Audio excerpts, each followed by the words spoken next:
Hello.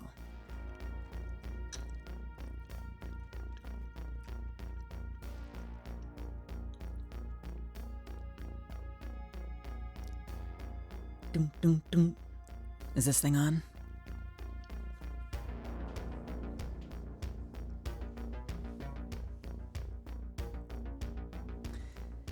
How is everybody?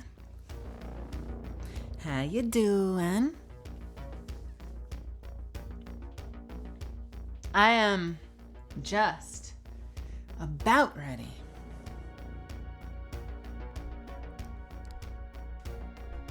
Good, doing some Apex. I saw you in there, TK. I am almost ready.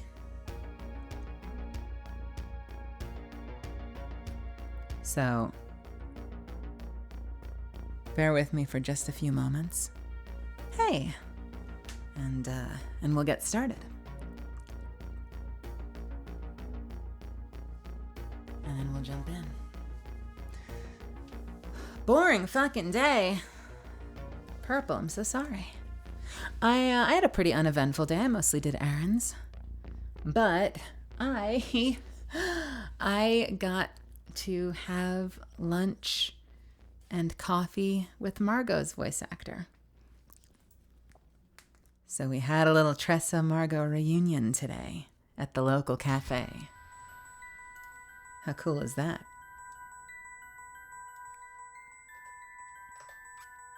Also, this is going to sound really silly, but they've been in LA since they moved from the East Coast for like almost a month now, and this is our first chance to get together.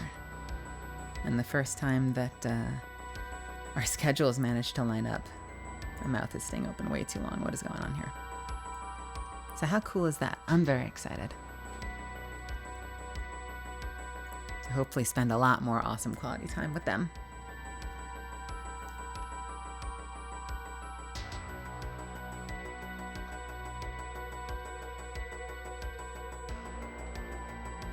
By the way, I told them I still want to get them in on a game because I think that a Tressa Margot Apex stream would be super freaking cool.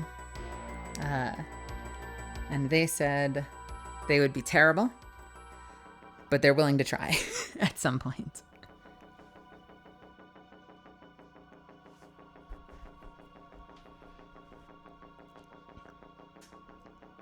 Who is Margot? Oh, Lordy. All right. See you later. I kid.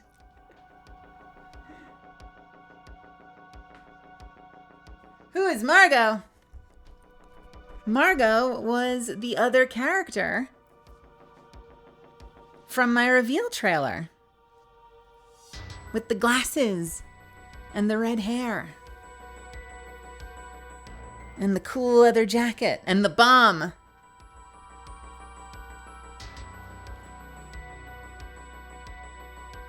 Who I sat up on the hill with and had big smoochin' energy, but then they pitched me on planting bombs instead. If you've seen the Catalyst reveal trailer, if you haven't, you should go see it. I gotta realize that was last year. I still remember it. I still remember the events of most of them, actually. But if that's not your thing, I forgive you. Gave up smooches for domestic terrorism.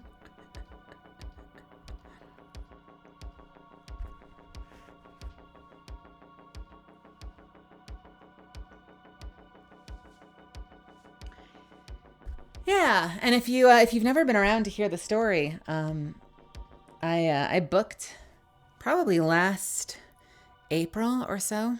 I booked Catalyst, and one of my closest friends in the world.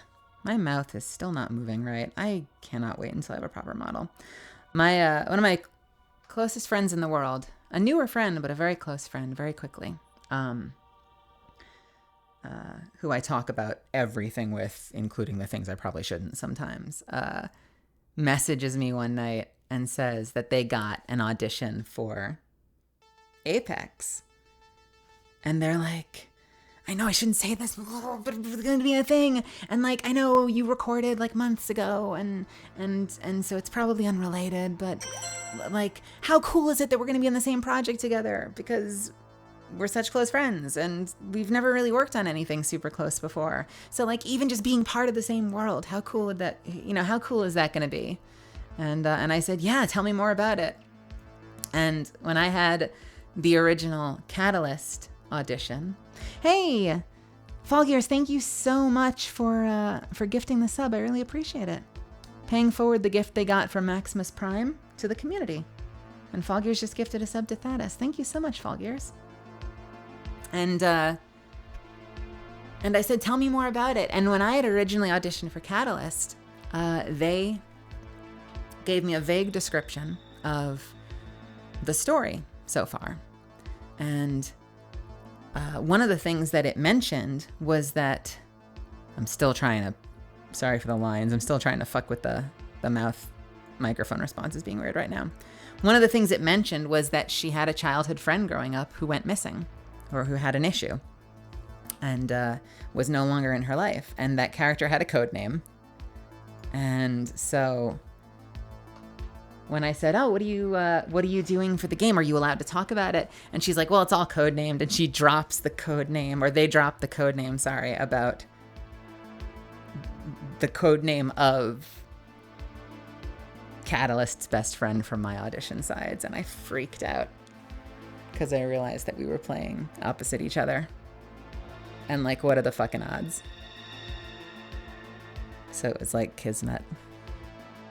It was really cool, really special. So, yeah, it's fun when stuff like that works out. And, like especially in this career that I'm in, we often are just kind of like alone in the booth and by ourselves. And, you don't always meet the rest of your cast. And sometimes you work on things with like some pretty big, like accomplished actors, but then you have like no interaction with them at all. And we all work on different things. So it's not the same as like being in a play where you can be on stage opposite each other and like having that energy.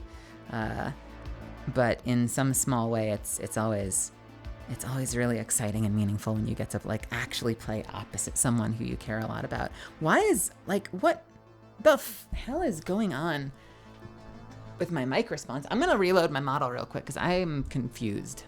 Hold, please. I'll be back in a moment. It is betraying me.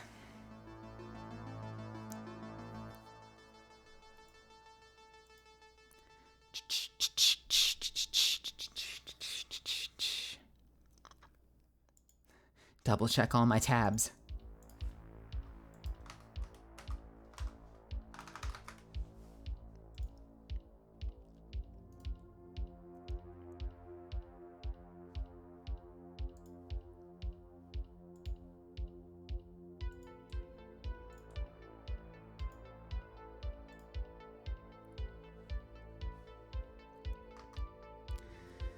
Did Margot betray me?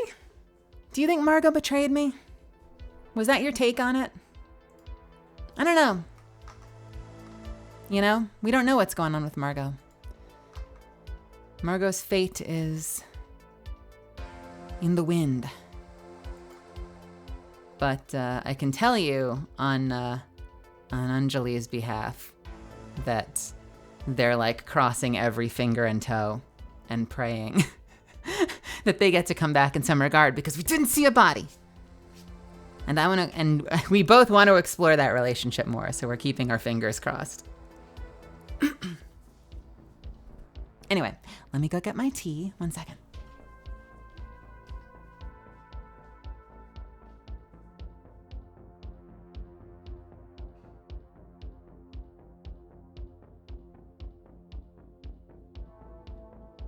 Shit! I take it back. I had to run the Keurig one more time. I'm barely ready for this. All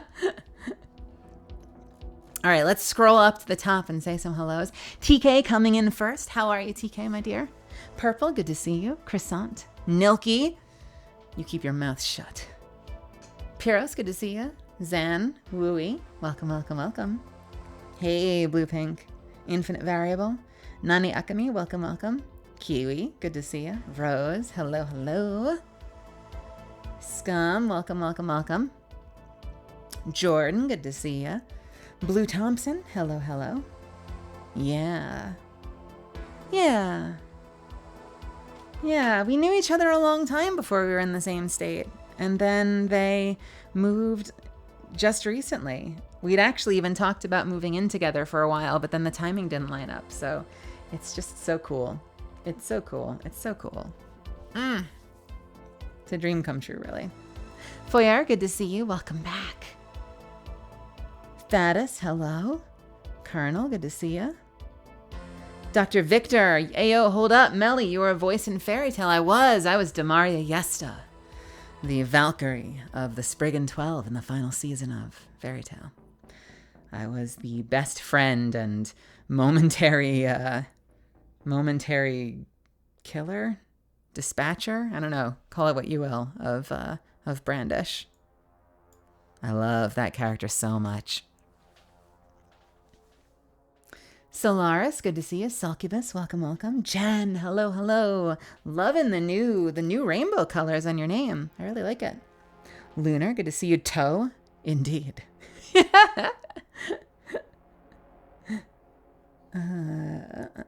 Kittle Cat, good to see you. That little tomato is dead. I hope not. I hope that they're not dead. We love Margot in this house. Kind of want to make a meme of Cat and Margot with the Anakin and Padme meme. You're tearing me apart, Margot! Dead person, good to see you. You want to help me break into this corporation's headquarters and prove they're bad, right? And prove they're bad, right?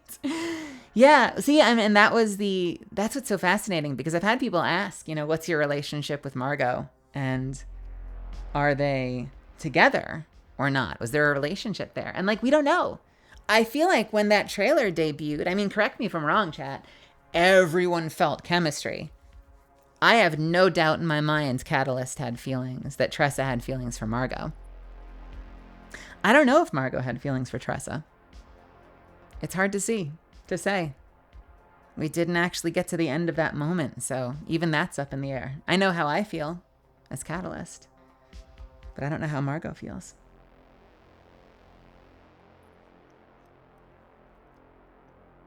You do the girls smooching on the Twitter app. What? Also, hey, Kittle Cat, it's good to see you. Welcome, welcome. Always happy when you're here. Chat, good to see you. Hey, yo, I've got some good news. Yo, let's hear that good news. I don't know what you're talking about, girls kissing. What?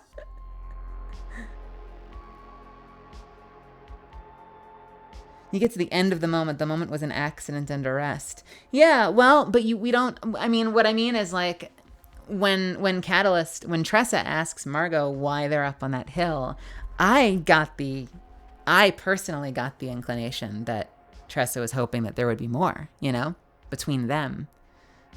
Which isn't to say that she isn't gonna jump at the chance to help her friend do something, especially if she cares about her. But if anyone was hoping they'd go up onto that hill and explore their feelings, that sure as hell didn't happen.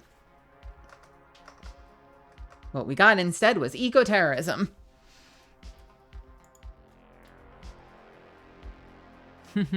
Can you feel the love? Hey, is that a bomb? Jack, first is birthday next week. Today I've got an upcoming video coming soon too. Yo, well, if I get to see you next week, I'll wish you a happy birthday. I hope you have a wonderful birthday if I don't see you. All right, I think my tea's ready now. One second.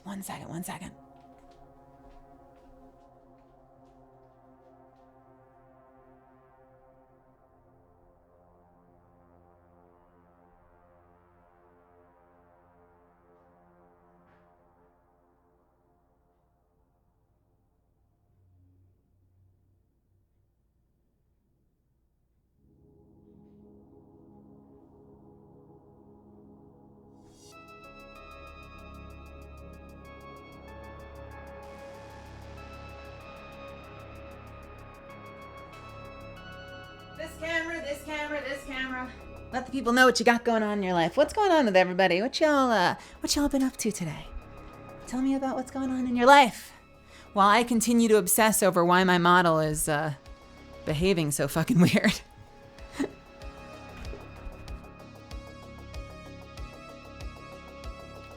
Both like each other but are scared to say something, maybe? Maybe.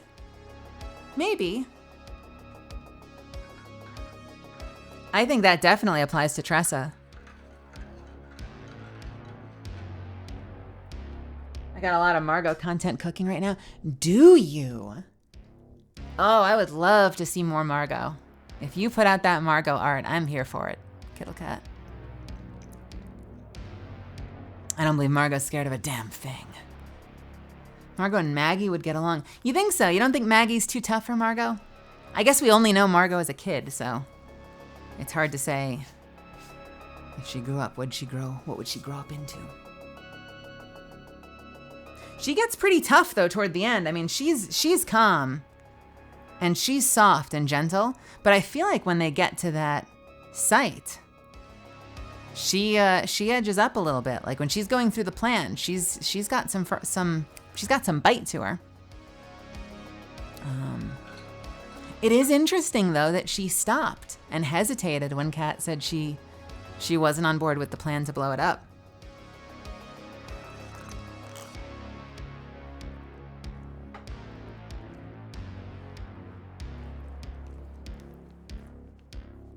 It's so funny how different the stories are.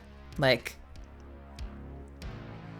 how Catalyst is this flashback to them being sort of like young, passionate, counterculture, like tiny act that maybe will save the world somehow in some way if we like sabotage this facility, which is so different from Ballistic's lore of like this deep, troubled past of alcoholism and arrogance and self-induced, self-destruction. Like it's so wild how they keep coming up with these bangers. I said yesterday, I'm so jealous. I hope I get to explore Cat more in like radio play and cinematic trailer, that kind of stuff, settings, because they write such good material. It would be so wonderful to get to work with story content again, like actual dialogue. As cool as the combat calls are. Usually when we go in for sessions, we just do the combat calls and like new call outs and pings and stuff. I have some green tea matcha tonight. Boom, ba-da-dum, boom. I think Margot's just a little stupid. Why? Why is Margot stupid? Kittle, you're one of the first people, if I remember correctly, you were one of the OG Margot as Little Bomb Gremlin artists, if I'm not mistaken. At least one of the first, like 2 or 3 to get into that. Am I crazy in remembering that? Yeah. Why stupid? How dare you say that? Blue Thompson, I became a trainer at work yesterday. So now I could potentially teach my work buddies to drive a forklift so they could avoid being trained by an old bald guy who yells at people. Oh man. Yo, having a teacher who's not a shithead sounds like a great deal. Actually, TK, you still in there? You and Blue Thompson should share notes because TK has also done stuff like that, if I recall. Right? Right?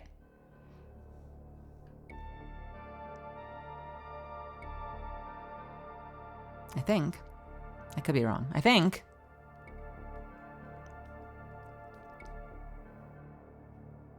I have a lot of takes about Catalyst and Catalyst lore. And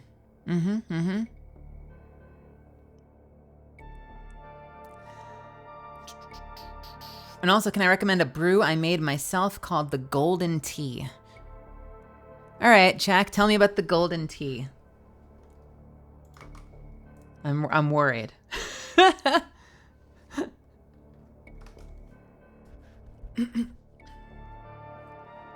That's what I was gonna say, Purple. It kind of sounded like we were alluding to piss, but I'm trying to assume positive intent here. I would love to know about this tea. Tell me all about it. Yo, Snark Exchange, what's happening? Dedu, I got so close to getting my PNG model being made, but then I ran into a problem. I didn't have the money for it. Oh no. Were you planning it and then they quoted you how much they wanted and it was outside of your range? Is that what happened?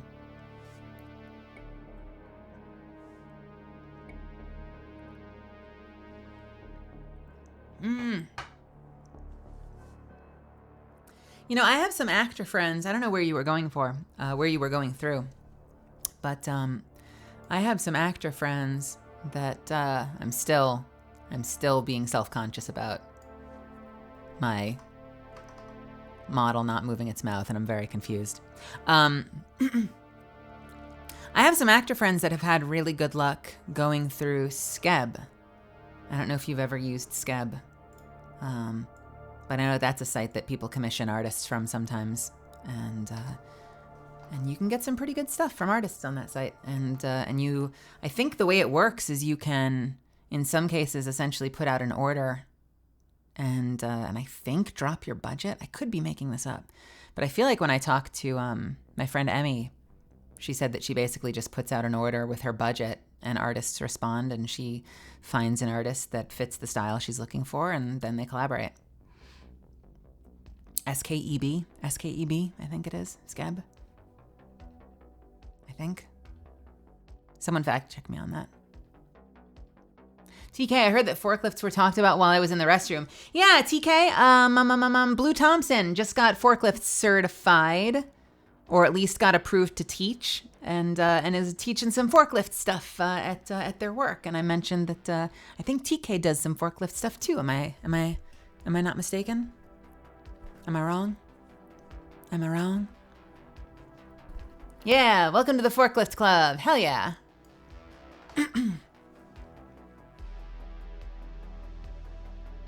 Unload semi-trucks is a job. Yeah. It's a mix of cinnamon, mint, and chamomile with a mix of honey. Ooh, interesting. And I made this blend and brew when I was 12 to this day, age 19. I loved making this whenever I'm sick or bored. So do you, Chak, do you buy different loose leaves separately and then combine them in a certain blend? Is that how you do it? I'm curious. That's fascinating to me. Man, you know what it is? It's probably me. I think I'm just talking really softly today. Because I'm looking at the levels as I talk. I am being very soft-spoken. That's just the vibe today, I guess. Hey, Cyrillus, I used to certify people on forklifts as well. Yo, shit, let's go. Jen, I want to be forklift certified so bad. I have no reason to be but the title. Do you work in a field where there's a chance that you would be, or is it like, oh, you want to be forklift certified? What do you do for a living? I'm a doctor. Oh. I'm a veterinarian. I just think it would be cool to drive a... You know what? The little kid in me thinks it would be fucking awesome to drive a forklift. Definitely little kid Melly at some point wanted to own her own bulldozer. I guarantee it.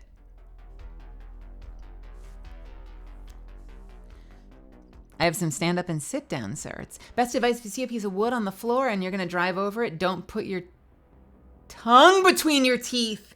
TK. Wait, why would you be doing that in the first place? TK, be careful. Take care of yourself. Don't bite the tongue. You don't want to bite the tongue. No biting the tongue. Unless it's someone else's tongue.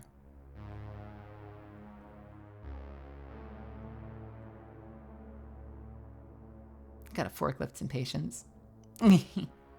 Melly sounds like she isn't forklift certified. How dare you? I'm not forklift certified. I wish I could ride a forklift, but I'm not. Probably doesn't own an air fryer either. I don't. My housemates actually bought an air fryer, so technically there is an air fryer in my apartment. I have never used it.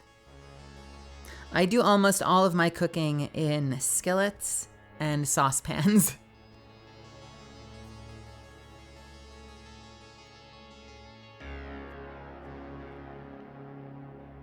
Air fried chicken wangs. I use ovens sometimes, but rarely. I make some pasta dishes that my mom taught me that use the oven. I make a spinach casserole that my mom taught me that I use the oven. I make an amazing mac and cheese that uses the oven, but most of my cooks happen on the stovetop. Find a way to air fry ramen. Yo, I do love me some yaki. So if I would be more than happy to stir fry down some ramen and make a sauceless ramen like a mazamen style. That could be really delicious.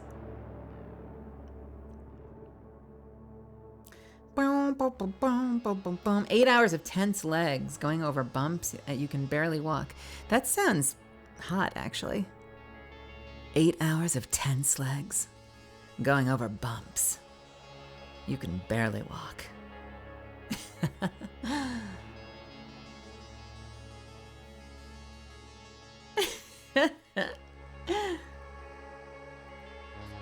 Air fryer and rice cookers are clutch. I don't own a rice cooker. I've been looking at the Zojirushi rice cookers forever. And I've been so close to pulling the trigger on a rice cooker for like 3 fucking years. And I still haven't committed. I really like a lot of Zojirushi products. So I was looking at theirs, and theirs look pretty good. Although they're a little expensive. But Zojirushi's are like the other stuff I own by Zojirushi. I have like some different thermoses and stuff, and I love how they come apart so easily and they're so easy to clean. Peer pressure, peer pressure. It's time. Yeah, you know, if I had a rice cooker, I'd probably make more like stir fry up some veggies, stir fry some chicken, slap it over rice. Like, I would make a lot of dinners out of that, honestly.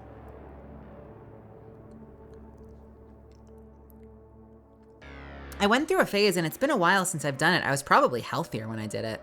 But I used to, and I would cook rice on the stove. And I did like a really lazy rice cook. Like, I'd put in too much water. I'd cook it down. I'd strain it. Like, it was the laziest rice cooking short of getting an actual rice cooker. And I would buy a whole bunch of chicken breast, and I'd dice it up, and I'd separate it into portions, and I'd freeze them. And so my freezer would be full of perfectly portioned things of cut up chicken, and I would have veggies. I'd buy like a couple of things of broccoli and some onions and stuff every single time, you know, at the grocery store every few days. And I was eating like stir fried chicken and broccoli and onion, and then occasionally like beets, occasionally carrots over rice. Black rice, like every night for months. It was like the only thing I ate, and I would just vary up kind of how I made the sauce, like what sauces I used. It's been a while since I've done that, though. I was not working at all back then, and not to say that, you know, like I have the time to do it. Just the time when I was cooking the most was the time when I was like sitting at home, unemployed, not booking as an actor, and bored out of my mind is when I started cooking all the time because it gave me something to do.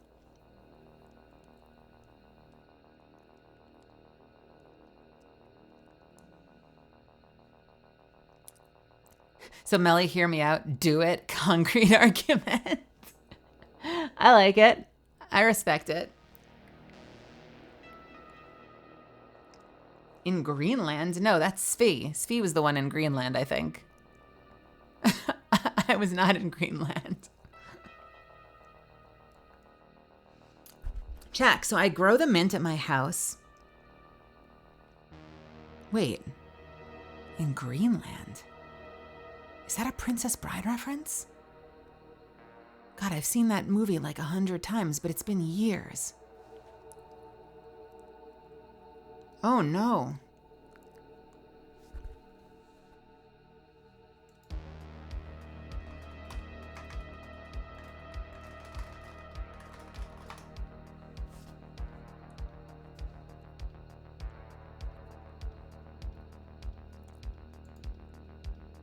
you want me to send you back to where you were unemployed in Greenland? Or where I found you unemployed in Greenland? Valid. Man, I should watch that movie again. I love that movie so much. Ugh. The rats freaked me out though. Ugh. The rats and the fucking, the rack. There are moments in that movie that make child Melly squirm. Oh, but it's still so good. And it's one of the best fights. It's one of the best choreographed fights in movies. The initial Masked Man versus Inigo fight is just like one of the best choreographed sword fights in movies.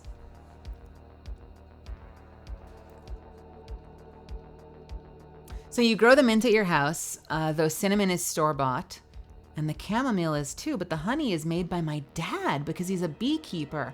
Yo, Jack, you're doing it right. But ones at stores count too. But so you first put in the mint until becoming, you first in the mint until becoming yellow, then the cinnamon until it darkens. Oh, wait a minute. So you're not making a blend that you then steep all at once. You're making your tea in stages. Oh, that's wild. That's really fascinating. Why is my bedroom shaking? Is there someone on the roof? What the hell is going on in this apartment building right now? I've not heard of that before. I was imagining you'd get a whole bunch of loose leaf and like a tablespoon of this with like a teaspoon of this and 2 teaspoons of this. And then you put it all into a bag and tie it and steep it. But that sounds really complicated, but I bet it's super delicious.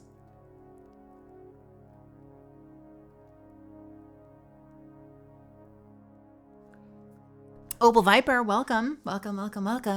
Friend Melly, good evening. Friend Viper. Viper on station.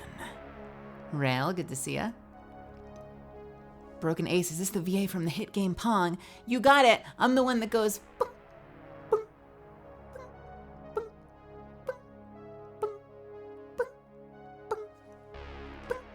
boom, boom, boom, boom, boom, boom, boom, boom, boom, boom, boom.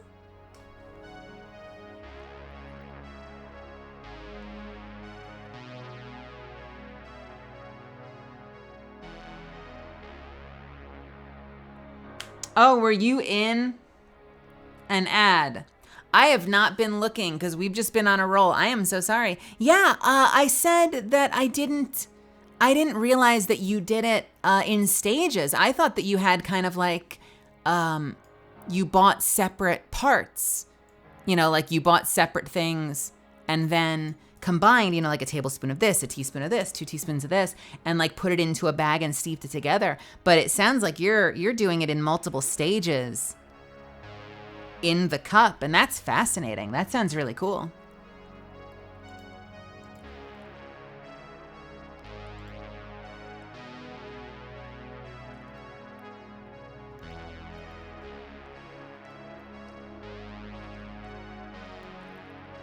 Apparently they did the whole fight and the director was like, fantastic, give me 3 more minutes of it. Oh God. Yeah, and that's one of the coolest parts. There are cuts in it, but there are long stretches, Solaris, with no cuts whatsoever, which is so cool. Opal, are the markings on Catalyst's face tattoos? Are the markings on Catalyst's face tattoos? Interesting.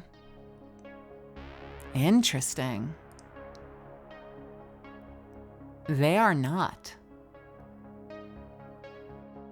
But I've not been given the go-ahead to talk about what they are. And not because it's like some big secret either. Okay, I'm making it sound more important than it might be. In studios, there's always so many decision makers that like everything has to happen via like lots of conversations and emails. So the 2 times I've talked to people, they've been like, yeah, I don't think it's a big deal. I don't know. Probably shouldn't. I should probably wait.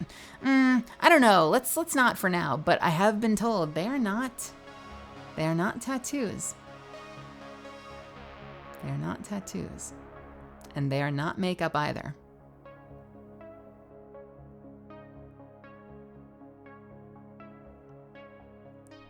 Yeah, what I was told, if you look in the game, and you look at her model and you know anything about, just like basic graphic design, you might say like, well, that's weird. It looks like her makeup is embossed weird. Like, I wonder did they mess up with the shading or something? Because her tattoos almost look 3D. Like, they don't just look like ink. It looks like there's like an indentation there. Is that a mistake? And I was told it's not a mistake. So I'll just let you marinate on that. Yeah, go take a look. Go take a look and you will see. You will see that there's a 3D-ness to her tattoos. And it's not by accident.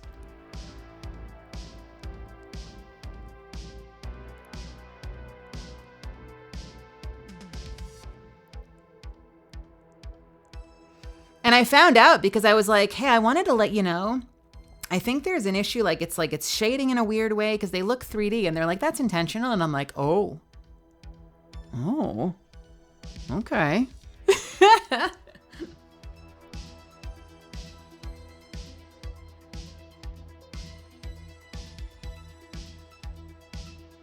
Yep, all stages. And funny thing is, Chuck says, I'm the only tea drinker in my entire family.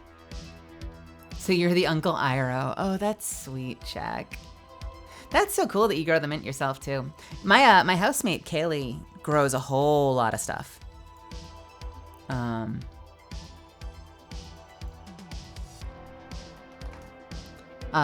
She like cut the top off an onion and planted it, and so she has all these stalks in the kitchen so she can cut like green onion from the stems. She wants to plant tomatoes. She wants to plant all sorts of stuff. I don't usually do that kind of stuff, but she's very big on it.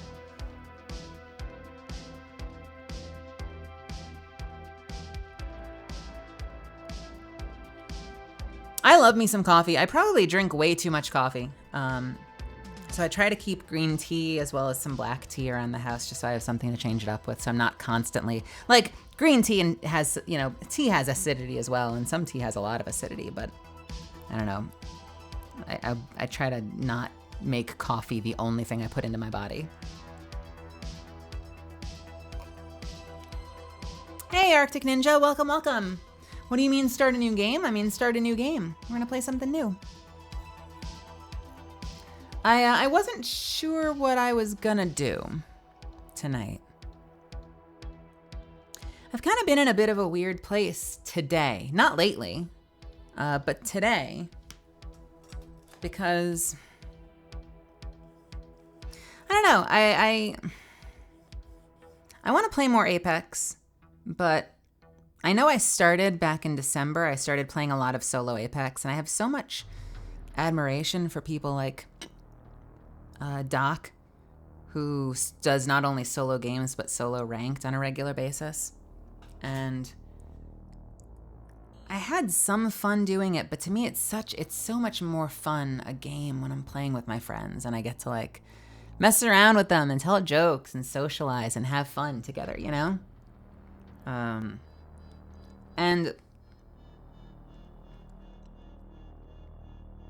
like Amma only plays with people, exactly. And I'd love to get like I'm aching to have like a Minecraft thing, like a regular Minecraft Let's Play. And I was hoping we'd get to do that this time around since a friend put up a server for Katie's subathon, but I've been basically the only person on it. And that's not to say that we couldn't set up like a community server or something at some point, but like in terms of people to stream with and friends to hang out with, that's not really working. And a lot of friends play ranked in stuff like Overwatch and Apex, and so that kind of makes it feel harder for me to collab with people on a regular basis because like they'll be pushing rank, and that kind of feels like something that, you know, that I can't be a part of all the time. And so I'm sitting around like, I then what the fuck do I do? Because I want to stream. And I'm like, well, I just finished Tome. Maybe that's a really good sign for me to jump into another single player game. So I have a single player game that I can play. So it can just be us hanging out while I do something, like go through a story. So I'm taking that advice, and we're gonna see how it goes. And you know, if it feels like a hit, we keep going. If it's not, you know, we had one good night. But I did say, and I have said for a while, that I want to keep going through single player games. So, you know, since I'm sitting here listless, I messaged about 7 people and they were all busy. So I'm like, well, shit, I don't have anyone I can play with tonight. I don't really want to play Minecraft alone. I guess I'll play a single player game. We'll jump into a new story together. So I'm excited. Prince Dova, welcome. Melly, glad I could catch a bit of the stream before bed. I'm so glad you're here. First time in the chat too. I hope you're having a wonderful night. Yo, Svi subscribed at tier 3. They've been subscribed for 6 months. Thank you so much, Svi. Wait a minute.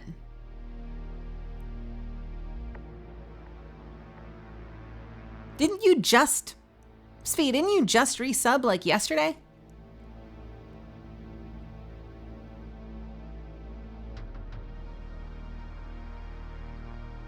I'm confused. You did? And you're resubbing again. Svi, thank you so much. Getting ahead of it. That's so sweet. Thank you so much. Unless that was a terrifying mistake. That's very kind of you. I hope you're having a wonderful night. No, I'm not sure why it came up again. Oh, so you didn't do it just now? It's just pinging me again about it? That's interesting. Okay.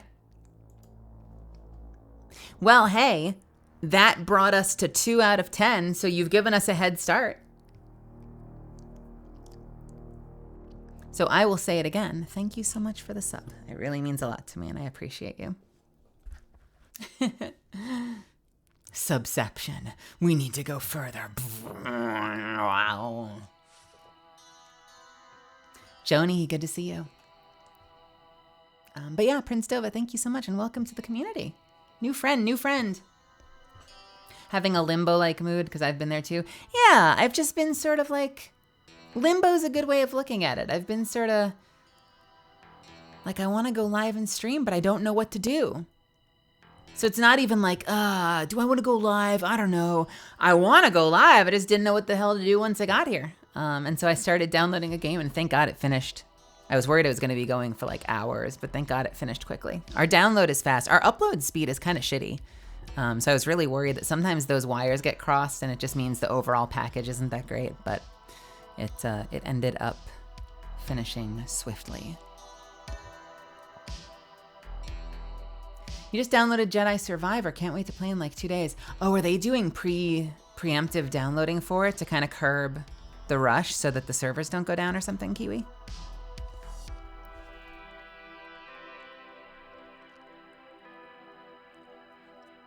I've had it come up twice, but only with a streamer I use my Prime on. Oh, nice. Okay. So there's a trick there. If you figure out how that works, you can...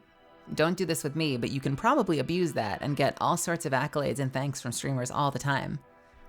You can get yourself like 5 thank yous for 1 sub. Just because you keep playing tricks. Jack, have a wonderful night and enjoy your errand run. I hope it goes well for you.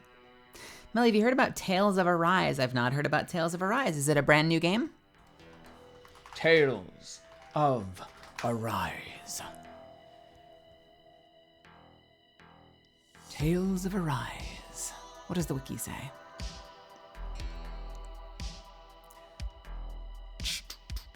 It released in September of 2021.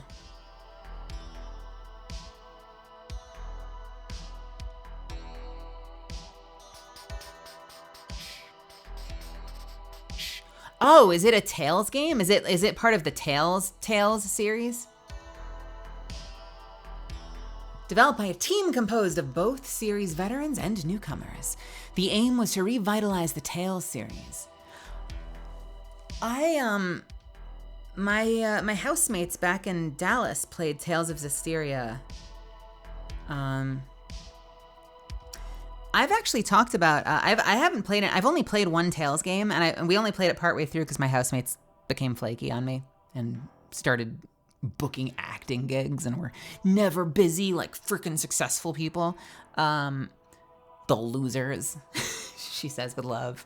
But my housemate Matt and Brittany and I started playing Tales of Symphonia because it doesn't have voiceover except for like maybe like 2 or 3 cutscenes. And so we would voice all the characters as we played. So imagine like 3 voice actors sitting around with controllers or swapping the controller back and forth. Oh, no, wait, one person moved, but then once we were in combat, we all got to do stuff, right? I think. I don't remember. But yeah, imagine 3 voice actors like chilling out in a living room, playing a game with lore without voice acting and voicing all the characters. It was fucking awesome. But we never finished it. We had just unlocked Pinky, Persea, and then they got too busy and we never finished the game. I would love to do more stuff like that, by the way. Like, I've said this for a while. I want to do this with the Phoenix Wright series, and I need to make more friends. I need to be more social and less antisocial, because I think it would be so fun to like put together just a whole collection of games. Like make a list of awesome stories that don't have voiceover and then play it with other voice actors and voice it.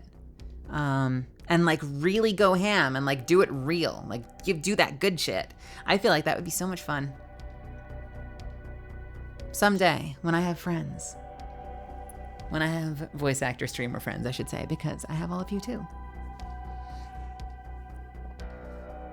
And I think I've said this on stream before. It's like my ultimate goal is to do like a 24-hour stream, like a charity stream or something, where we like go through an entire Phoenix Wright game and get like 7 or 8 people together, actors, and like voice the whole game, every chapter, for like a big charity subathon or something. It's still on my list. The right people haven't come into my life yet, or I'm still an antisocial little hedgehog that needs to make more friends. But someday, I've had this thought for like 5 years. I still want to do it. Fucking by God, I'm going to find a way to do it one of these days. I mean, many people need to make more friends, but voicing voiceless games is like an in too deep D&D. Yeah, you know, the stuff where you've got text boxes, but no voiceover. You should come play Cards sometime. I worry about that game. Do you like that game? I've played a couple of games of Cards. I feel like Cards is always like, it just takes one person getting the giggles and getting a little too into it to suddenly say something that makes everyone feel uncomfortable. That game feels like playing with fire for me.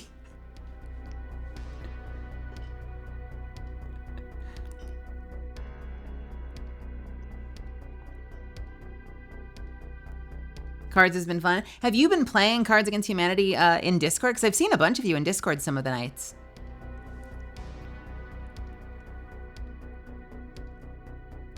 Have you? There was one night, I don't want to tease y'all, make anyone feel bad, but there was one night that I was taking care of some stuff and I was about to hop in and say hi to people. Because I saw like 5 or 6 people in a room.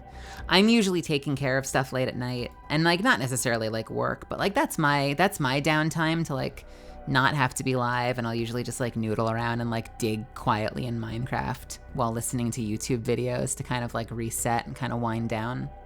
And I saw a bunch of people in there, and I was thinking about hopping in and saying hello, and I had my mouse like right over the channel, and then I saw all the names disappear, and I'm like, oh.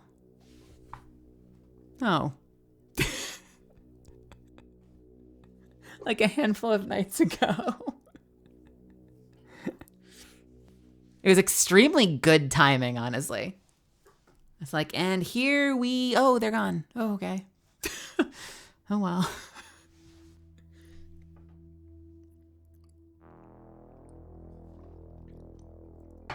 I tend to not be super into that because, like, if I've been streaming all night, I need time to wind down. So I don't jump into chat frequently, but once in a while I do. Are you all into that when I do that? Like once in a while if I stop by and say hi? Because I've come in once or twice and people have seemed nervous. And for a moment I've wondered if I've made it better or worse by actually showing up in a Discord channel.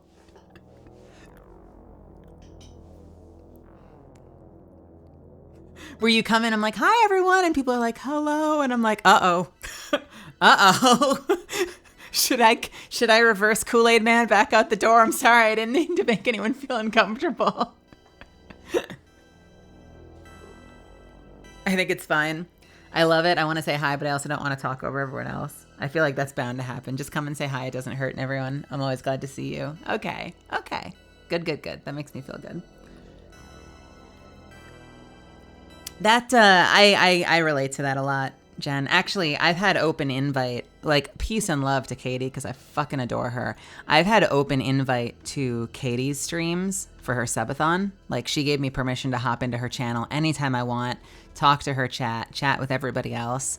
But because she wants it to be a party all the time, whenever I look over at Katie, OB Katie Cat's Discord, there's like 10 people in the chat channel. And that freaks me out. Like, I've taught myself to be a fake extrovert for performance, for acting, for this, for signings, but I'm still an introvert at heart. And I'm also the kind of person that, like, if I'm in charge, if it's my stream, I can be really talkative no matter how many people are there because, like, to a certain extent, they're all deferring to me. If I'm not the one leading, it's so much easier for me to just keep my mouth shut and listen. And so the couple of times I've gone over there, there's just been way too many people in the chat, and I'll show up and barely say hello, and then I'll never talk again because there's just too much conversation happening, and that intimidates the hell out of me. I get so awkward. Funny enough, I don't recognize voices. Good, so I treat everyone the same, Jono. Okay. We are glad to see you. We're just a bunch of nervous Muppets. Well, me too! I'm also a nervous Muppet. Ah, you nervous Muppet. What voice was that? That was not Rampart. That was like a pirate. I attempted to do Rampart, and I managed a pirate. Yar, you nervous puppets. Muppet. Rampirate. I've heard your voice a lot to make the connection. You want a Kool-Aid Man in and then you anxiety out. Yeah, basically. There's been some times where I think about trying out voice chat with you, but then I decide it's best not to. Oh, like if you've seen me pop in, like you decide whether or not to hop in. You're always welcome to hop in. I don't pop by very often, but I do sometimes. And that's encouraging that people are okay with that.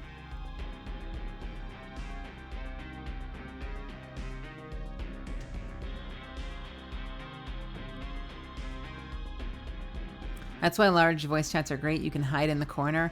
I guess it depends on what's happening, you know? Like, because if I'm there to have a conversation and then it's way too busy and I end up just not participating, I usually feel guilty later. Like, I'm like, man, I let everyone down. I showed up and then I just was like a scared puppy the whole time and didn't participate. And now now it's a bummer. Now I feel bad. It's my mom. Hey, Mom. I'm back. I can only watch this for 10 minutes since I haven't a clue what's going on. I leave it on and pretend you're in the next room. That is very sweet. We're just hanging out and talking. I'm having an exchange with the chat. And then we're going to play some games.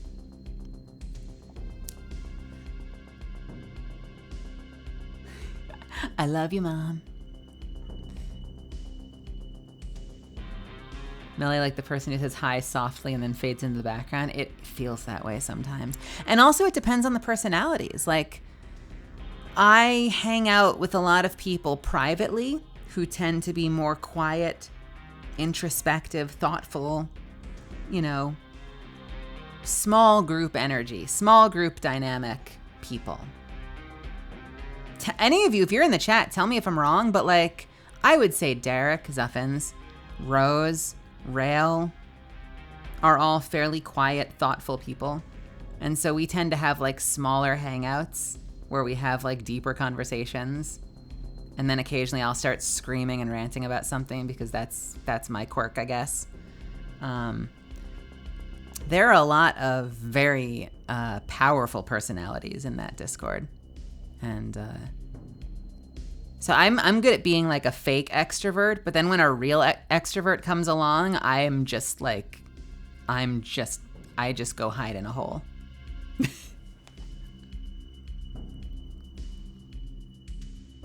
What the hell am I hearing? Was that part of the music? Let me put the music back for a second. Was that part of the music, or was that something from my apartment? That's part of the music. Okay, cool, good to know. How about that shit? Yeah, I'm like, am I hearing a truck outside, or is that part of the music? I have no fucking clue. It's part of the music. I've never played this playlist before, so.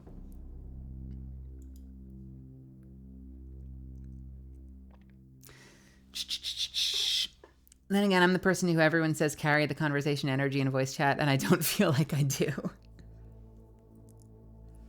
Imagine a song just adds in that fire alarm random beep. Yeah, or like imagine you're listening to a song, and right in the middle of it, there's a Discord sound. Katie's fucking Discord has that, and that's the biggest fucking troll sound to put on Discord I can possibly imagine. I cannot think of a bigger way to troll people using the new Discord soundboard than with fucking this shit. Where is it? Oh, is it gone? Is this shit. They have it as a fucking soundboard button. Now everyone go be paranoid and check your Discords right now. I swear, it might have been me. It might not have been me. Do you know? You won't know unless you look. You better go look quickly. What if it's someone trying to reach you? It's probably just me, but you don't know if it's me or not. You don't know for sure that it's me.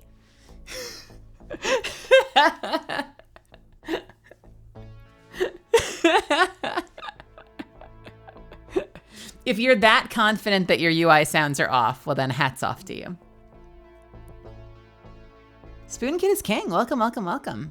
Can you play the song "No Maidens" by Crispy Concords on Spotify? I don't have Spotify on right now, sadly. I'm just listening to a royalty-free playlist on YouTube, or I would. I appreciate it. But you should go find it and play it yourself. How are we feeling? Anyone else have anything fun to share? What's my zodiac sign? I'm a Capricorn. What does that tell you? Come on, what do you all know about astrology? Does that tell you anything? Does anything make sense if you know that I'm a Capricorn? Does that answer all your questions? Does everything match up now? Cotton candy corn? Capricorn. A Capricorn. I'm the goat? You're goddamn right I am.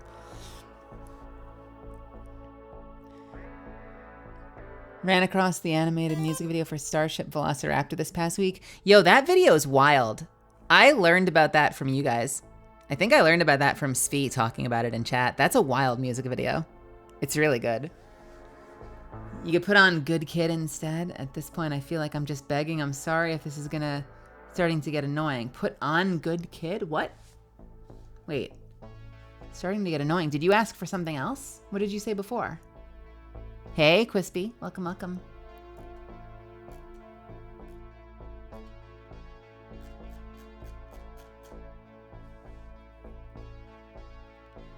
Da, da, da, da, da, da, da, da. I may be a bad trans person, but I think astrology is kind of goofy. Call me, just a constant rebel. Call me a hipster, but I don't see astrology as particularly a trans thing necessarily.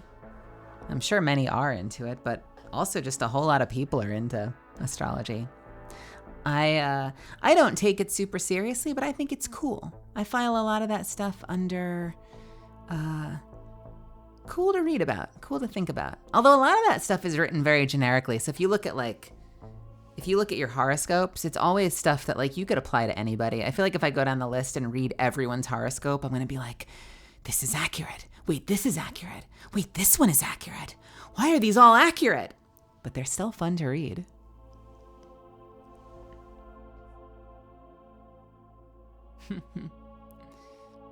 Yeah, I don't place a lot of stock in it, but I think it's fun. I think a lot of things are fun. Nothing wrong with being fun. Call me a shooting star. Oh, I keep telling you to listen to bands. Yeah, I know. And you said that that's the band that was entirely copyright free. I believe that there is some truth in the default concept of star signs, but anyone who bases their entire life off of what they believe to be signs from the universe that have no way of being proven is a fool. I think that's a decent assessment. I think it's cool, just the hardcore stuff is really silly to me. Yeah, I mean, if you're buying 200 lottery tickets because of your horoscope, I think that might be a little short-sighted. Opal, I happen to be a transgender lady who dabbles in the dark arts, who your creators warned you about. I'm into it. I think that's very cool. Did you know rocks do give off energy, but it's only one rock and it gives cancer? What? Are you just talking about radioactive shit, TK?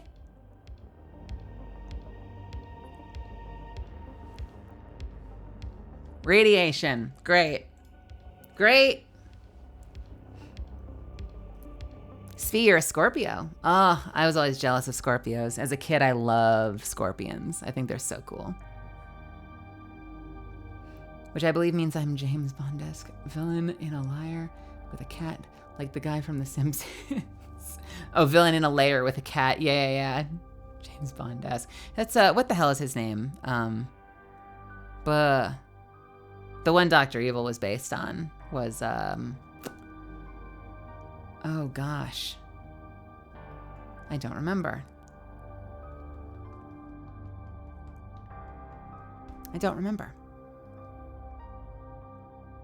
Doing well, about to hop in the shower. Enjoy your shower, Zeffins.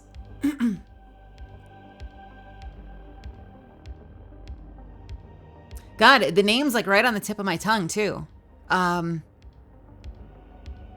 Shit. I know I could just Google it, but I'm trying to. It's the one from Spectre, right? Bah. Anyway. I have trouble with astrology, linguistically and etymology. It's the reason the science names get on my nerves. I'm sorry if I come off like a dick here. I just think very logically, so it's hard for me to get behind some stuff like that. Like I said, it's fun. I think it's fun. And that's about where I leave it. Yeah, you should be buying 200 lottery tickets anyway without provocation. Kutch. Man, when I was a kid, I had dreams of that win for life where you get $1,000 a week for life. Which would pay most of my bills if it weren't taxed. But it's going to be taxed, which means you're probably going to need a job anyway. But maybe you can work part-time for the rest of your life. And so every Christmas, my parents would buy me a couple of, my grandparents. My grandma would buy me a couple of win for life lottery tickets and scratch offs and stuff. And of course I only ever won $2.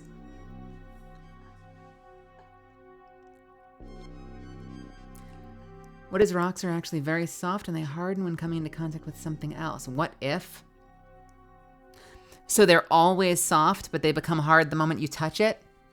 Or perceive it, maybe? Because you can throw or kick them. So you never know. That's like, that's very much like if a tree falls in the forest.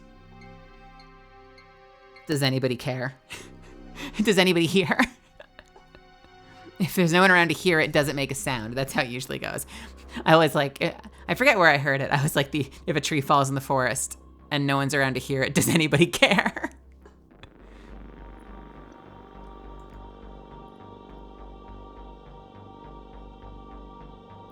It's a funny story. I was actually messaging you when you spammed the soundboard.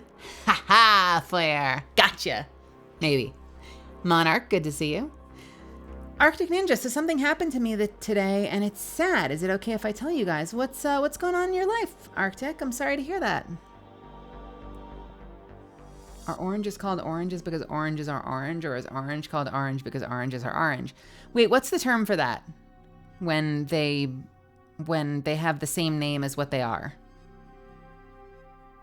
Or it's the sound. When they sound, when they're named in a way that resembles the sound. What is that word?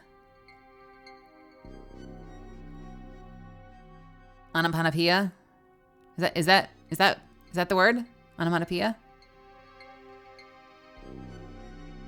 Like bang.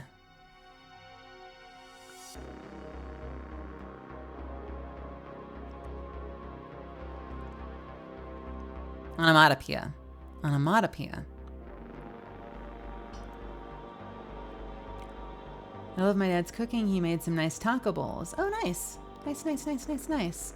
I'm glad to hear it.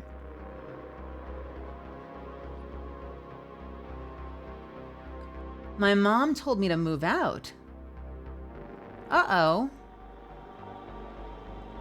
What brought that on, Arctic? Oh, no. I'm so sorry to hear that. Was this like a, you're old enough, you need to get a job and find your own place kind of thing? Or was it something more serious? I mean, it's all serious when you're being asked to strike out on your own for the first time, but was it a less fun reason?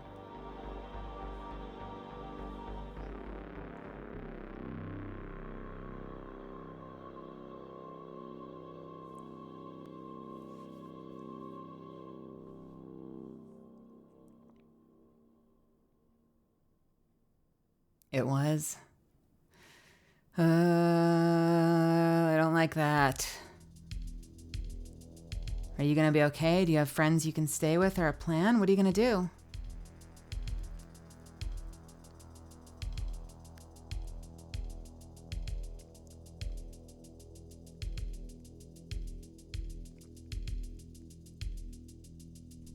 I got my own place. My senior year of college. I don't know how old you are, but it was a big leap, and I made it on my own. I can't imagine having to make that decision spur of the moment because you're told you have to.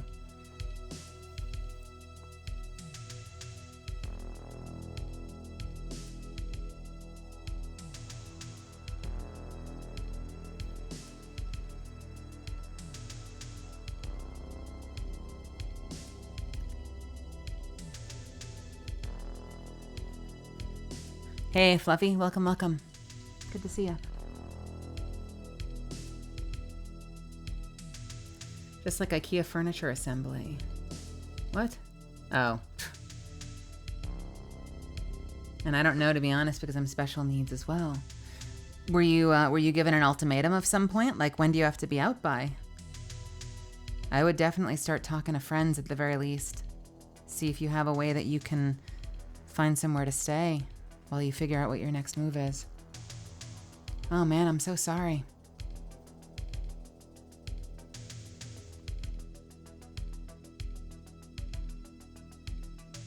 It's too late to try and follow this thread we're talking about. I wouldn't even bother. You will not understand. Okay, I will take your advice.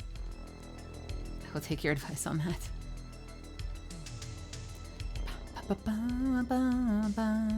That reminds me of the, do you see the, oh, what the hell is his name? Is my brain just not gonna work tonight? Let me check my YouTube history real quick. Do you know the Tom Cardy song, the one about Louis? Like Do It Louis or something?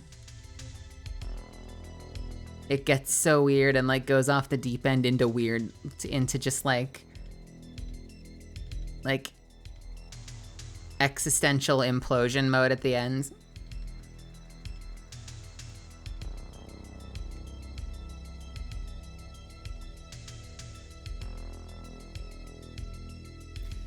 Having a mom kick you out sucks because people are getting evicted more in these last few months. There have been a lot of protections the past couple of years.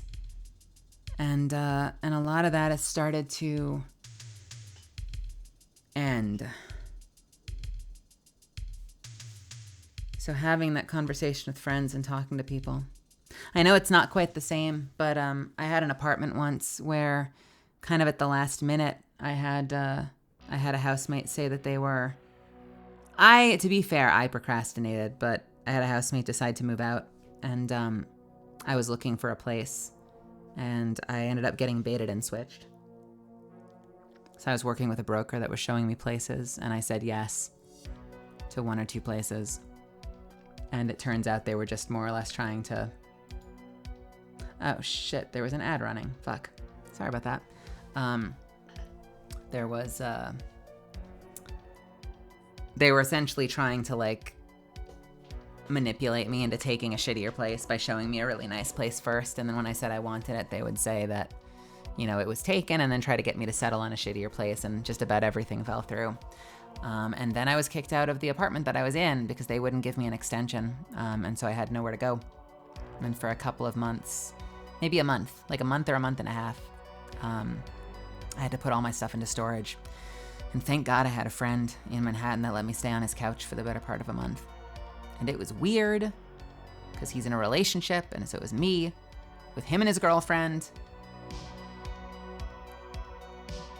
being boyfriend and girlfriend, and like me, the fucking weird third rail on their couch. But thank God he was there, because I didn't know what the hell I was gonna do. And fortunately, in the next like month and a half, I was able to lock something down. So... I don't know if you have a plan yet, but if anything, like step one definitely needs to be reaching out to people and talking to as many people as possible to see if someone can give you a lifeline. You know, stay with a friend or a family member at least a little bit while you start working on what your next move is. I'm really sorry about that. God, that sucks. That sucks.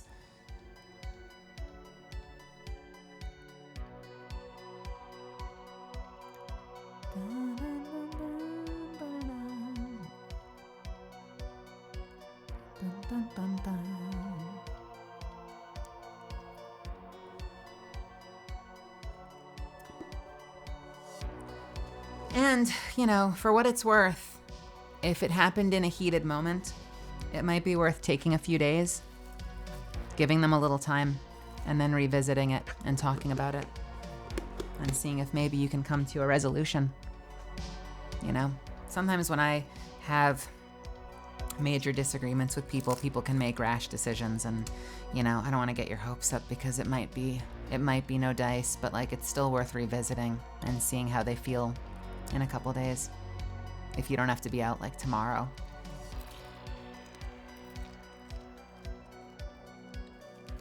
So I'm hoping, if nothing else, I can bring you some joy and help you reset and relax and decompress and dissociate a little bit if you need to tonight while we play some games.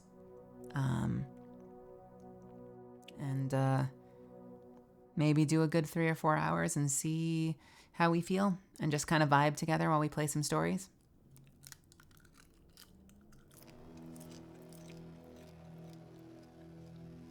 And please keep tossing ideas in the chat. Feel free to, you know, don't stray away from talking about it in the Discord. I'm sure a lot of people here have been through experiences like that and might have some insight to share. But yeah, I don't know. Revisit it with them in a couple of days. And worst case scenario, you know, we do what we have to do, right? We gotta fucking keep moving forward and figure it out. With or without them. Because honestly, if they're not gonna support you in the long run, then fuck them. But give them a chance. And I'll be crossing my fingers so fucking hard for you.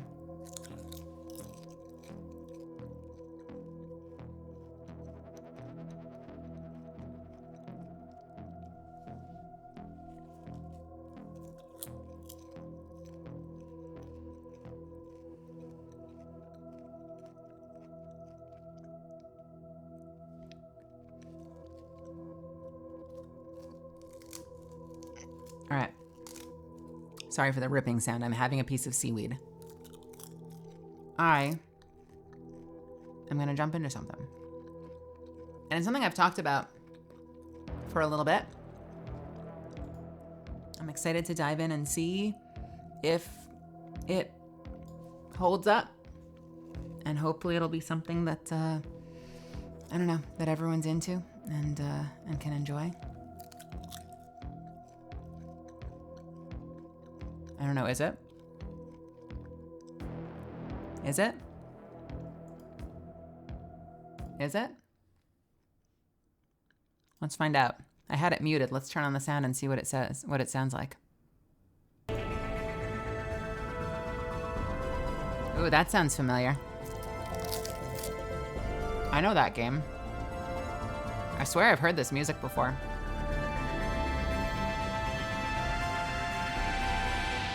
Let's play some games. And let's relax a little bit without my enchanting list from Minecraft on the screen, preferably.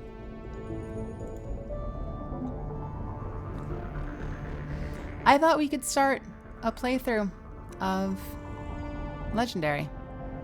And just take it slow, but steady. And feel our way through it and see what happens. It's been years.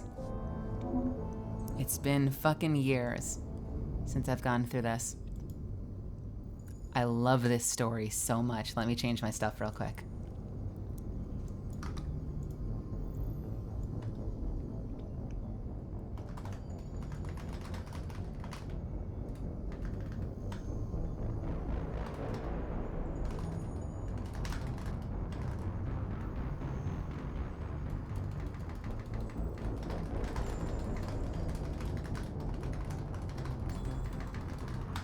This is called Legendary Edition, right? Let me make sure I've got my name right. Yes, it is.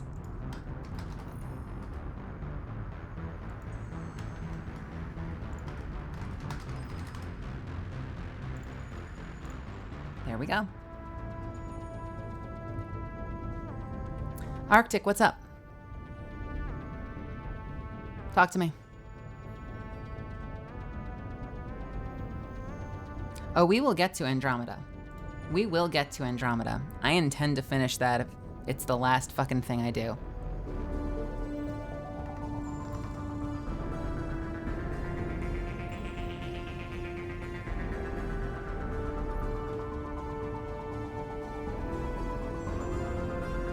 It may be the last thing I ever do. Oh no.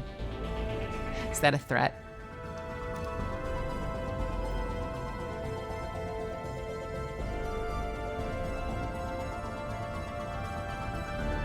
I'm gonna give Arctic a chance to chime in real quick, and then we'll find our levels.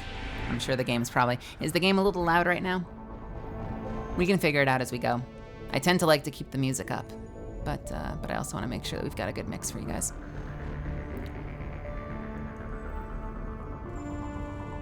Melly play Outlast when?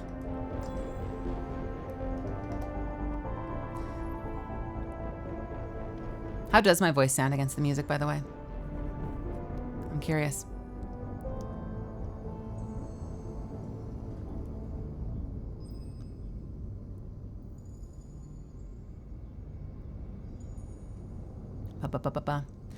Arctic, this is what I said to my mom, and plus, to be honest, you're the one that's holding me back. This is what I said to my mom. And to be honest, and plus, to be honest, you're the one that's holding me back. What was that in response to, Arctic? I sound just like Catalyst, do I? Hey, Twisted. And Mordecai. Mordecai? Mordecai.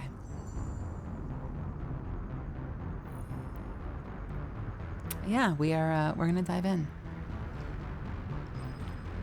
That mom is the one that's holding you back, Arctic?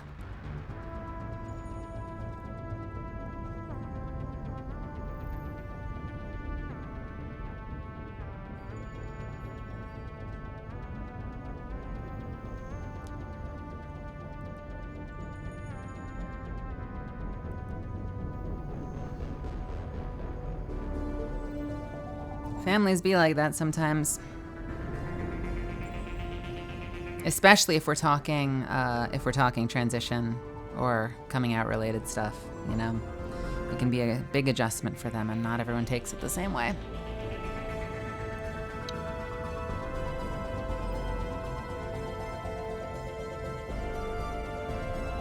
I forgot what she said, but yeah, she's the one that's holding me back. Well, Arctic, I hope that in time she comes to respect you and the decisions that you're making and embrace you, because you deserve that. Space opera, like grand overarching stories about traveling through space and fighting for the future, which Star Wars is in that category. It's almost like I like stories like that.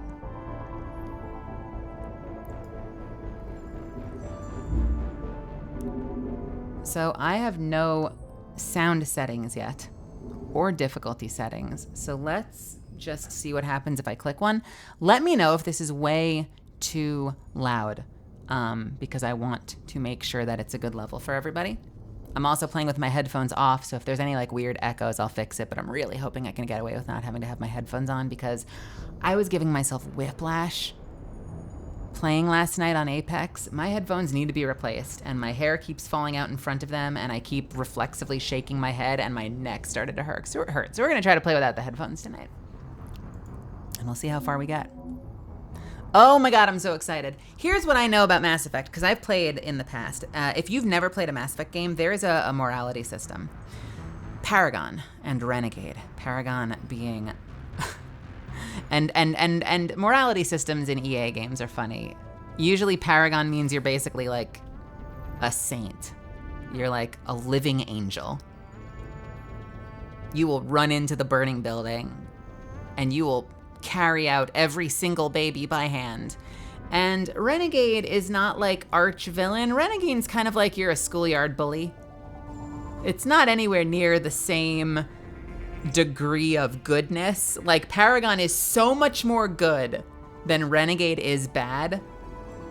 We're gonna see. I'm a little worried that these games, and I've played this, but I'm always worried that these games tend to really want you to go all the way one direction or the other. I am going to try very hard to follow my instincts, so I'm telling a good story, and I'm worried that's going to mean I end up in the middle, and I'm worried that's going to fuck me. But we will see how it goes. I'm gonna try really hard to take an unbiased, like character-driven approach to every decision, and we'll see what happens. Oh, I'm so excited. Do we have an ad soon, or are we good? I'm gonna hit the snooze button. 20 minutes? All right, guys, I'm gonna hit the button one more time. We're gonna run a 3-minute ad. I know we just had one a little while ago. We're gonna hit another ad real quick, lock in an hour, and then we're gonna dive in, all right? So this is your time to hit the restroom. This is your time to fill up some water. This is your time to stretch some legs. This is your time to microwave some food. I'll see you in just a little over 3 minutes. You know what, I'm gonna microwave some food too, so let's call it like 5, and we'll meet back here, and then we'll play some story, okay? I'll see you in just a few.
All right, we're just gonna hang for a few more minutes. I've got something microwaving, so it'll be ready in maybe about 2.5 minutes or so.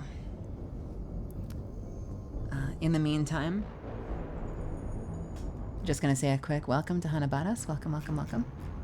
And Nightmare King, welcome, welcome, welcome.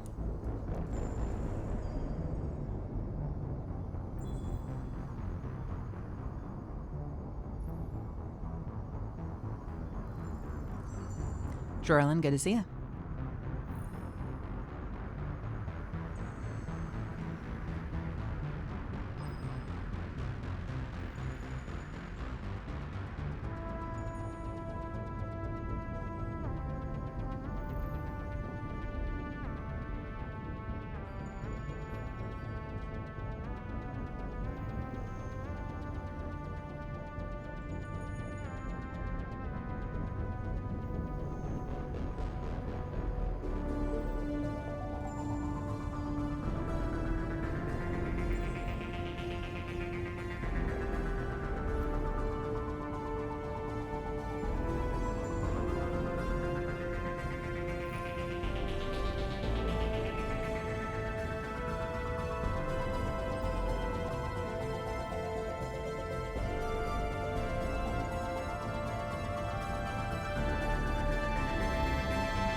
All right. Thank you for waiting. Thank you. I really appreciate it. Without further ado, let's dive in and see what this thing is like. Sardonyx, welcome. Jorlin, welcome.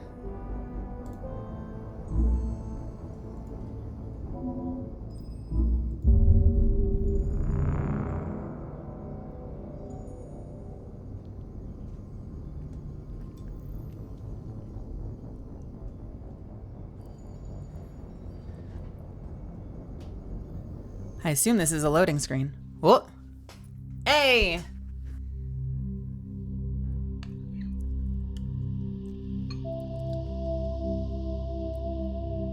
Oh, can we just listen to this for a second? Where's the video? Where the hell is the video? Game.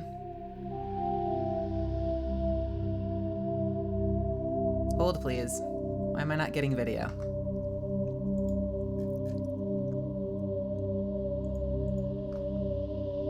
Game. Come on. Show me that. Show me that sexy video. There it is. Okay, cool. Can I change the sound? Because I think it's a little loud, right?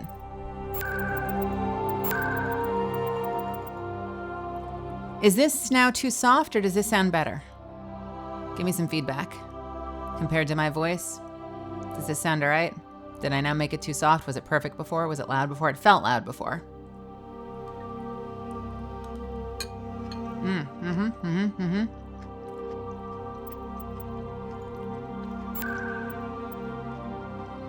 Okay. We can fix it later if need be. Have no idea what I do with this. We're gonna figure out a lot of this stuff as it goes. Key bindings we're gonna figure out as we go. Gameplay.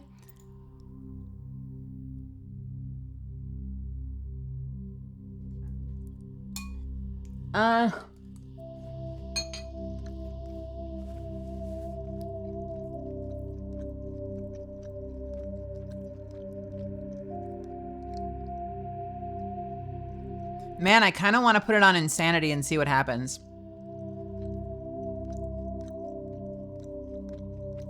Do they have descriptions of each one?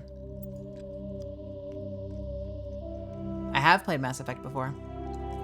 Not in a while, though. I don't remember there being this many difficulty modes. I feel like there used to only be like... Am I crazy? Or didn't there used to only be like easy, normal, and veteran? Was there always Insanity?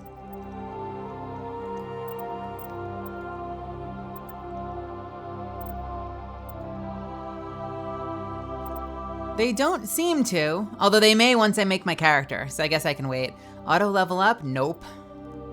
Level scaling. In classic mode, the original 1 to 60 level range will be used instead of the new 1 to 30 range. XP and talent point progressions remain the same, but the number of levels is doubled.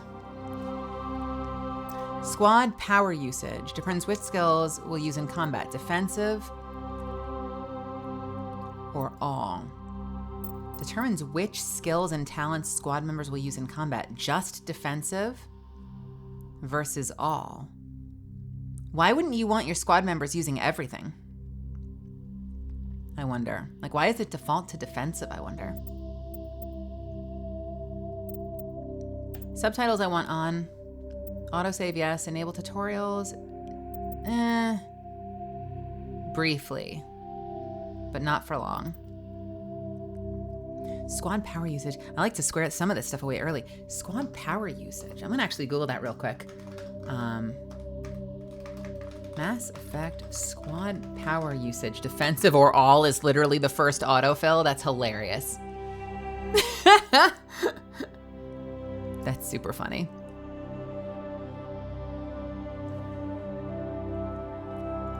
Has anyone used the squad mates use all power setting? Works for me. Liara and Kaden throw biotics all over the place. I use it in all 3 games. They're generally super liberal with power usage, sometimes almost too much if I really need someone to put in, if I need someone put into stasis or knocked over. Squad AI is kind of iffy though. Sometimes it works great, sometimes not so much. They definitely use their powers, except stasis, of course. And I switched to defensive only for a couple of missions that required a bit of finesse. Finesse. All right, we're going to keep it to defensive, I think. Yeah, that sounds all right. Thanks, Suffins.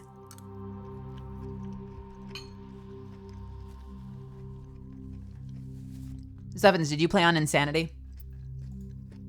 I have to know. Are you the ultimate badass? Yeah, all the way? Okay. That's a challenge. Dynamic Shadows, VSync, on. Okay, now I can click out, I think. Cool. Sound we've done. Controls we'll figure out as we go. Achievements we don't care about yet. All right. You know that like the first hour of us playing this is probably going to be character creation. I just want to prep you all for this. But let's see. Welcome to Alliance Military Database. Classified information requested. Establishing secure connection. Secure connection confirmed. Wait. Did I have frame rate cap on? Oh, enabling VSync limits your frame rate to match your monitor's refresh rate. Well, this says it... Wait, what?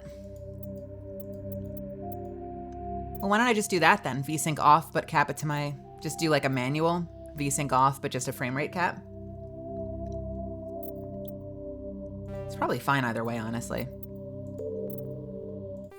All right. Repeat. Welcome to Alliance Military Database. Classified information requested. Establishing secure connection. Secure connection confirmed. So I am already prepared. My screen is 144, yeah. I'm already prepared to be disappointed with the character creator because I thought Andromeda had an awesome character creator, and I know that they didn't include any of those settings, but we'll see.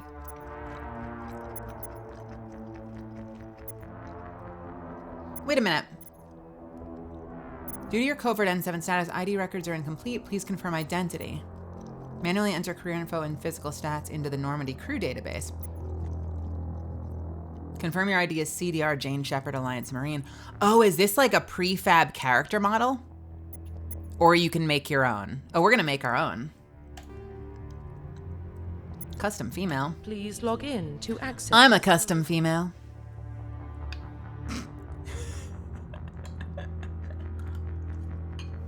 I crack myself up.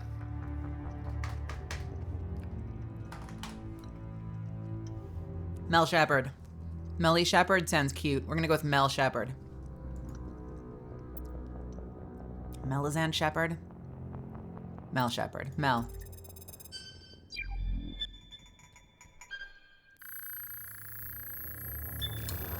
Warning, data corruption detected. Please reconstruct profile. I hate when that happens. Confirm pre-service history. All right, we're doing RPG shit. Let's see. Earthborn. You were an orphan raised on the streets of the great megatropolis covering Earth. You escaped the life of petty crime and underworld gangs by enlisting with the Alliance military when you turned 18. Colonist. You were born and raised on Mindoir, a small border colony in the Attican Traverse. When you were 16, slavers raided Mindoir, slaughtering your family and friends. You were saved by a passing Alliance patrol, and you enlisted with the military a few years later. Spacer. Both of your parents were in the Alliance military. Your childhood was spent on ships and stations as they transferred from posting to posting, never staying in one location for more than a few years. Following your Following in your parents' footsteps, you enlisted at the age of 18. Okay, so I'm either a military-born kid, born and bred for the Space Force.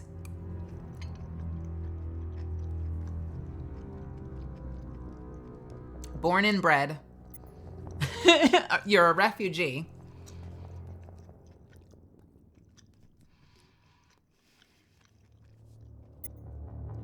Were you an orphan raised on the streets of the great megatropolises covering Earth? You escaped the life of petty crime and underworld gangs by enlisting with the Alliance military when you turn 18. I think I like that the most.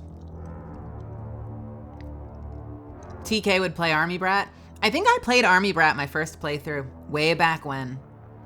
Because I think I had this idea that I was this, like, polished soldier who's, like, here to do things right and get things done. But since, you know, watching and falling in love with Arcane, I think I want to go with Earthborn because it feels more like that.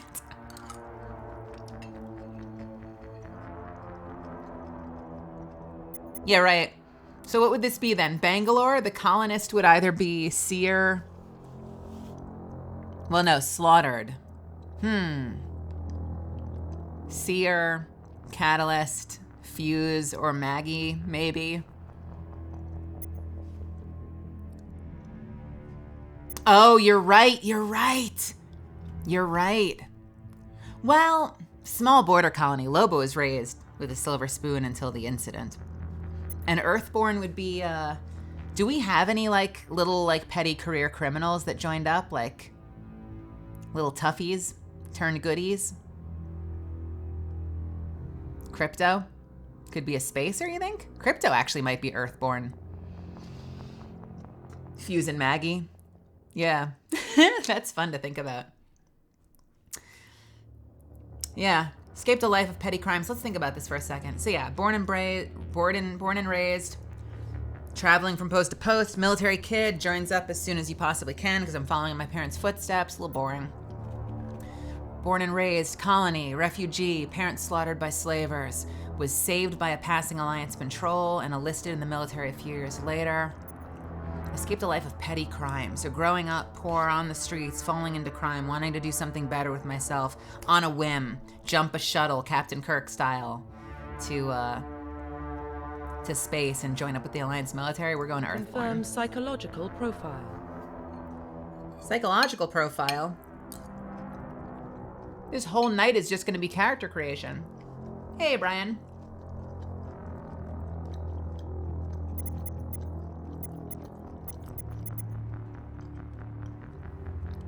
All right.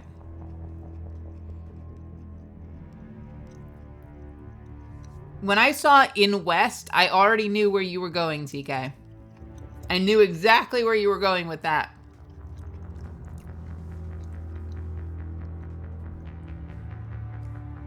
Okay, Spee. Sole survivor. During your service, a mission you were on went horribly wrong. Trapped in an extreme survival situation, you had to overcome physical torments and psychological stresses that would have broken most people. You survived while all those around you fell. And now you alone are left to tell the tale.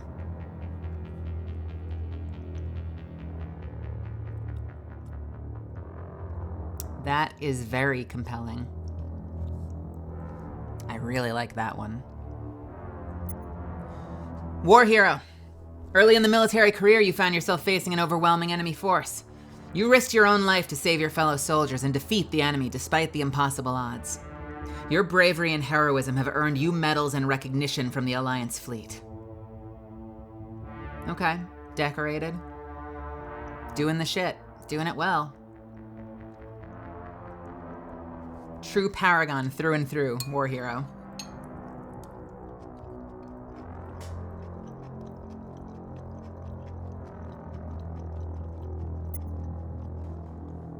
Ruthless. Throughout your military career, you've held fast to one basic rule. Get the job done. You've been called cold, calculating, and brutal. Your reputation for ruthless efficiency makes your fellow soldiers wary of you. But when failure is not an option, the military always goes to you first. Ooh, I love that too. I don't know if I see myself playing true renegade, though. I feel like I'm always chicken shit about it. Like, I just want to be nice and save people.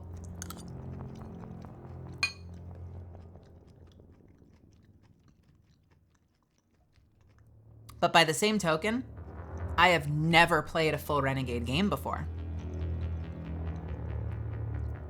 I've played Soul Survivor. I'm probably sure I played Soul Survivor or War Hero last time. So no War Hero. I am torn between Soul Survivor. I like that idea. Like, how do we know she's ready to get out there? You know? Her psych eval came back, it's shit. Like, it's a mess. Like, are we sure we want her out there in the field? Ruthless is super compelling as well. Get the job fucking done. Cold, calculating, and brutal. I'm really tempted. Earthborn, Ruthless.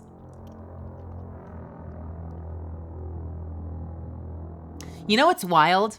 If you go back Confirm preset. and if you play Colonist Soul Survival, you've just had trauma after trauma after trauma after trauma. Like, you're a kid. You're on a small planet. Your family gets massacred by slavers. You get saved by a passing patrol and join the military. Where Confirm psychological. you're on a mission and everyone gets massacred except you again.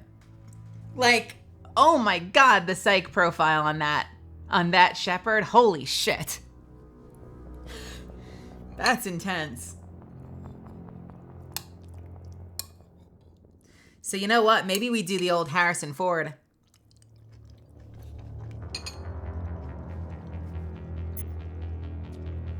This is backstory, right? This is where we enter the story. And maybe... Hey, welcome, Raiders. Hello, entertainment. This is where we enter the story.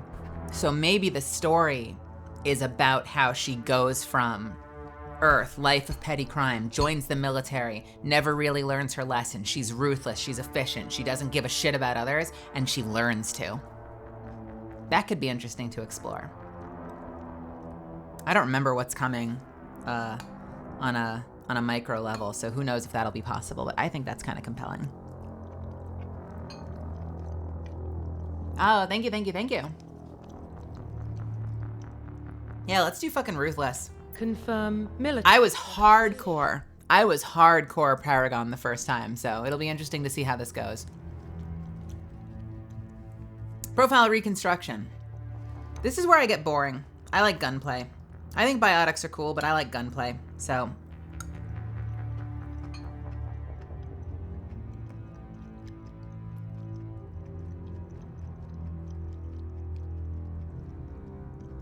Why were there two vids? What does that mean?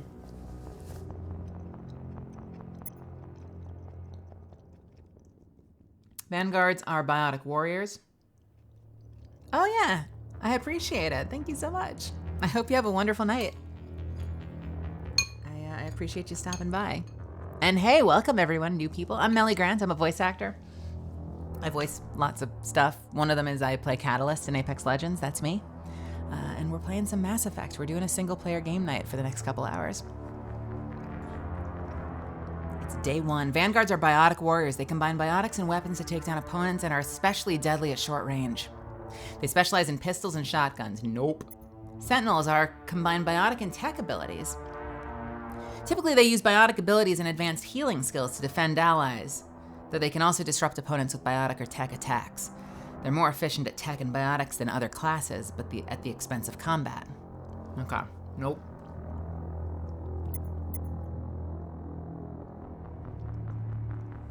Biotic specialists. Oh, I just noticed they have different looks for each one.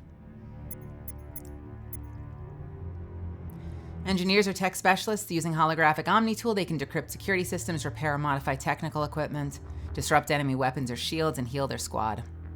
Soldier. Combat specialists, ideal for the front lines of a firefight. Soldiers have improved health, can specialize in the use of all weapon types.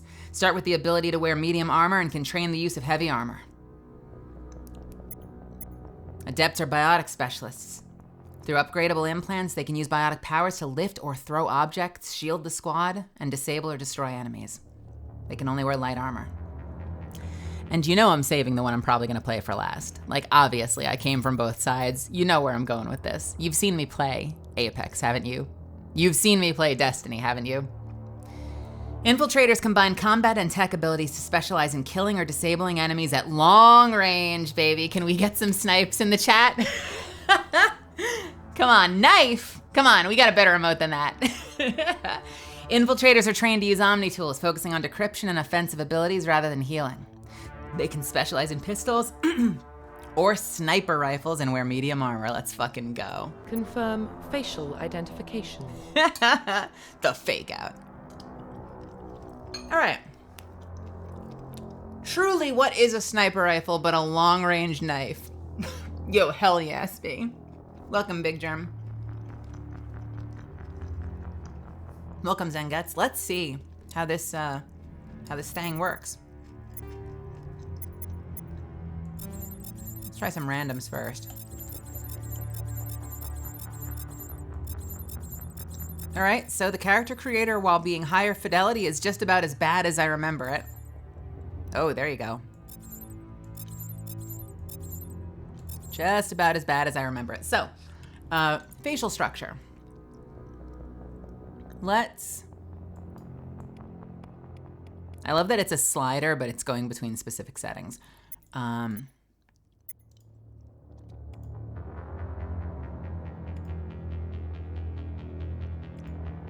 I have a feeling I'm gonna hate most of these. Let's see. So far, I like that one the most. I don't hate that one either. Oop, fuck. Neck thickness. Oh wait, that did not do what I thought it would do. I really thought I would get a thicker neck. I was expecting it to be funnier. Most attractive feature, the thickness of the neck. Real men understand. Okay, it just keeps sliding to the other one.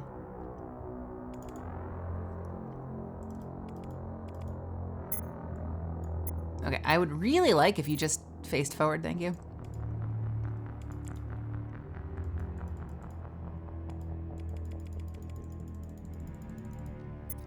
No. Let's just do, yeah, no. Nope, nope. Maybe. Nope. Nope. Maybe. Do I like this one or look forward, lady? Thank you. Or this one. This one? Like the fucking eye doctor. 1 or 2? 1? I like that. Or 2. Or 3. Leaning towards this one. Leaning towards this one. For a couple of reasons. But I like it. I like it. I like it. 1 or 2? 1 or 2? I think we're gonna go with 1, but we'll revisit it later. Skin tone. Interesting. This, okay, so first things first, we need to get the fucking lipstick out of there. Get the fuck off my character. Don't need neon Borderlands lips while I figure out, okay, good. While I figure out a skin tone.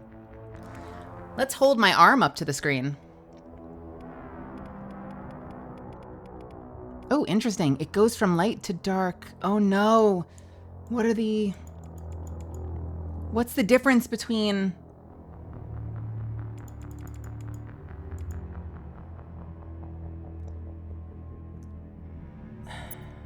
Because your graphics match your skin tone? They have to. It's the rule. I like that. I like that. I like that. Why does it change again? What's happening here in these last two? Does anyone know? What? We get a couple of moments where it steps back, which makes me think it's changing, what do you call it? Warmth? Like skin tone warmth is probably when it like resets and switches from like more of a blue to a green kind of like skin tone. Or green, is that what I'm thinking? What is it when you have like, is it green versus blue when like you look, when like gold or silver looks better on you? I know silver looks better on me, I think. It's been a while. Got the sickly pale and the ginger pale. Oh, Fluffy. This is my Sith look. We've been searching for you, Kenobi. Come with us quietly. Don't make us take you by force.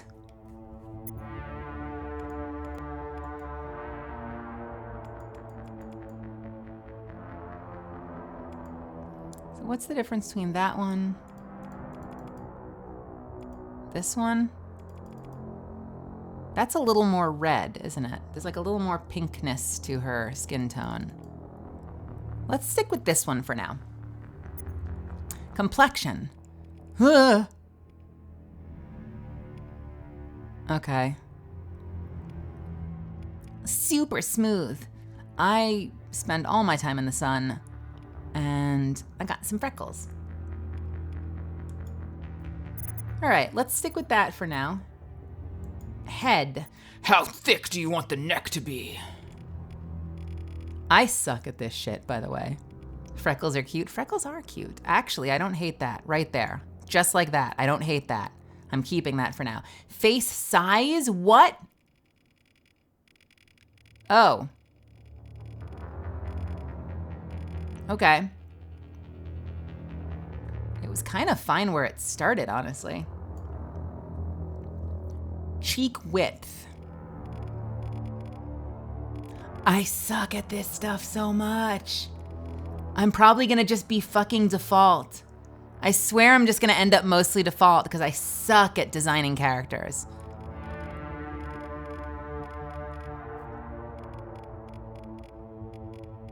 It's from slim to alloy. Just look forward, please. Just look forward.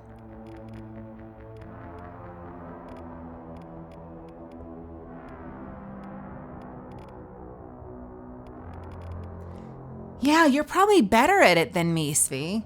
Because you design characters. I'm like, someone just give me a code for a character that looks good.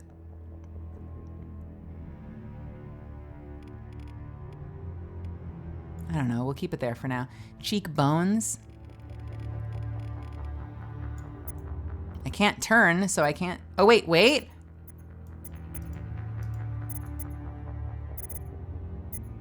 Sure. Cheekbones, let's go. No, stay. Thank you.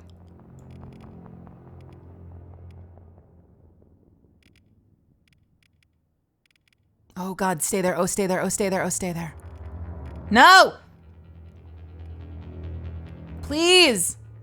I just want to see the thing, please. Oh, Shepherd. There, stay there. Nope. Fucking, yeah, no, stay there. Stay right there. Just stay.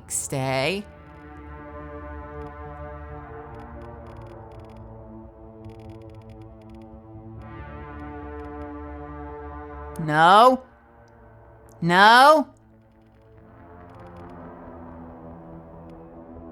All right, we're gonna keep it there for now. Cheek gaunt. How gaunt would you like your cheek to be?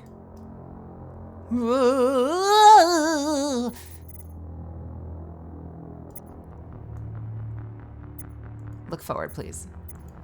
Lady! Look forward, please. Okay. I think I'm done with Mass Effect Legendary Edition. I kid. Okay, it's fine. It's God, fucking. Sure.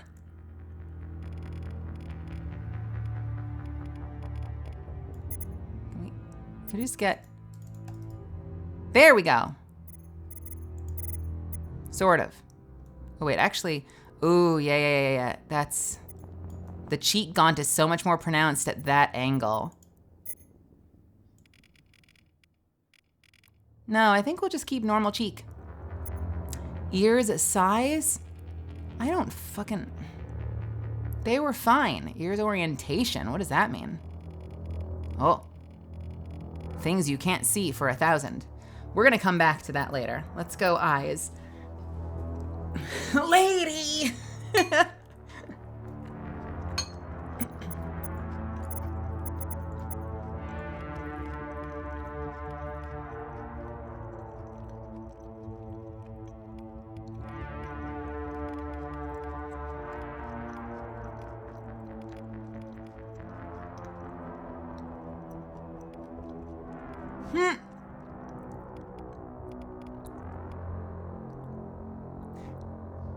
I'm confused. Oh, this is height. No, this is shape. This is shape. Infinite, we are gonna be here. I have fairly pronounced eyelids and bags under my fucking eyes, so can I feel like that's close, either that or that. What does eye height do? Got it.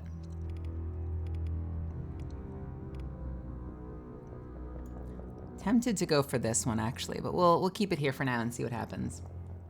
We need to do like a complete facial mapping. Eye width. I feel like I'm mostly gonna keep this default, honestly. Like honestly, it's I'm not good enough to do better than this, probably. What does eye depth do? Look to the right. Got it.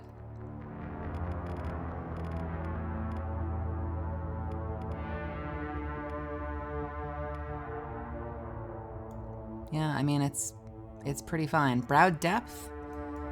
Turn. Not a huge amount of change there, huh? Not a tremendous amount you can do with brow depth, which is fascinating.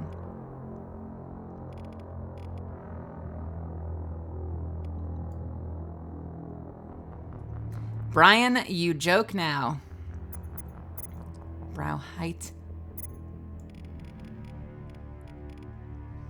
Let me look at myself. Mine are lower. I feel like lower is more accurate for me. Iris color.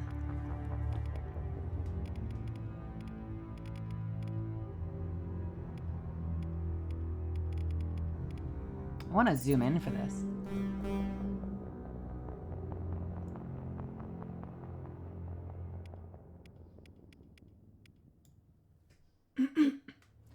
I don't have an eyebrow scar. I could go get one if you want.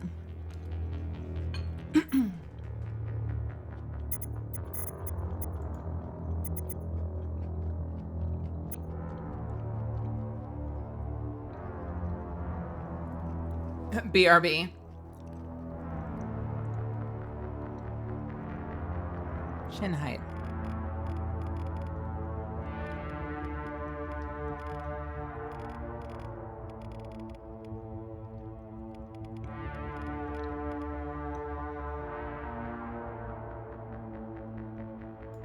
Yeah.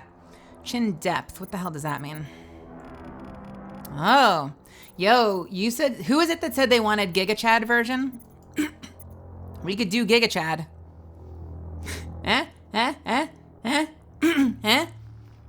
No? Okay. Chin width.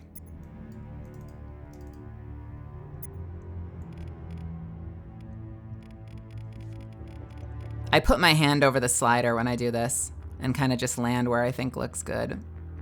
I don't want to see what the normal is. Look forward, please. Please, please, please, thank you.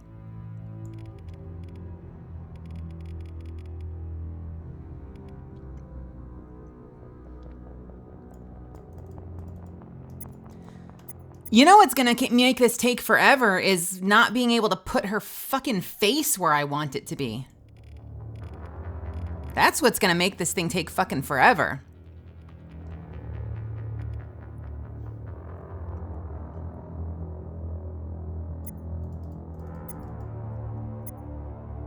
Swear to God. Mouth shape. I already like this mouth shape though, but let's... Lady. Lady. Lady! Thank you. Nope. Nope. Nope. Nope. Nope. Maybe? Nope. So either this one or that one, which is the same, apparently. Is that actually the same? Yes, it is. Why are they... But why are there two? Why are there two of the same thing? Mouth depth? Mouth depth.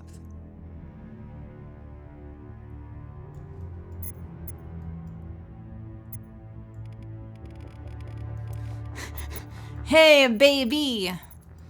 No, turn your head. Hey, fucking, turn your head. Baby, I'm here to give you the smooches. I'm here to give you some smooches, baby. No, turn your head. Fuck. I was sucking on this shot glass and, wait. There we go. I am going to lose it if I can't keep her fucking still.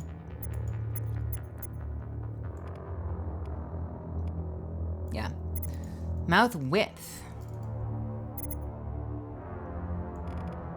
Oh, interesting. Mouth lip size. Ooh.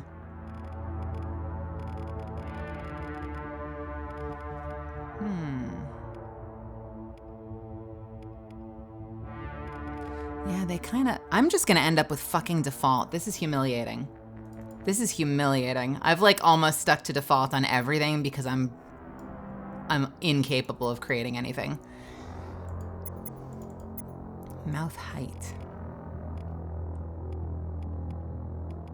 I've got my hand over it too. Like I'm not looking at where the slider is, and so I kind of just like slide until it looks about normal.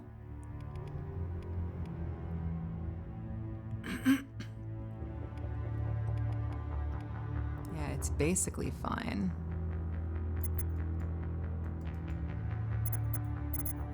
Nose. No shape. You created all the characters you ever played in this lovely streaming community. You're sweet.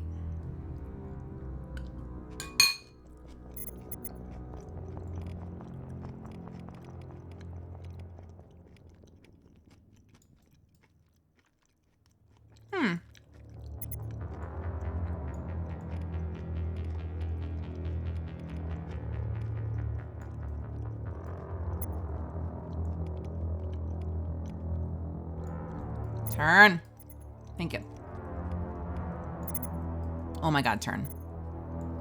Yo, Zuffins, did you have this kind of trouble building a character, getting her to fucking stay put?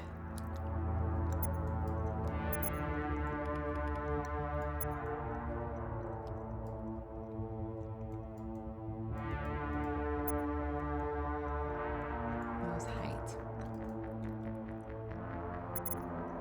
You think you managed? Okay. I think I'm honestly fine with that. Let's just check depth.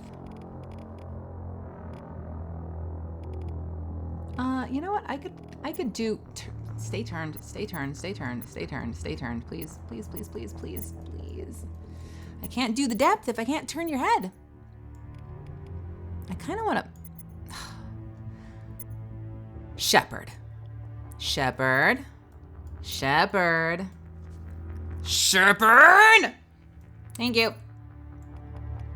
I think I want to come forward just the tiniest little, you know what? It's fine. It's fine. You know what? Fine. Hair. Profile reconstruction complete. Confirm facial identification. This is what we in the industry call user experience fail.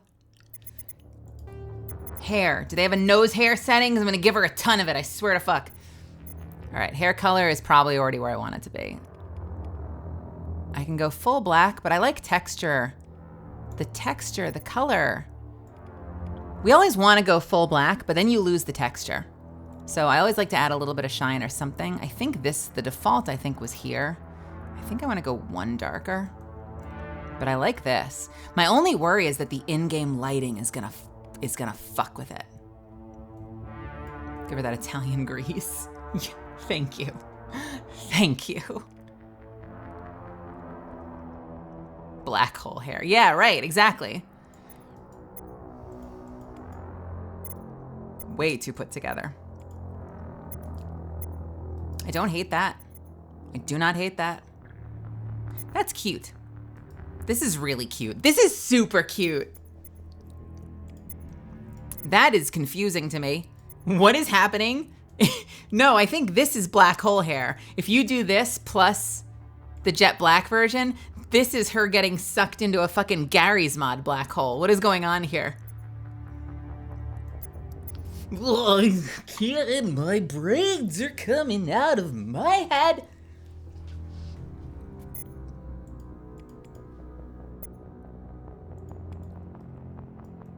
Live and Glaive.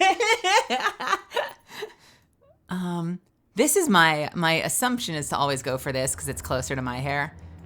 This is cute as fuck. Don't want that. What the hell's the difference?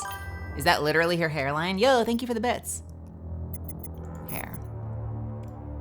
What? Wait, why?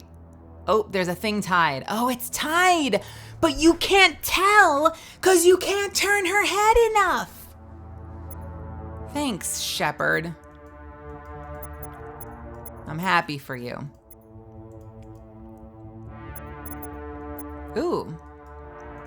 I like the strands. I just don't think that the engine, the hair doesn't, like, there's not gonna be any physics. If it actually fucking goes around a little bit, never mind. Fucking rock star. Stop in the name of love before you break. Anyway. Nope. Nope. Ooh. Don't hate this. I don't hate this. Is her head long? Was I able to do that somewhere?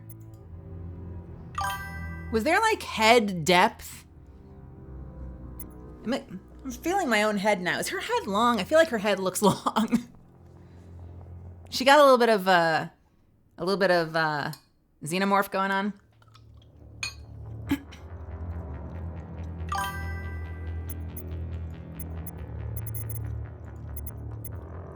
It looks long because the hair makes it that way.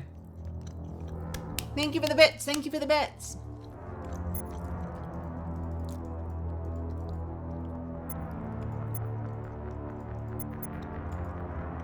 Ooh. Ooh, I like that.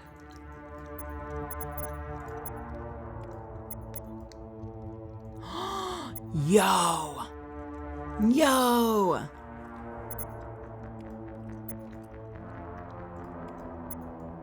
That is so fucking cool. That is so cool. Hex pattern shaved is super fucking cool. Honestly, I like this one. And I kind of like... So right now my three choices are, I like this one. Not that one. This one. I like the one that it started as, which is this one. And I kind of like this one. I don't hate this one.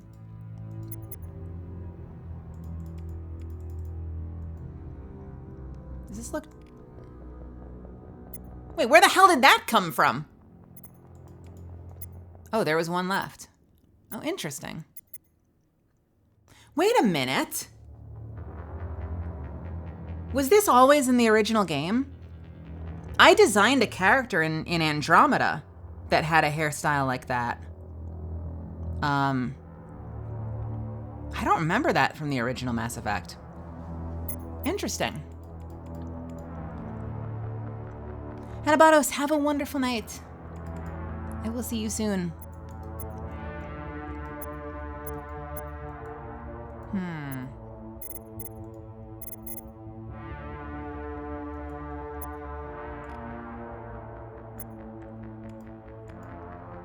So Practical Combat Soldier makes me want to go with like this one or that one or like a short haircut like that one or this one. I think I like the concept of this one, but it just looks so long and weirdly long in the back.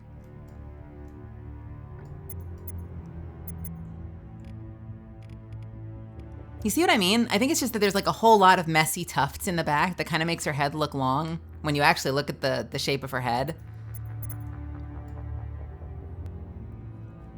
It has a lot of volume in the back. Hey, welcome back, Nilky.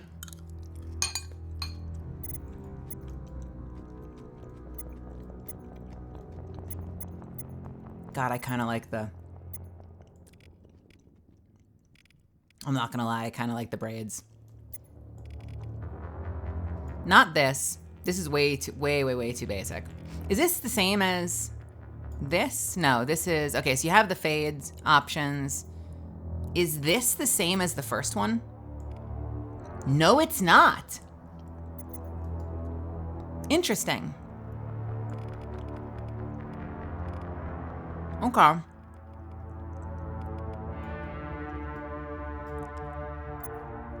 Ripley up front, Xenomorph in the back.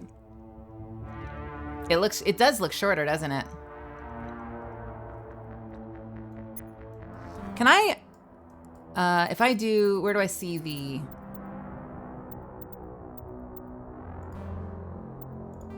Profile reconstruction complete.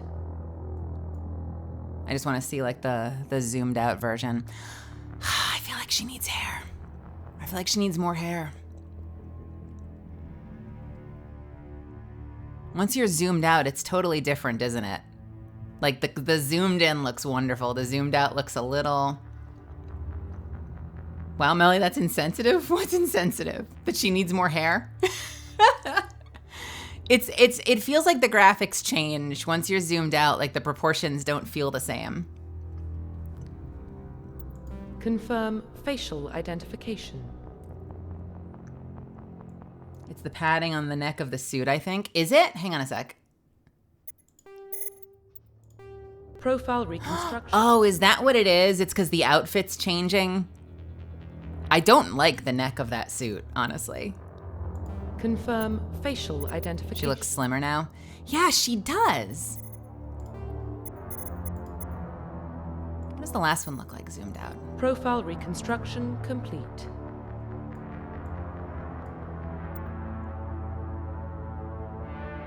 Confirm facial identification. Does this one look like zoomed out? Profile reconstruction complete. Ugh. Ugh. You know, I think my gnome in World of Warcraft uses a hairstyle like this, and it actually looks very cute on her. Confirm facial identification.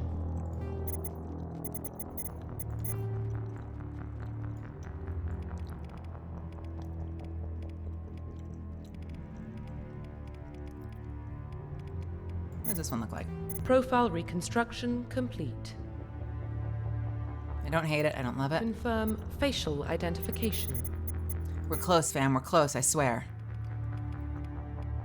I've taken way longer in character creators. Profile reconstruction complete. Confirm facial identification. Oh, that line is going to get old really quickly. This was the other one I thought was cute, right? Profile reconstruction complete. Confirm facial reconstruction. Profile reconstruction complete. Confirm facial identification. Confirm facial identification. Beam. All right, and this is the one it started as. Profile reconstruction. Profile reconstruction complete. Confirm. Hey, does anyone know if you can... Hey, Zeffins, are you there? Can you change this shit later? Or are you stuck? Hey, Liz, welcome. Her middle name is Longhead. Liz. Only in a save editor? Handprint identification, please. Handprint identification, please. Handprint identification, please. Facial identification. Confirm facial identification. Ah, yes. Isn't that a line from a famous game? Hair never changes.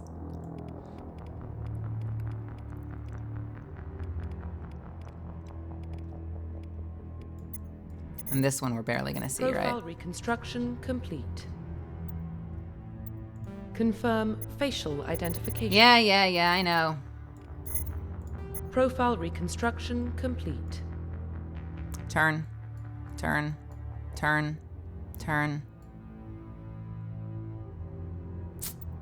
Confirm facial identification. Let's skip this for now. Let's go to makeup. We'll skip it. We'll come back to hair. Holy shit. All right, blush color. Oh my God, they're indiscernible.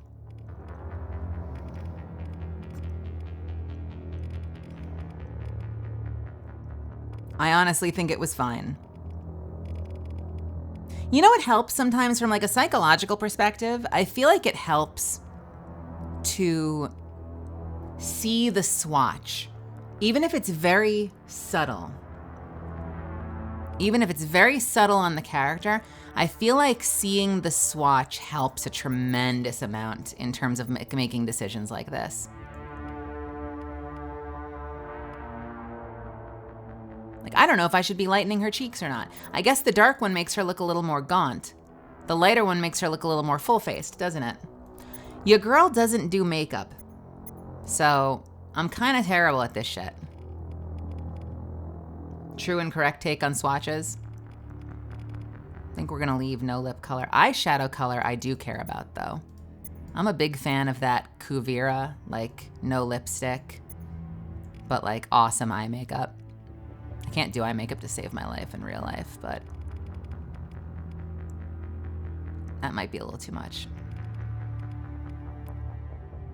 Ooh, but with the eyeshadow, it does blend a little bit better. By itself, it looks like weird theater makeup. But with the eyeshadow, it's not half bad. Was that where it started? I feel like I might just keep it there. Scar. When I was adding makeup to Catalyst, having swatches and being able to move the key light around really changed things drastically. I don't do makeup right now either, but it's fascinating how it does change a face. Yeah, gosh, it would be so nice to have more lighting options. Games like Black Desert, which I've spent way too much money on, but games like Black Desert have really nice, like they have like multiple lighting settings and poses and shit.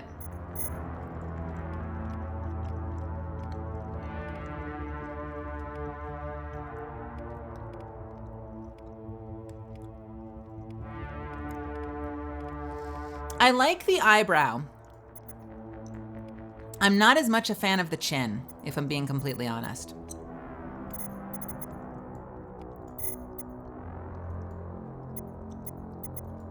This is like, how'd you get that scratch under your eye? Oh, my cat. We hadn't taken her to the groomer in a while. Her claws were really, really sharp. I tried to pick her up. She flipped and spun her body, and I kind of lost control. And she ended up going over my shoulder and down my back, and she left a really, really nasty scratch on my cheek on her way over. Owning a cat is a daily battle in Valhalla. It literally, how'd you get it? Cat. Got it. Say no more. Ooh, that's kind of fun. I don't know how I got these scars. Ooh, that's also fun. I don't like the... And then, of course, the Kylo Ren. If you want to go for the Kylo Ren, you've got that option. I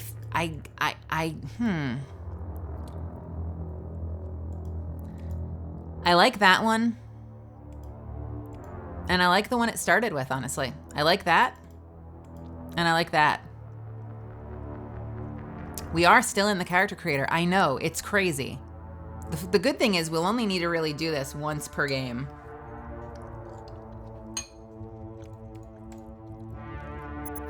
I might keep what we had, honestly. Wait, 20 minutes? You say 20 minutes like that's a long number.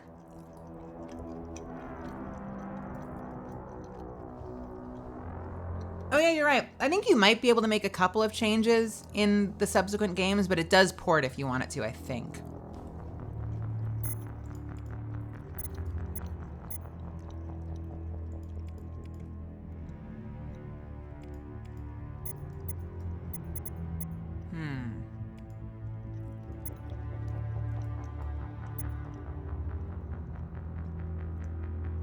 Hey, Ghost Guy, welcome, welcome.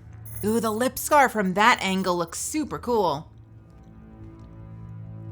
How cool would it be for Catalyst to have tarot cards as her heirloom? Much love as Catalyst has become my main since her release. Hey, Ghost Guy, thank you so much for saying that. I really appreciate it.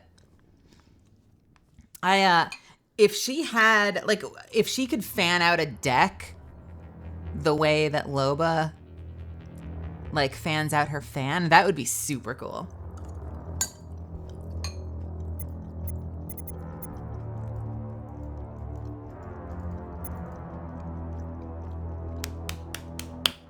I'm so glad you're here. I hope you're having a wonderful time.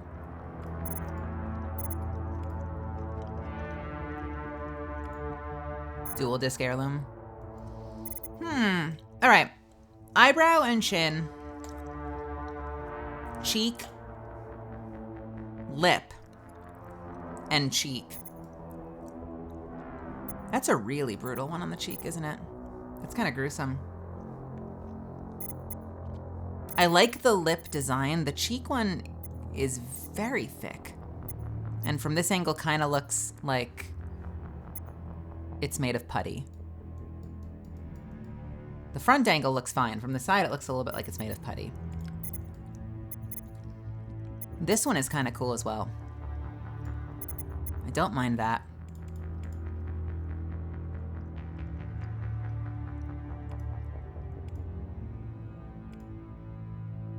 All right, I think I'm still, as much as I like the lip one, if there was just a lip one, once again, I wish I could just have the eyebrow and not the chin. So I'm torn between that one,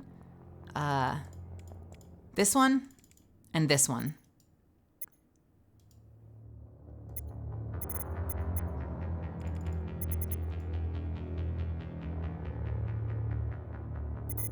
What do you think?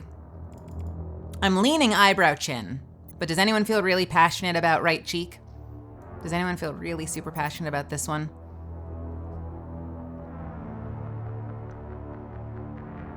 Versus this one.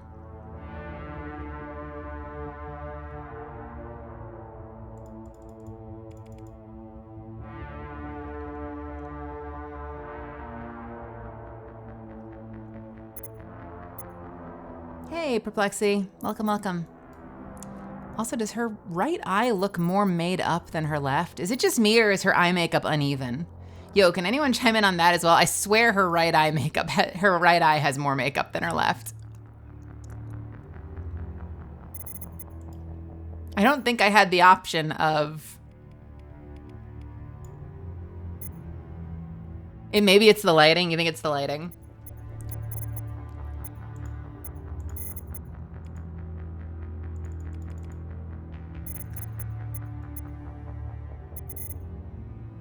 I don't hate that one. And I don't hate that one.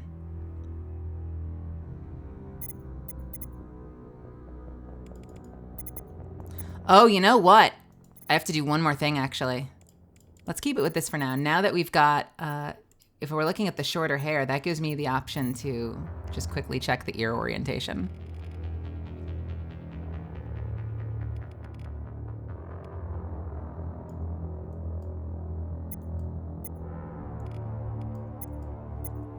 Where's my ear orientation?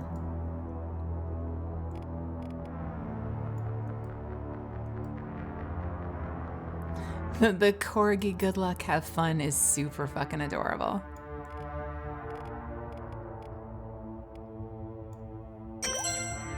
Hey, thank you so much for the sub, Perplexity. Yo, you've gifted 2 subs in the channel. That's very, very kind of you. I appreciate you. Your size.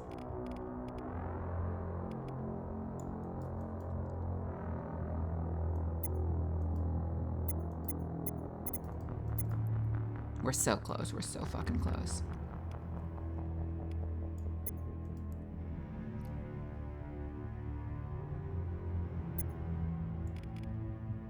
I guess that makes sense.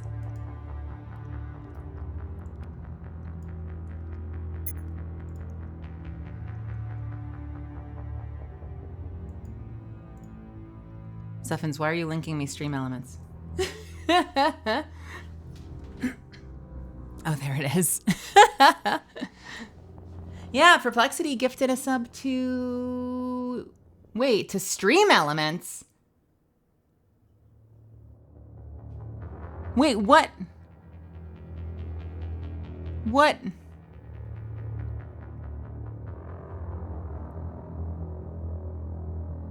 Enjoying the stream, consider supporting me with a sub.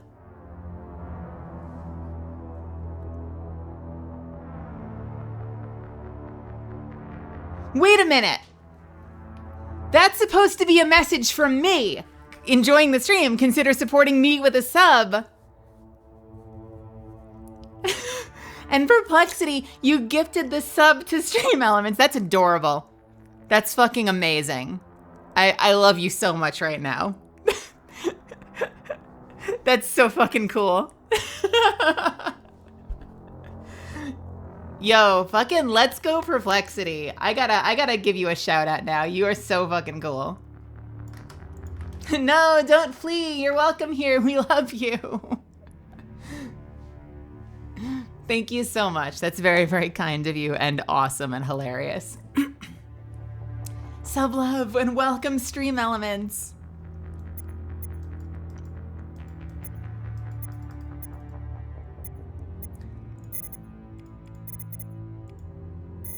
God, I'm having incredible decision paralysis about the scar. Like, I'm so ready to start, but I'm having insane decision paralysis around the scar. I think I'm leaning towards this one. Fuck. I think I'm leaning towards this one.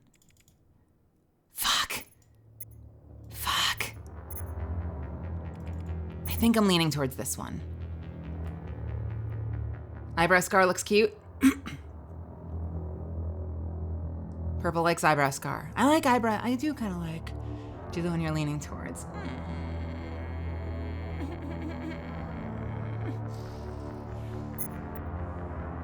Profile reconstruction complete. Under eye, it's so cool, says Nyman. I mean, who doesn't love an eyebrow scar? Glad I'm not the only one who takes ages in character creation. No, you and me both, my friend. You and me fucking both. Reconstruction complete. Under eye is Confirm so cool as facial well. identification. Let me look at it one more time. Right across the eye. Versus. We're just about good. Oh. Ah. You know what the nice thing about this one is? You can see it from both sides. No matter what side it is, you can see that she's got scars.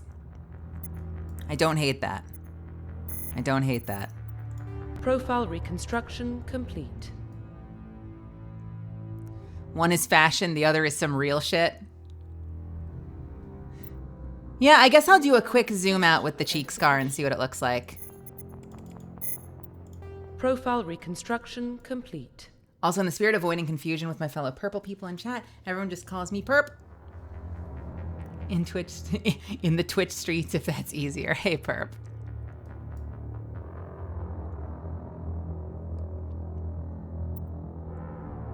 I feel like that's more noticeable. Like, I really see the scar from this angle. Confirm facial Chris identification. just says my whole username because he's polite. Oh, do you hang out with Chris Edgerly's stream sometimes, Perp? Catalyst would say the whole thing. Catalyst would be like, hello, Perplexity Gold.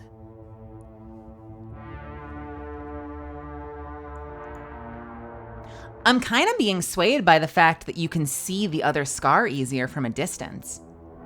Like, you see the eyebrow a little bit, you basically don't see the chin.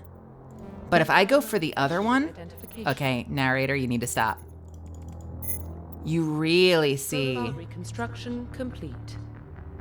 You really see the eye scar. I do love a good long range scar.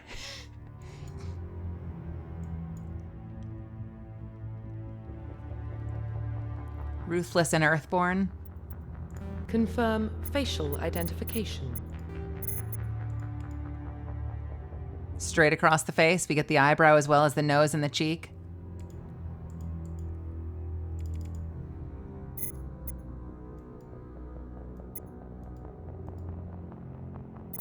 What does that look like? Profile reconstruction complete. I really don't like the cheek. Confirm. Yeah, we're just about done. We're just about done. I swear. I warned you. I warned you. I warned you. We were going to spend like a fucking hour in here. I told you I'd shoot, but you didn't believe me. Why didn't you believe me?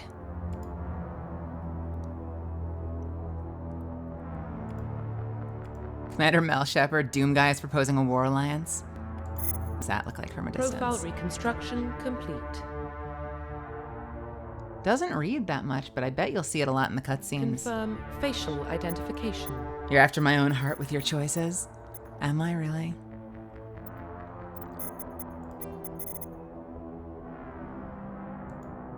I don't want to go across the whole one. I think...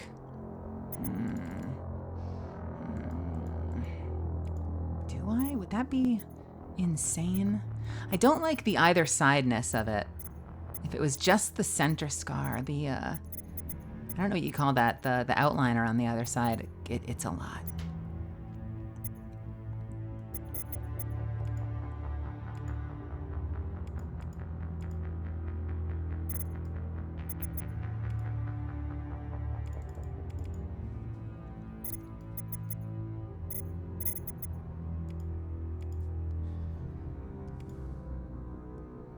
It does have better graphics than the OG.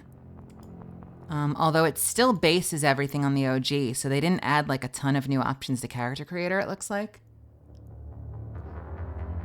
She does look like she's a little spooked, doesn't she? Profile. I think that's it.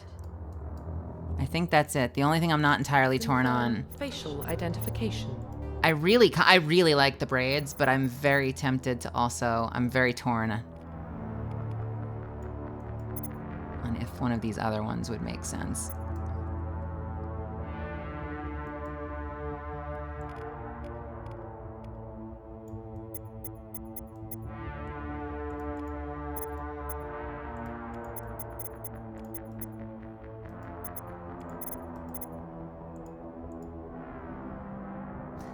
Is this one of the ones we'll hear Allegra in?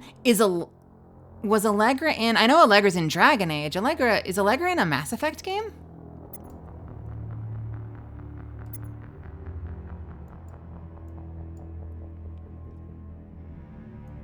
No.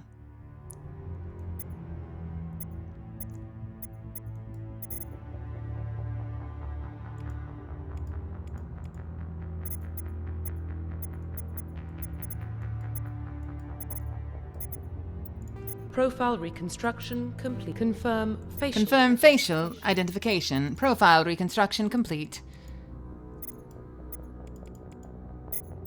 Profile reconstruction complete. I'm going with it.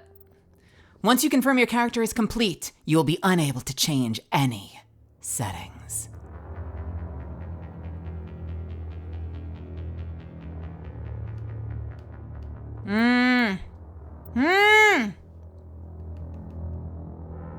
Do I want her to have more hair? Let me take one more look at the longer hair. I swear.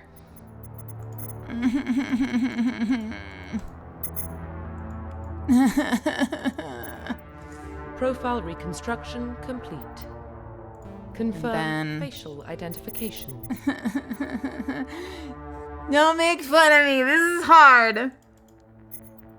Profile reconstruction complete. You can save edit if you end up wanting. Can I? Confirm facial identification. I'm about to lose it.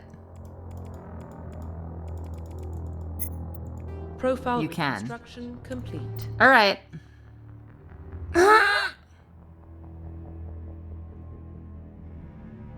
Identification confirmed. Combat difficulty insanity. Auto level up off. Legendary mode versus classic. Defensive. Subtitles on, autosave. Turn this on to automatically save the game at set intervals. Autosaves always overwrite the same autosave file. Enable tutorials. Momentarily, we'll turn it off later.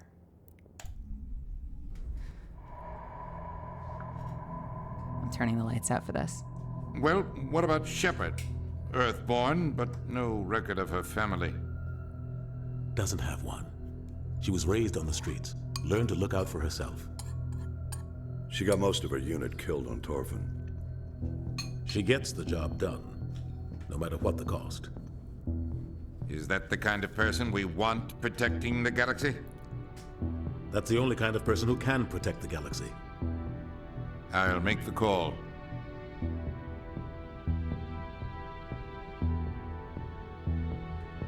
In the year 2148, explorers on Mars discovered the remains of an ancient spacefaring civilization. In the decades that followed, these mysterious artifacts revealed startling new technologies, enabling travel to the furthest stars. The basis for this incredible technology was a force that controlled the very fabric of space and time. They called it the greatest discovery in human history. Wow, the music just stops. That's depressing. Oh. That's really anticlimactic. The Arcturus Prime relay is in range. Initiating transmission sequence.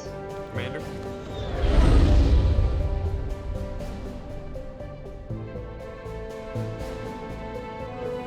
We are connected. Calculating transit mass and destination. The relay is hot. Acquiring approach vector. All stations secure for transit.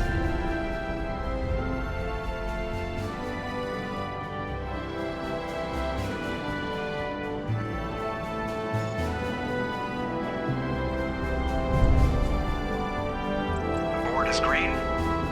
Approach run has begun.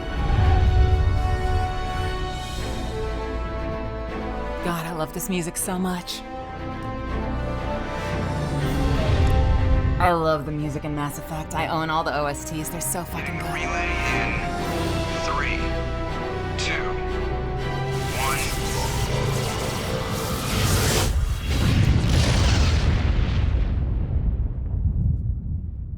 1. Thrusters, check. Navigation, check. Internal emissions sync engaged. All systems online. Drift, just under 1500K. 1500 is good. Your captain will be pleased. Nihilus. I hate that guy. So you hate him? You remember to zip up your jumpsuit on the way out of the bathroom? That's good. I just jumped us halfway across the galaxy and hit a target the size of a pinhead. So that's incredible. Besides, Spectres are trouble. I don't like having them on board. Call me paranoid. You're paranoid. The Council helped fund this project. They have a right to send someone to keep an eye on their investment. Yeah, that is the official story. But only an idiot believes the official story. Here we go. Only an idiot. You always expect the worst. Well, bad feelings are an occupational hazard. But we don't go anywhere unless there's a good reason, so... What are we doing here? Joker, status report. Just cleared the mass relay, Captain. Stealth systems engaged. Everything looks solid. Good. Find a comm buoy and link us into the network. I want mission reports relayed back to Alliance Brass before we reach Eden Prime. Aye, aye, Captain. Better brace yourself, sir. I think Nihilus is headed your way. He's already here, Lieutenant. Tell Commander Shepard to meet me in the comm room for a debriefing. You get that, Commander? Great. You pissed the captain off and now I'm gonna pay for it. Don't blame me. The captain's always in a bad mood. Only when he's talking to you, Joker. Oh, we in and we're about to hit an ad, which means I literally did take an hour in character creation. That is pretty much par for the course for me, honestly. I'm gonna go ahead and hit the button. Let's get it out of the way. We're story mode now, so we good. So once the ad's out, I'm a little bummed about the audio cutout. I was bracing for the music. I was hitting you with that super fast speed read fucking narration because I knew it was gonna switch fast. And then the sound cut out and I was sad. Hopefully that doesn't happen again. It might have been because I was tabbed out. I might have been tabbed because I double checked. But it was playing fine, so I don't know why it would cut suddenly. So that's something I gotta keep in mind, so we don't fucking cut the sound out at like a critical fucking moment.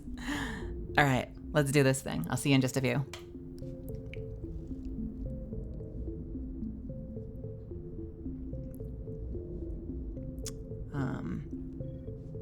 I've got water, right? Yes, I've got water. I've got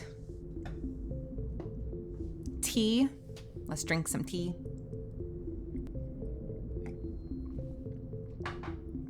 All right. Oh. Wait. Can I shoot in? Oh my god. Okay, hang on a second. This is obscene. Hey, mouse sensitivity. Let's try like 15 and see what that feels like. Green tea matcha.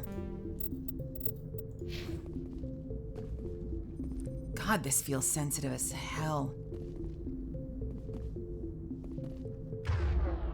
Oh. How do I run? Wait, is run spacebar? Oh god, we're changing that. What the fuck is that control? All right, WASD, toggle walk. Toggle walk can be this. Toggle crouch. Is there a hold to crouch?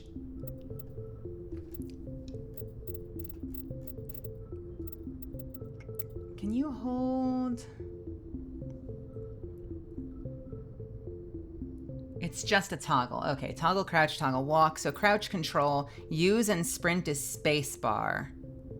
That needs to be shift. Tactics HUD. Yeah, tactics HUD can be space. I would actually reverse that. Honestly.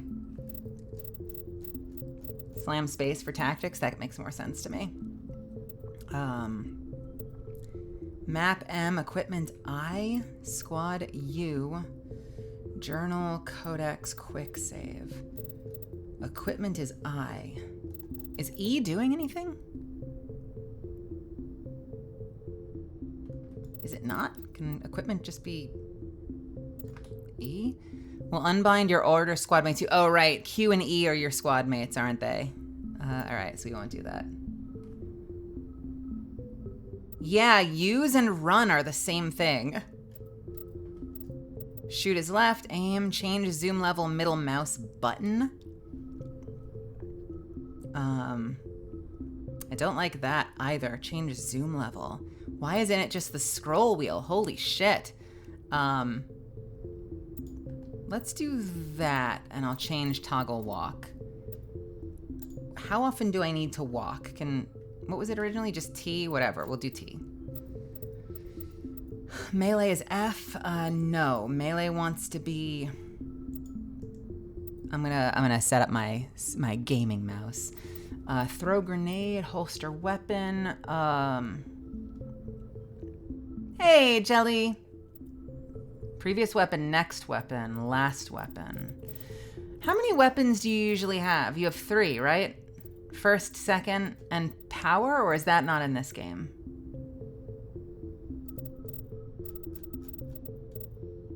Switch to sniper, switch to assault. Oh no, you have everything in this game, don't you?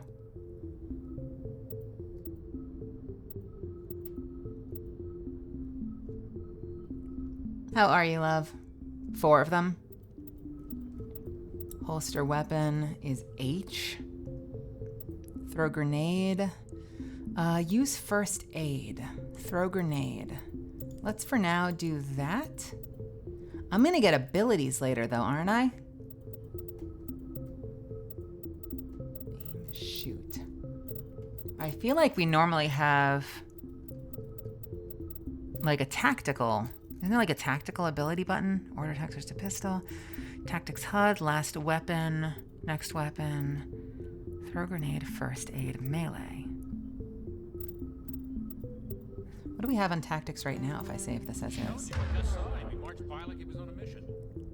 Yeah, okay, so we've got...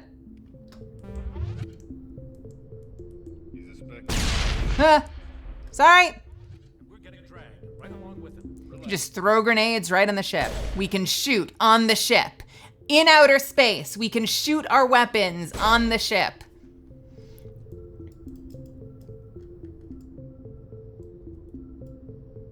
Normandy was just built. So we have sabotage and...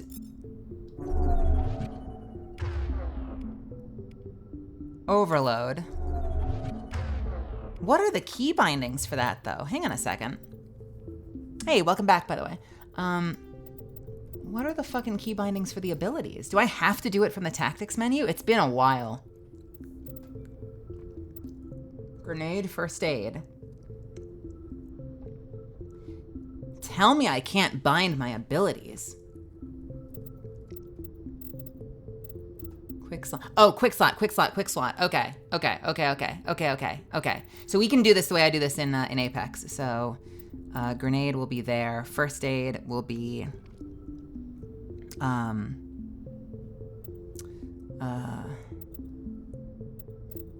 this is a really tough question, actually.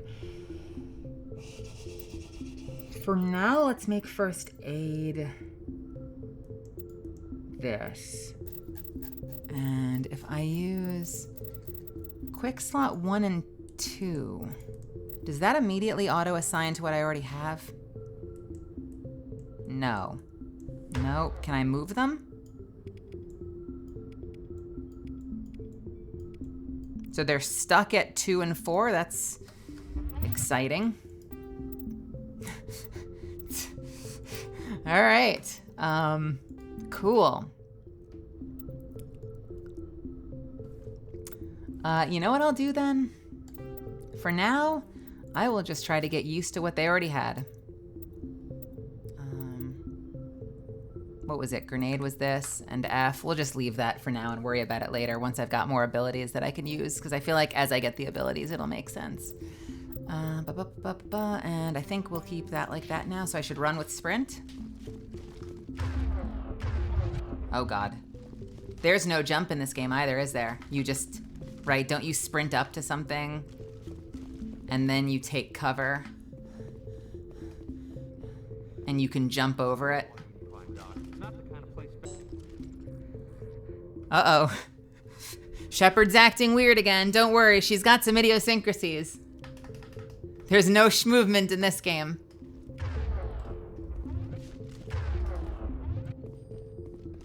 I'm gonna be opening this constantly trying to jump.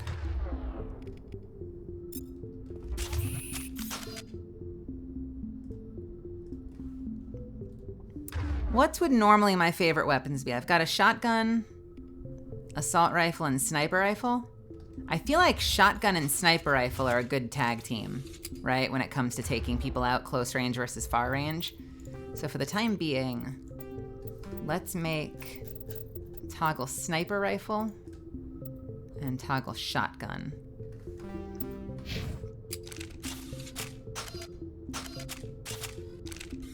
Yeah. Holster needs to be the same as Apex or I'm gonna lose my mind. So holster weapon is gonna be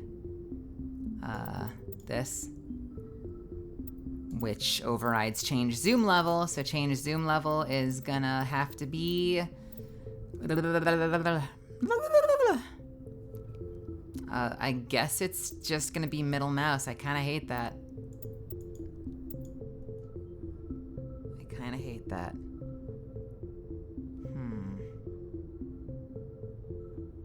Gets kited at mid-range. Shit. Holster weapon.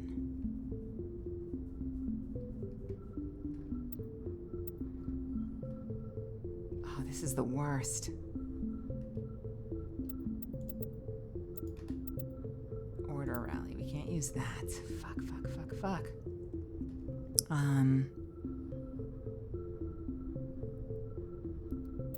What if I used that?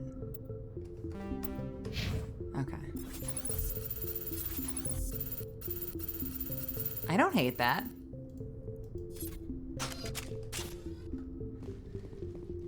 How are we doing? Mental Gen? Anyone to talk to? Can I go at the airlock? Do I like this? So when I am...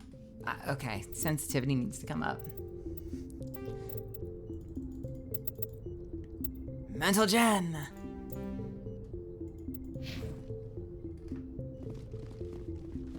Hi, friend. Nope. That. Congratulations, Commander. Looks like we had a smooth run. You heading down to see the captain? Sounds like you don't trust our Turian guest. Sorry, Commander, just having a chat with Adams down at engineering. I didn't mean to cause any trouble. But you have to admit, something's odd about this mission. The whole crew feels it. You think the Alliance brass is holding out on us? If all we're supposed to do is test out the stealth system, why is Captain Anderson in charge? And then there's Nihilus. Spectres are elite operatives, top covert agents. Why send a Spectre, a Turian Spectre, on a shakedown run? It doesn't add up. What do you know about the stealth systems? I just know it masks our location from scans and sensors. Cutting-edge technology. The Normandy's the only ship with this prototype drive. But why are we fully staffed? A skeleton crew would be cheaper, less chance of security leaks too. Plus there's Nihilus. It's pretty obvious this shakedown run is just a cover. For what? Damned if I know, Commander. We're out here on false pretenses. I'm not a fan of being left in the dark. Do you have a problem with the captain? No, man. But I can't figure out what he's doing here. Captain Anderson is one of the most decorated Special Forces officers in the service. If he melted down all his medals, he could make a life-size statue of himself. Yeah, right. Don't Why the fuck is he on a test run? Do-nothing mission. He's treating this shakedown run too seriously. Something big is going on. You don't trust Nihilus? I don't like Turians in general. It runs in my family. My grandfather fought in the First Contact War. Lost a lot of friends when the Turians hit us. Nihilus is no ordinary Turian. You've got that right, Commander. We're an Alliance vessel, human military, but Nihilus doesn't answer to the captain like the rest of us. Spectres operate outside the normal chain of command. And they don't come along just to observe shakedown runs. Nihilus looks like he's expecting some heavy action. I don't like it. Info's on a need-to-know basis, Presley. Just follow the orders you're given. Understood, Commander. That was... After all of that questioning, that was a very abrupt and terse exit that I wish I hadn't actually done, but here we are. Who else do we have? Hey, Siri, wasn't talking to you, but thank you. Yeah, why do you think that is? And what do you know about them? That's really interesting. Now shut up and do your job. Nope, it's not E. Fuck. Well, I want to run with shift, but maybe I should switch it.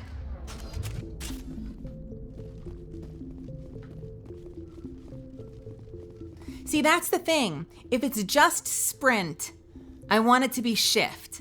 But if it's also how I talk to people, I want it to be F or space.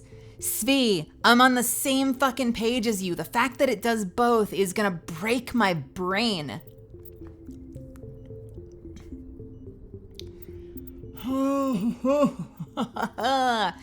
Okay. Fucking tactics HUD.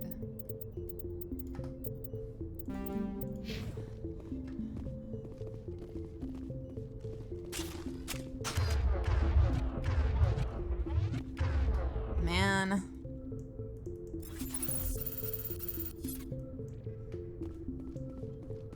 Tactics HUD is a hold.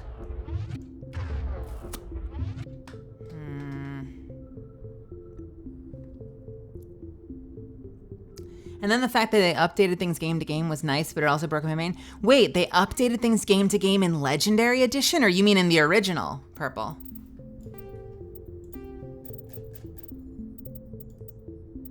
Changes zoom level, fuck.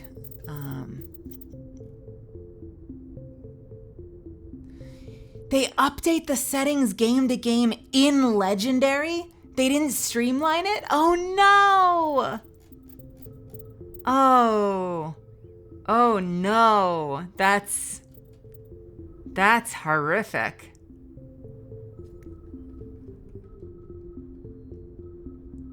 Minimal effort.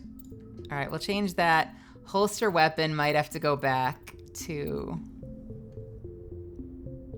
No, you know what? Actually,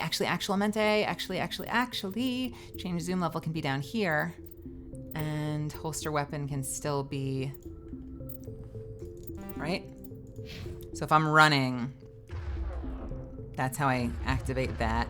I don't mind that. If I need to change zoom level, I can do that with that. I don't mind that. It's still weird hitting spacebar to run. But doing something like this to talk to someone is a lot easier.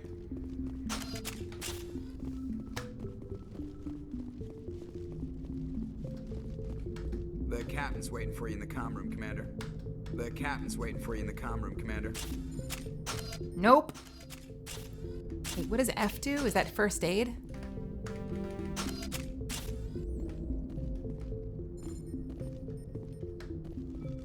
Oh, this is gonna be fucking weird. Also, the jostling of the camera is gonna make me sick, I swear to God. Hi. What do you think, Commander? We won't be staying on Eden Prime too long, will we? I'm itching for some real action. I sincerely hope you're kidding, Corporal. Your real action usually ends with me patching up crew members in the infirmary. Marines are meant to fight. You just fix us up and we're done. I know how things work, Commander. I've seen my share of combat, but it's foolish to go looking for trouble. You could both take a lesson from the captain. He's not afraid of combat, but he knows the value of restraint, too. Sorry, Doc, but this waiting's killing me. I've never been on a mission like this before, not one with a Spectre on board. Sorry, Doc, but this waiting's killing me. Gosh. Do your job, follow my orders, and there won't be any problems. Easy for you to say. You proved yourself on Torfin. Everybody knows what you can do. This is my big chance. I need to show the brass what I can do.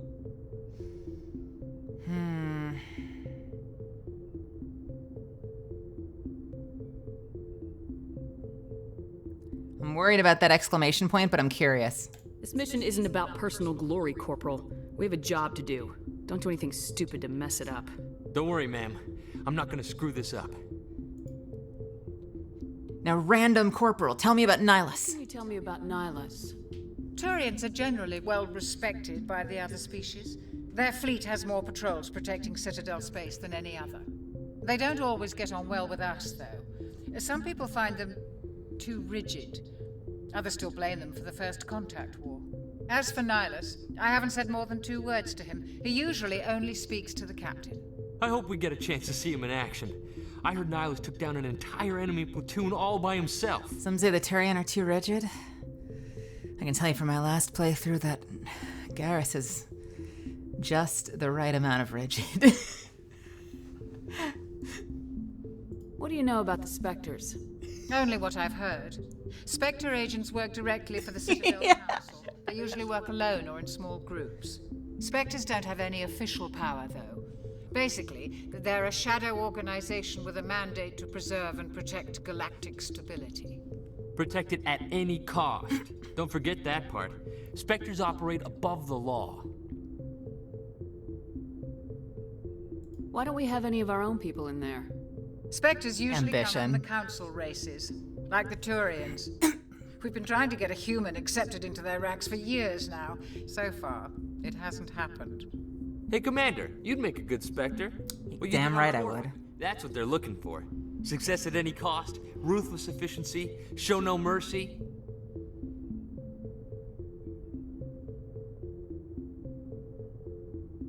How do you control agents with unlimited power? I suppose the Council could revoke the Spectre status of an agent who got out of hand. At that point, Citadel Security Services would take over. Those C-Sec grunts wouldn't stand a chance. C-Sec. Spectres were 20 ordinary soldiers. Right, don't you meet Garrus when he's like working a desk job or something? They send another agent to take him down. That's Spectre justice. The Corporal's confusing romantic legends with reality, Commander. You're from Eden Prime, aren't you, Jenkins? What's it like? It's very peaceful, Commander. They've been real careful with development, so you don't have any city noise or pollution. My parents lived on the outskirts of the colony. At night, I used to climb this big hill and stare across the fields back at the lights from the main settlement. It was gorgeous. But when I got older, I realized it was a little too calm and quiet for me. That's why I joined the Alliance. Even Paradise gets boring after a while. Any idea why Eden Prime was chosen as our destination? Not really sure, Commander. Liara, huh? Eden Prime's one of our most stable colonies. Good place to take the Normandy for a shakedown run, I guess. No real danger there. That's There's what you gotta think. be something else going on. We've got a Spectre on board. That's why I'm so wound up. I can't wait for the real mission to start. What if I say I could do that? What do you know I'm about curious. Only what I've heard. Spectres don't have Protect any... it at any cost. Don't forget that part. What you did on Torfin, that's what they're looking for. Success at any cost. I'm just curious. Show no mercy. Sounds like my kind of job. This is all just wild speculation. The Spectres aren't interested in recruiting humans, no matter how capable. The captain's waiting for me. Goodbye, Commander. I got Renegade +2 for something. Who the hell knows? Yes, Commander, is there something you need? No. The captain's waiting for me. Goodbye, Commander. Can I assume I can't use this yet, right? Yeah. Wait, can I? No. Oh, I keep pressing the wrong button to run, and once I'm running, my sensitivity is different. So, when I'm in combat, I can spin way more than when I'm out of combat. I get a quarter turn here, whereas when my gun is out, I get almost 180. God, the hell. 35, maybe? Oh, this is gonna be a trip. All right, we gotta split the difference here. This is exciting.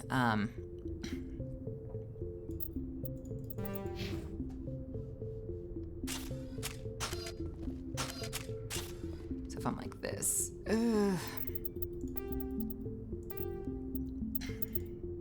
we'll do 30. Let's try 30.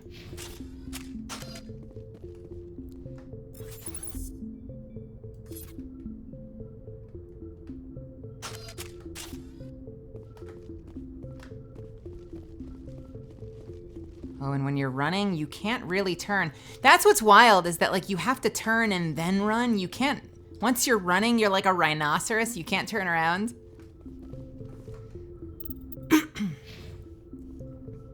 This feels the best, I think. This is very sensitive, but I think I can probably make it work. There's no ADS sensitivity, right? Of course there isn't. Surely they would not be that cool. Shooting configuration. That's not what I wanted.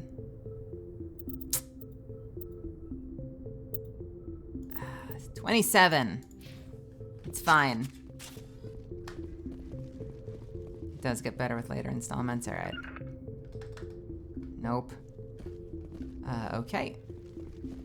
Here. Yeah, there we go.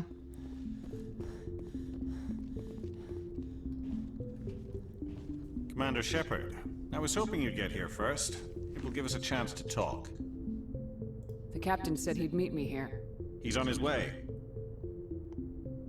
I'm interested in this world we're going to, Eden Prime. I've heard it's quite beautiful.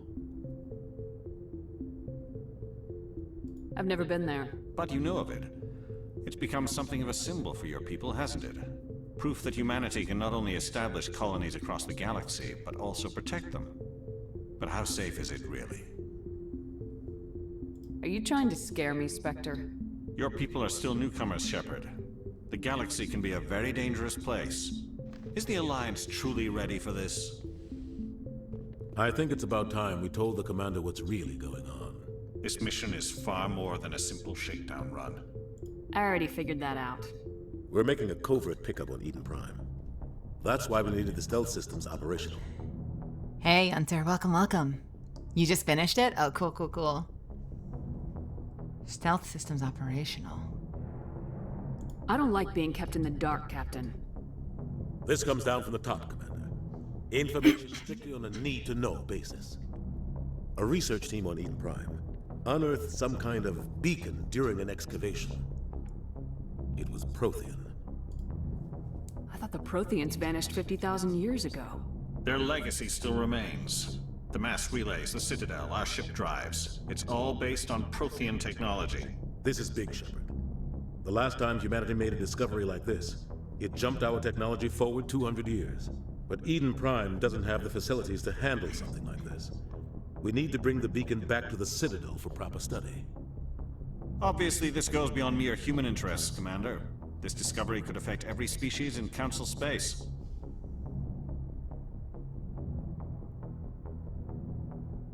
Why didn't we keep the beacon for ourselves? You humans don't have the best reputation. Some species see you as selfish, too unpredictable, too independent, even dangerous.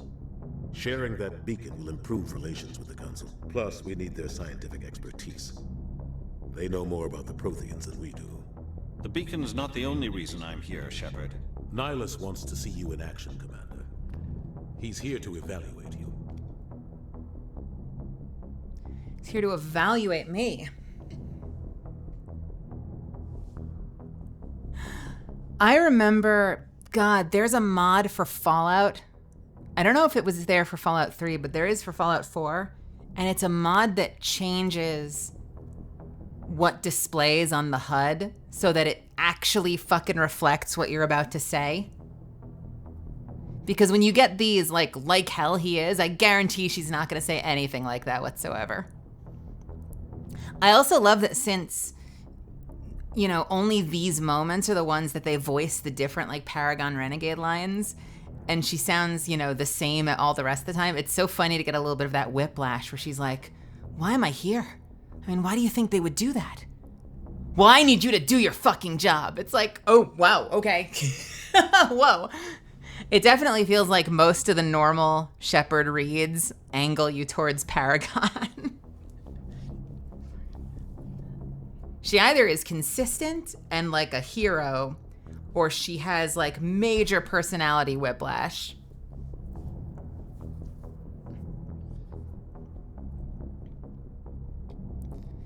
Nihilus wants to see you in action, Commander. He's here to evaluate you.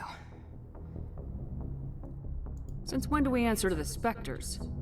You're smart enough to know how things Like work. I said. The Alliance has been pushing for this for a long time.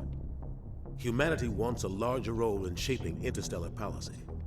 We want more say with the Citadel Council. The Spectres represent the Council's power and authority. If they accept a human into their ranks, it shows how far the Alliance has come. I was impressed when I studied the reports from Torfin. A grim business. Got the job done. That's why I put your name forward as a candidate for the Spectres. Why would a Turian want a human in the Spectres? Not all Turians resent humanity. Some of us see the potential of your species. We see what you have to offer to the rest of the galaxy, and to the Spectres. We are an elite group. It's rare to find an individual with the skills we seek. I don't care that you're human, Shepard. I only care that you can do the job.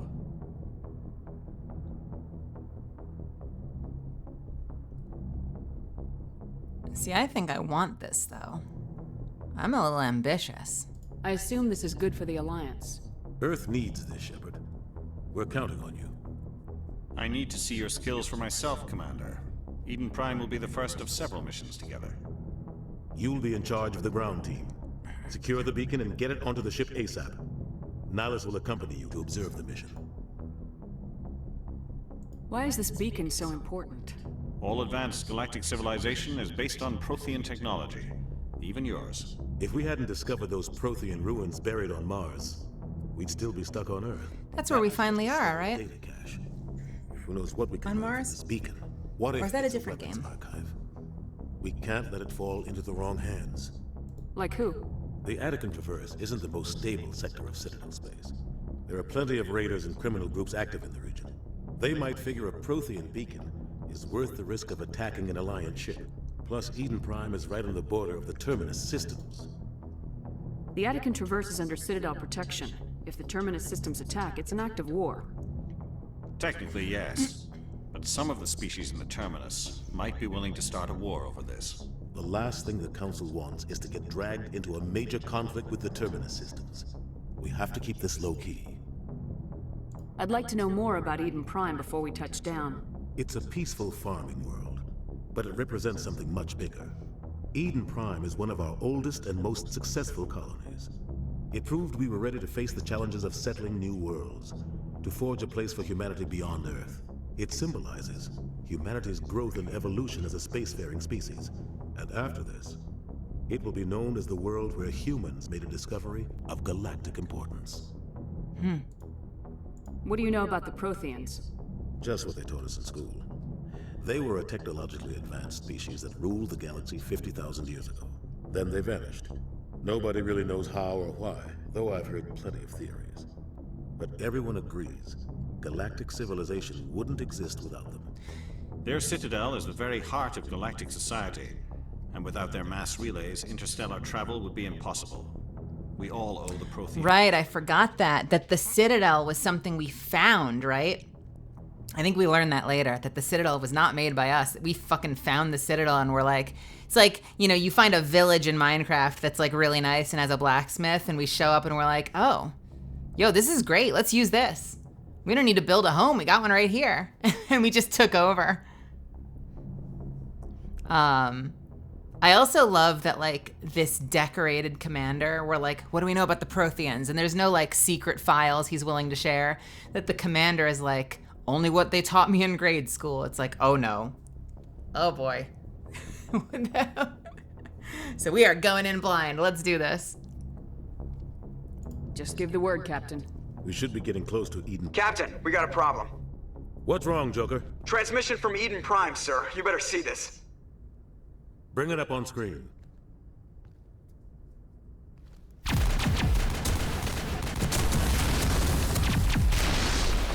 Get down!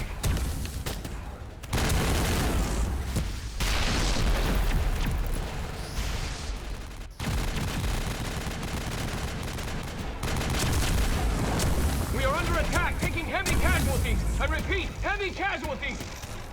We can't get evac. They came out of nowhere. We need. Okay.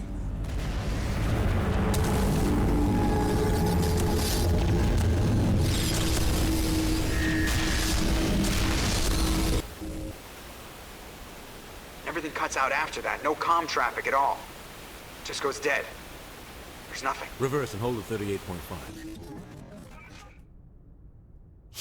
Yeah. Status report. 17 minutes out, Captain. No other Alliance ships in the area. Take us in, Joker, fast and quiet. This mission just got a lot more complicated. A small strike team can move quickly, without drawing attention. It's our best chance to secure the beacon. Grab your gear and meet us in the cargo hold. Tell Alenko and Jenkins to suit up, Commander. You're going in. Well, the mouths aren't quite moving at the right time, but... yeah, no, it's the same for me, Purple. Engaging stealth systems. God, even Somebody was doing some serious digging here, Captain. this fucking story still holds up already. In this operation, Commander. Go in heavy and head straight for the dig site. What about survivors, Captain? Helping survivors is a secondary objective. The beacon's your top priority. Approaching drop point 1. I have not played Titanfall 2. I move faster on my own. Nihilus will scout out ahead. He'll feed you status reports throughout the mission. Otherwise, I want radio silence. I don't like putting my life in the hands of a Turian, sir. Nihilus is on our side. He wants you in the Spectres, and he wants that beacon. Ready and able, sir. The mission's yours now, Shepard. Good luck! We are approaching drop point 2. Also, can we talk about... I worry that I'm getting too much background noise. I probably should not be playing that. I should probably be playing this with headphones on. Yeah, is the audio okay? Hostiles everywhere. Keep your guard up. Oh, so all good on your end? God, this fucking story still holds up, doesn't it?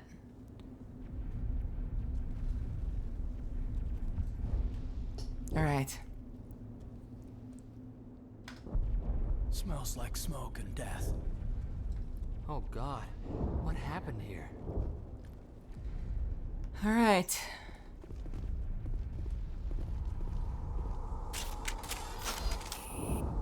What the fuck is that?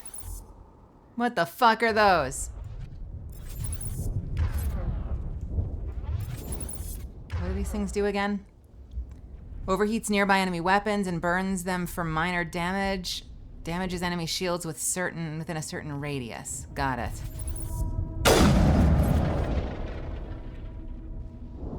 That is loud. Hold, please.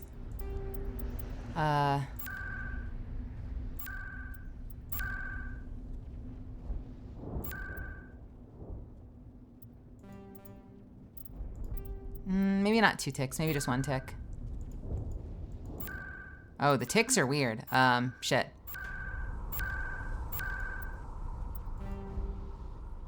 Yeah, apparently. That's it. Back in the time.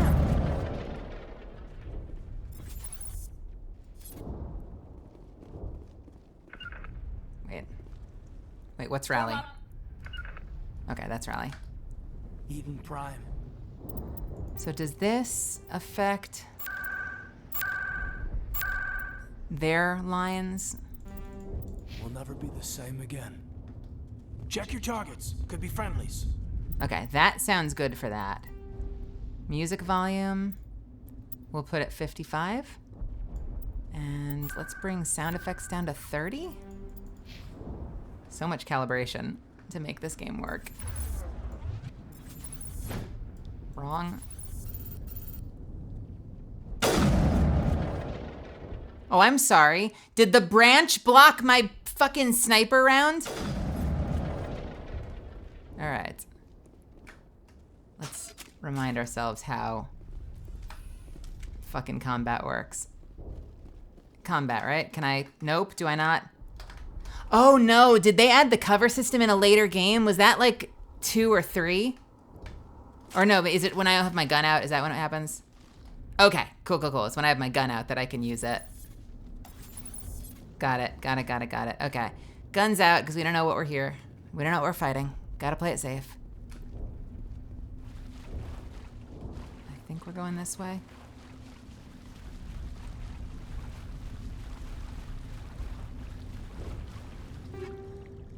Motorized joints, sure. How do I have to click take all? Okay. Uh-oh. Hey, Shadow. Welcome. Do I go up this? No, surely we're not climbing, so. We heading this way instead?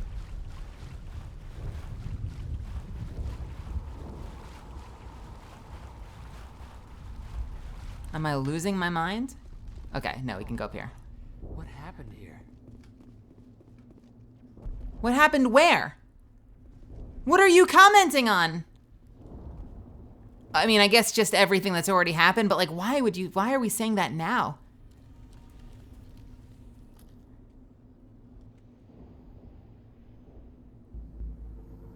Ashley?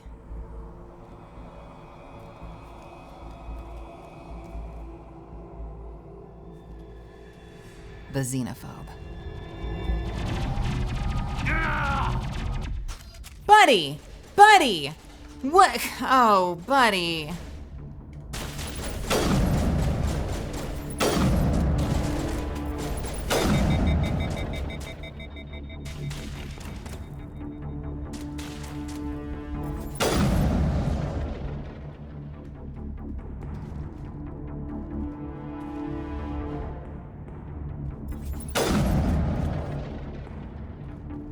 Buddy, I swear to God.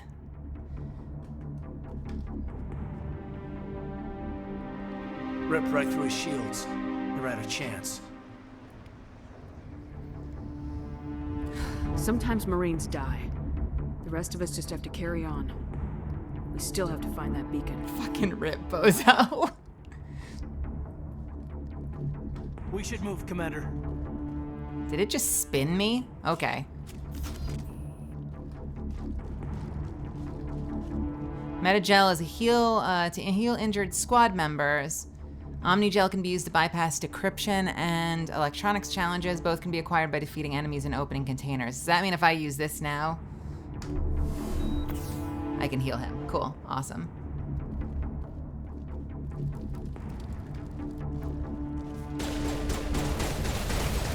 I'm not exactly ducking right now.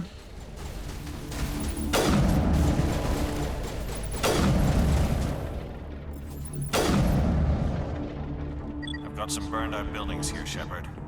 A lot of bodies. Smells like smoke and death. I love the smell of death in the morning. Rip Leroy Jenkins. Let's... Ooh, the weapon swap is not good. That is... Oh, that's my shotgun. Okay, sure. I love the cooling system, by the way. I love the no ammo cool system.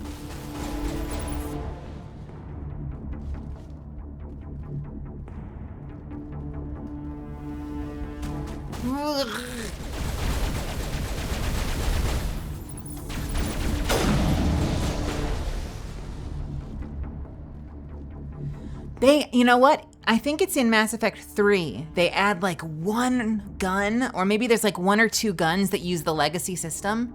But yeah, otherwise it's all, they add magazines, but what do they call them? They're like thermal clips or something.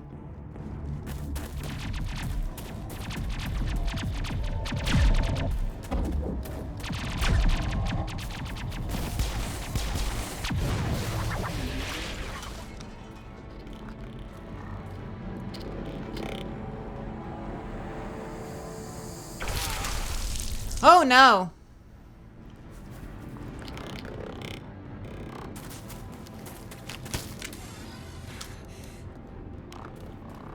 Did they make Ashley look more like Mass Effect 3 Ashley? Like, did they make her consistent? Because they super changed her look for Mass Effect 3.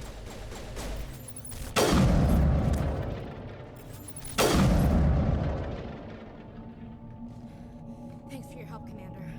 I didn't think I was gonna make it.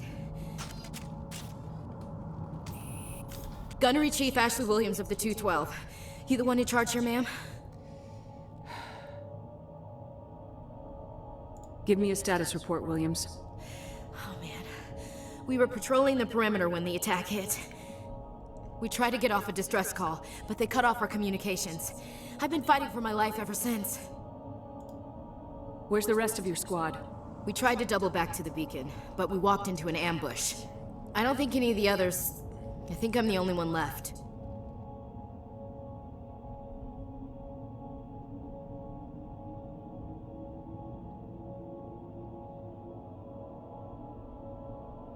Any idea what kind of enemy we're facing? I think they're Geth. The Geth haven't been seen outside the Veil in nearly 200 years. Why are they here now? Oh no, it's another game with the They Veil. must have come for the beacon. The dig site is close, just over that rise. It might still be there.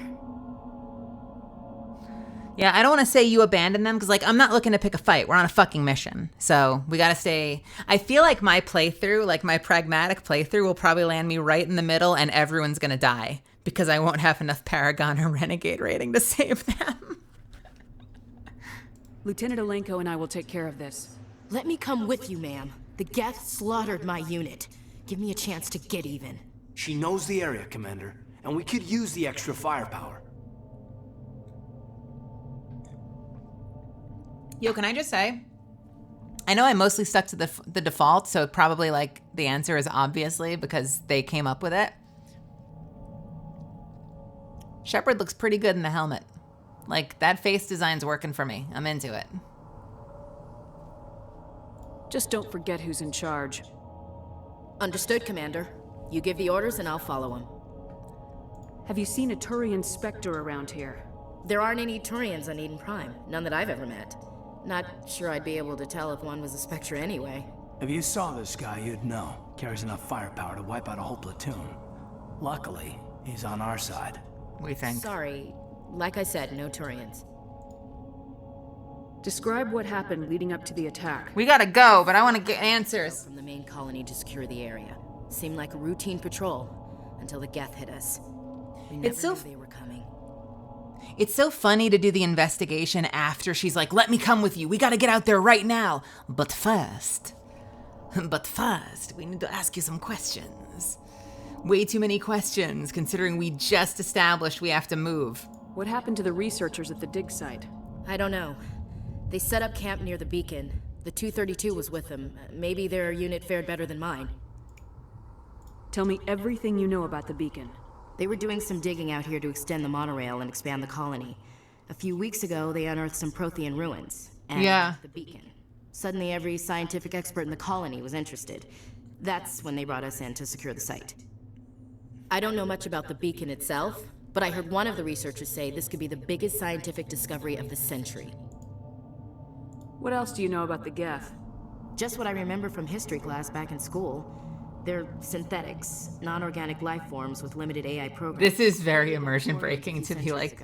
They were supposed to be a source of cheap labor, but ended up turning on the Quarians and drove them into exile. Well, after that, they just kind of disappeared behind the Perseus Veil. Nobody's really heard much from them since. Okay. We gotta go. Move up! Well, thank God we lost Jenkins McLeroy, because now we've got Ashley on our team. Go to the squad screen to spend talent points for new squad members. Give me 30 minutes for your lesson and then move out. The squad screen lets you view your team's talents, mouse over a talent or its rank to view it. Click on a talent to spend talent points to gain a rank in it. Do I have points to spend? 3. What are my options? Tactical armor, sniper rifles, infiltrator, charm and intimidate. That's exciting.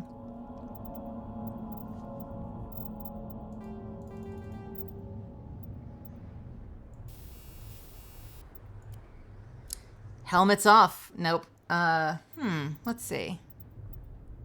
Relying on stealth and reconnaissance infiltrator, so increases damage done by tech mines, reduces overheating on sniper rifles and pistols. That's super valuable. What do sniper rifles do? I can't put points into it yet, can I? How come? Increases damage and accuracy. Assassination, only available when using sniper rifles. Next shot will inflict damage equal to 200% of weapon DPS, purges weapon heat on use. Advanced assassination, and it's just more damage. Infiltrator does not get any special abilities. First aid, who cares? Decryption, who cares? Overload, who cares? Dampening. 50 damage in a 6-meter radius. Do I not get stealth in Mass Effect 1? Or is that later? Do you rank up into like a special thing later that allows you new abilities? 105 of 105. Speed. I don't remember if I get, I swear. You don't get fucking stealth until the second game? Oh shit. Yo, Frosty and Rocka, by the way, welcome. So I'm tempted to either... So I can't do sniper rifles yet, weirdly. Requires 5 points in pistols. Got it. And that just does damage, and then I get assassination, which is going to be super useful later. I kind of want to do... So ultimately, we only get reduces heat buildup on sniper rifles by 10%. 10% is not huge. Especially when you've got cover. Reducing heat buildup on pistols and sniper rifles by 10% feels more like a min-max thing. I feel like I should be going for sniper rifle damage and accuracy first then. Although there are a lot of points of it. Damage reduction, hardening, use of medium armor.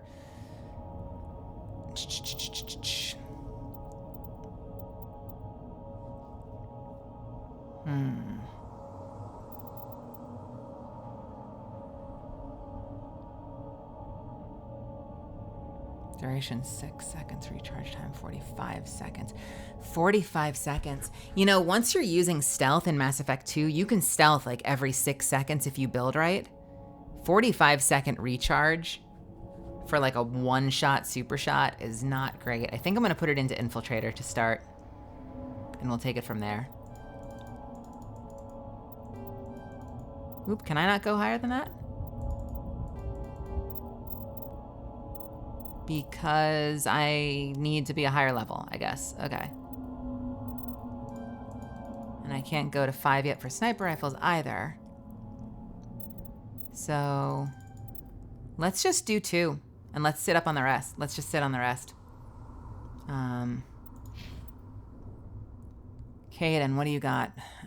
I think I tend to just do auto level up. Hey, Unbroken, welcome. Good to see you. It's been a while. I tend to just do auto level up when it comes to the allies, honestly. I don't care a whole lot when it comes to the allies.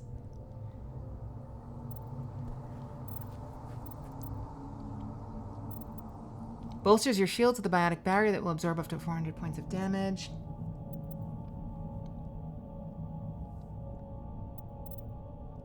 Throw, decryption, first aid. First aid could be nice, actually. You know what? We're gonna sleep on Kaden and Ashley for now. We're just gonna do me to increase Infiltrator, and we will call it a day. Just out of curiosity? Nope. Equipment screen. Just out of curiosity, are those permanently spent now? Yes, they are. Okay, cool. And in terms of gear, can we equip on the fly? I forget. I don't really have anything I can equip. Okay.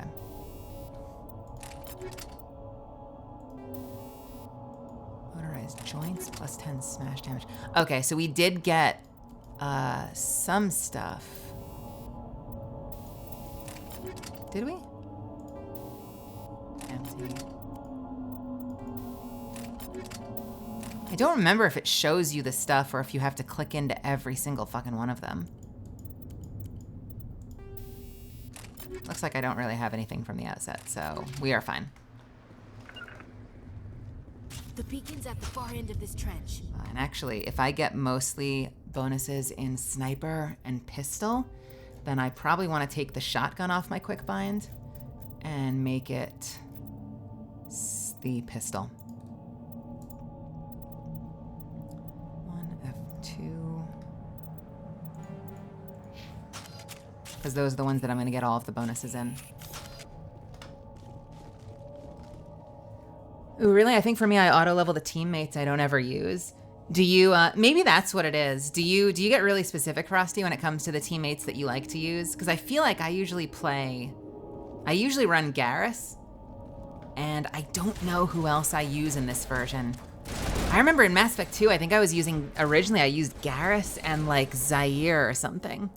Zaid? Zaid.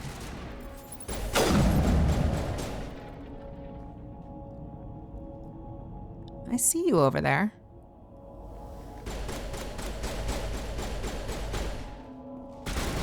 Do you want to peek and say hi?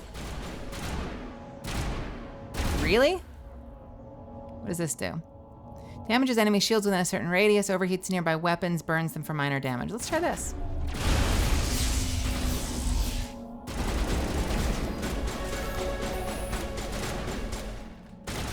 Are you just chilling there, buddy? Buddy. Buddy. Buddy. Buddy. Buddy. Oh god, there's more! Oh wait, never mind, there's not more.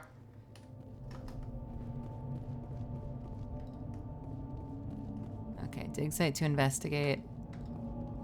This is the dig site. The beacon was right here. It must have been moved. By who? Our side or the Geth? Hard to say. Maybe we'll know more after we check out the research camp. Let's get moving. Williams, where's the camp? It's just on the top of this ridge, up the ramps. Change of plans, Shepard. There's a small spaceport up ahead. I want to check it out. I'll wait for you there. Shotgun, assault rifle. Sure. I don't remember at what point you decide to turn things into Omnigel. Honestly. I use Tali and usually stick with... I love Tali. I almost never used her though because what I tended to do was I tended to run like a triple sniper squad because I'm a broken record who only knows how to play video games in one way. Looks like they hit the camp hard. It's a good place for an ambush. Keep your guard up. When I first played, I think originally I saved Kaidan. And then I think I save edited in Mass Effect 3 and brought back Ashley, even though I didn't really like her, because she's the only other person in Mass Effect 3 that can use sniper rifles. Zaid is gone. Legion is gone. You have Garrus and Ashley. That is it. No one else can use sniper rifles in Mass Effect 3.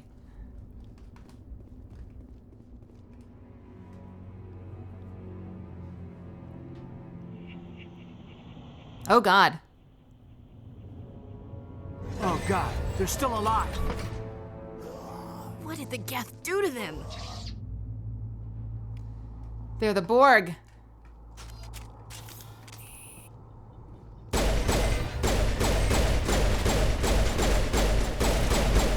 Oh yeah, my mouse is very sensitive right now. This does not feel good. This does not feel good. We need to adjust this.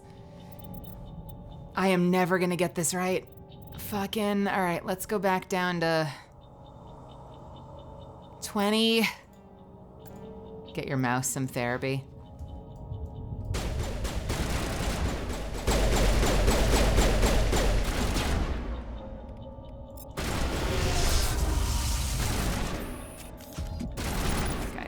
Okay. Well, I fucked that up. Hey, Oh yeah, you're back, yay! We're fine. Hey, Ren, how's it going? Yo, Zuffins or Sheffy, anybody there? Can we get a shout out for Ren? How are you, love?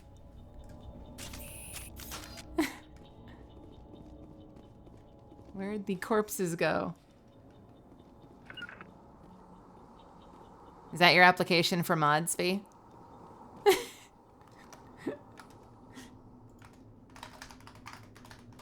Yo, Rin is fucking awesome. And y'all should show her some love. I can't jump, and this is driving me insane. Shotgun sniper rifle. I'm gonna lose my mind at how clunky this is. All right, that is too soft. Motherfucker. So 25. I was at 27. 25, maybe that's the compromise? Help me. Help me.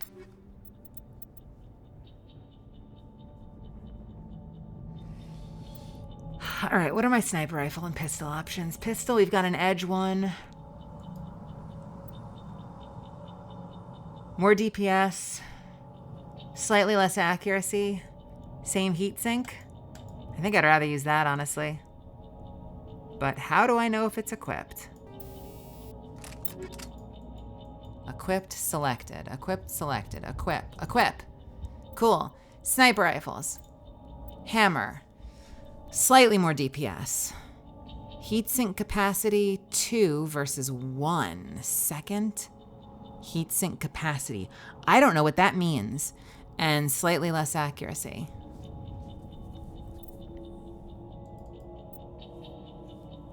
What the fuck does heatsink capacity mean?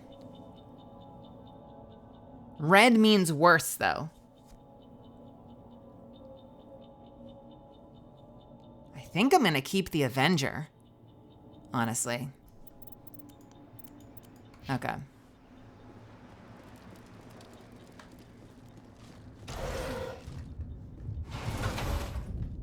God, and now that I'm out of combat, I can't turn! Oh, God. Door. It's closed. Security lock's engaged. Sniper rifle, hammer 1. Omni tool, cipher tool 2, pistol. Honestly, if there's something that fucks this playthrough and makes me just die and or at least rush it, it's gonna be this. It's gonna be fucking I can't get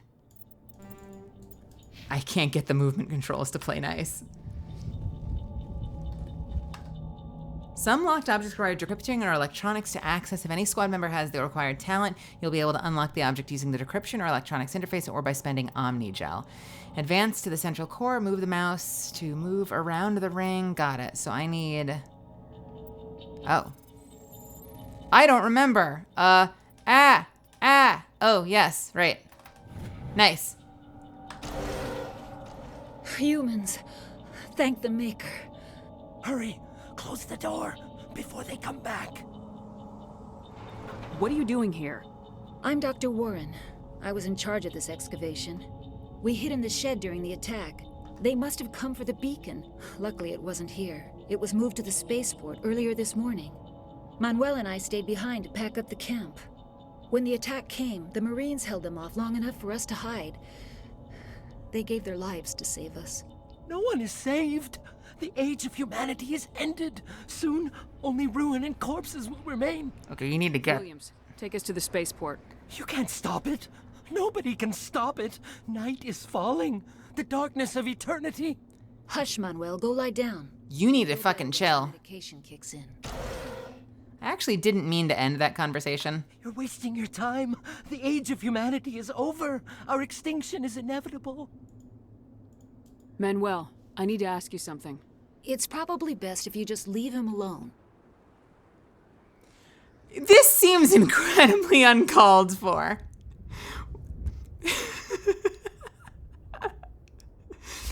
It's probably best if you leave him alone. I'll shut him up. I don't have time for this. Time? Our time is over. Excuse me, buddy. You're wasting your time. The age of humanity is over. Our extinction is inevitable. Say goodnight, Manuel. The darkness is coming. The end is near. You can't... Oh my God! What did you do? That was a little extreme, Commander. You can't just go around whacking people in the head.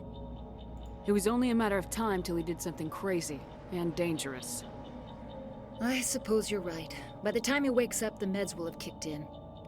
I love that she's like, yeah, actually, it probably makes sense that you fucking knocked his ass on the ground. You know, I kind of regret that.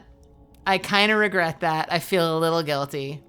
It felt very uncalled for, and I think I should have followed my gut. I should have followed my instinct on that. All right, so we're gonna hide together, everybody. Mission over. Don't want to fight the Geth. Let's just chill. Let's just chill and hide until someone better than me saves us. We thought this world was safe until the Geth showed up.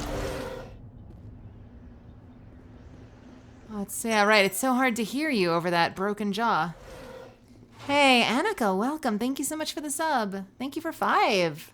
Oh, shit. That's so kind of you. It's been a while. I haven't seen you here in a bit. How you been? Uh-oh. I know this cinematic.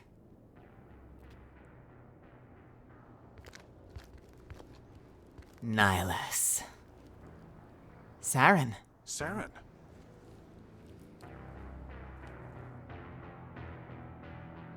Nihilus. This isn't your mission, Saren. What are you doing here? The Council thought you could use some help on this one. I wasn't expecting to find the Geth here. The situation's bad. Don't worry. I've got it under control. Oh.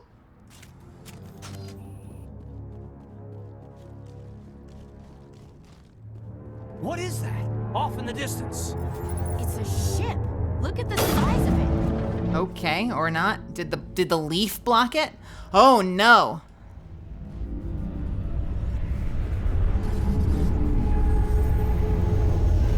Sovereign.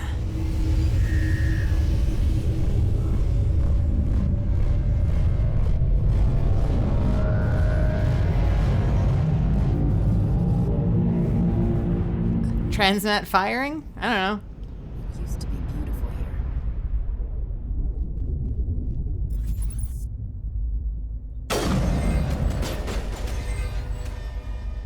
I need fucking cover.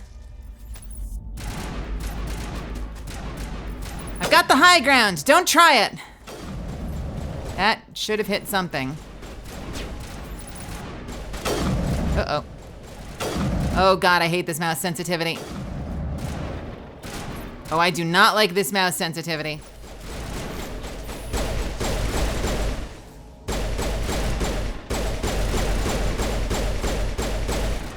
Am I not hitting them? What is happening right now? There we go. Husks have barriers in insanity mode, apparently. Is that... I wasn't even noticing. Did they have a shield? Holy hell. All right. This is, I'm gonna lose my mind. All right, let's work it back really slowly. Let's try 25. Why can't I get off of this? How would DPI help, though? My problem is that the sensitivity, I gotta hit the add button actually, so I'll see you in a couple of minutes since I know some of you aren't my subbies. My problem is that like the turn speed for movement is super low, and yet the sensitivity for aiming is super high, and I can't separate them, you know? So I'm not sure that I have, I think Mass Effect 1 has different sensitivity ratio for each views. Is there a setting I missed? Maybe I missed a setting? I don't think I did, though. Calibration? No. Is it gameplay? No.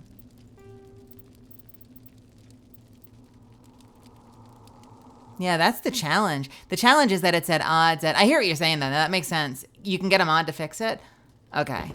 So that's what I need to do by my next stream, is I need to look into Legendary Edition mods.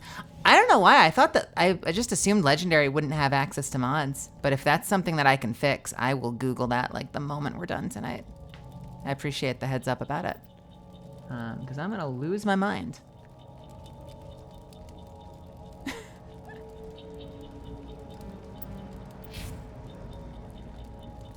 Somebody's gonna pay for this. Okay.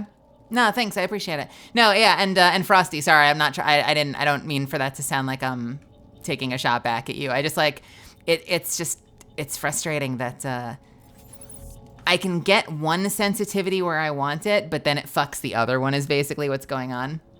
So, yeah, if there's a mod that separates them, I will be a very happy girl.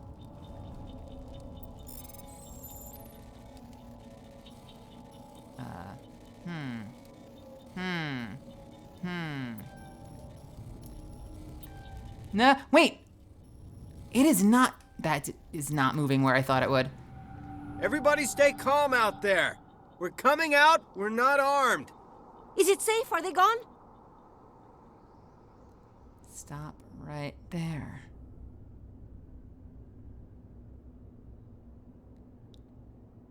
We took care of them. Those things were crawling all around the shed. They would have found us for sure. We owe you our lives. I still can't believe it. When we saw that ship, I thought it was all over. It showed up right before the attack. Knew it was trouble the second I saw it, so we made a break for the sheds. What else can you tell me about the ship you saw? I was too busy running to get a clear look at it. I think it landed over near the spaceport. Looks like a giant claw. Noise, Cole. That awful noise. It was emitting some kind of signal as it descended. It sounded like the shriek of the damned, only it was coming from inside your own head. It was probably trying to block communications. Whatever it was, felt like it was tearing right through my skull. Almost made it impossible to think. Tell me everything you remember about the attack. The three of us were working the crops when that ship showed up. We just saw it and ran. I don't know what happened to the rest of the crew. They were by the garage, over near the spaceport, right where that ship came down. No way they survived. You don't know that. We survived. If they made it to the garage, they could have had a fighting chance. I kind of like her hat. It's cute. In a funny kind of way. Do you know anything about the Prothean beacon they dug up? We're just farmers. We heard they found something out there, but it never really mattered to us. Not until now. I have to go.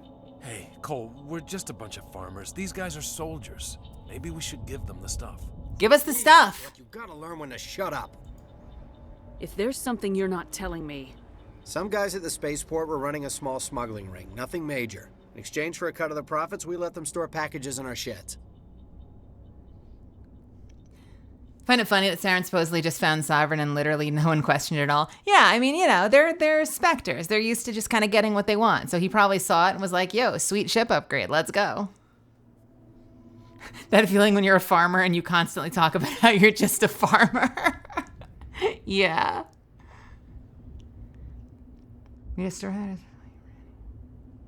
You greedy bastard. You weren't running for your life. You were running to check on your merchandise. No, it's not like that. I just knew there were some packages here, something we could use. I found a pistol. Figured it would come in handy if those things came back. But you'll probably get more use out of it than we will. So I have a gray option that I can't use probably. And I'm now starting to be renegade apparently, so I can't use that option, but I can use the renegade option. Is this a renegade playthrough? Are we being a renegade playthrough? I'm only gonna ask this once. Think long and hard before you lie to me again. Are you sure all you've got is one lousy pistol? No, wait, I just remembered. I just had it in my pocket. You might as well take that too. That's everything, really. Who's your contact at the spaceport, Cole? What's his name? He's not a bad guy. I don't want to get him in trouble. Besides, I'm not a snitch. So now I can't do either of them because I'm not good or bad enough, which, by the way, I kind of hate. I hate that it lets you know that you, like, haven't gone one direction or another enough. Like, I'd rather just not see it as an option. Okay, forget about it. I've got more important things to worry about. Good luck. Weapon upgrade, a combat Swencer, and a pistol. You're giving me a pistol? And I got room for 5 more. And I got some room for pistols. Because we want to get into that sniper rifle thing so I can get the next ability. It's time, let's go, motherfuckers, let's go. You know what? Nope, we're still gonna sleep on that. I want to finish Infiltrator first, so we're gonna sleep on these 5. We're just gonna keep bumping up Infiltrator for now.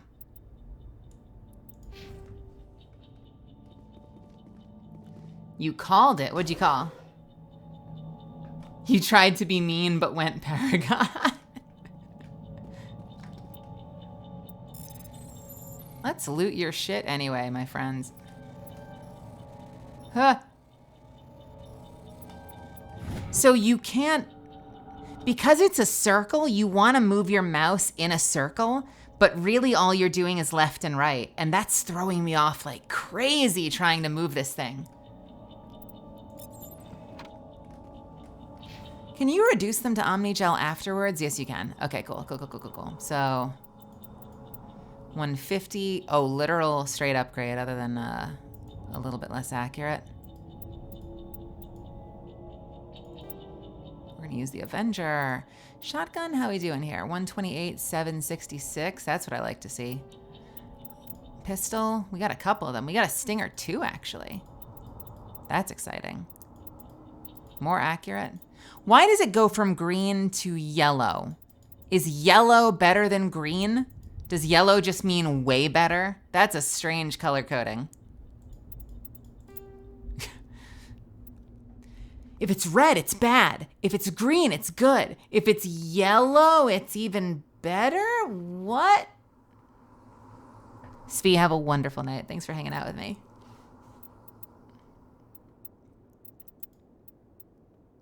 It's piss. It's piss. I don't think I need any of the ones anymore, right? I feel like once I've got a 2, I may as well just Omnigel the rest, right?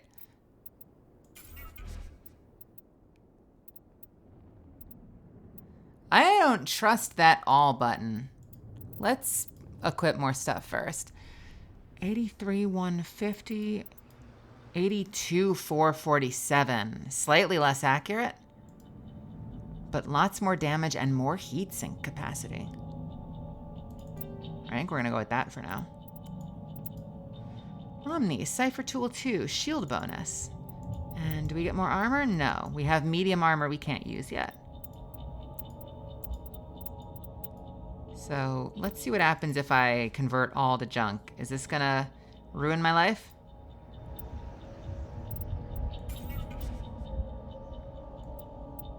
It doesn't work. Okay.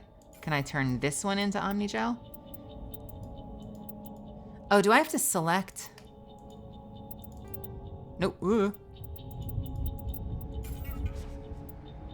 So the convert all does not work.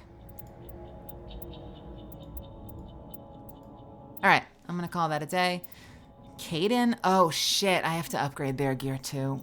Ugh, game.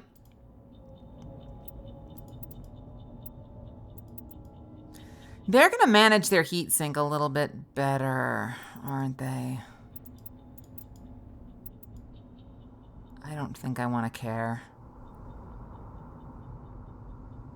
Wait, can you select more than one thing? How do you multi-select? You hold shift, space. That's the button. Okay. It's the trash thing. Got it. Down, ba-dun, da-dun, down. Dun, da, da, da, dun, bum, bum, ba, da, da, dun, dun. Dun, da, da, dun, dun, da, da, dun, dun, da, da, dun, dun. Dun, dun, dun, dun, dun, dun, dun, dun. All right, looking good, which means these ones we don't have to care about. Shotguns we're probably fine on, right? 102, 369, 105. Sure, who cares, right? Ashley, you can get the better one of those for now.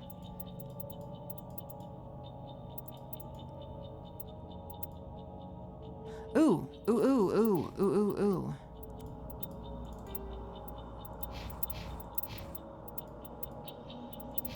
Do you have options? You can't wear that, but Ashley can. Nice. All right, team. Let's get the hell out of here. I came here to get away from the stress of living on Earth. Yeah.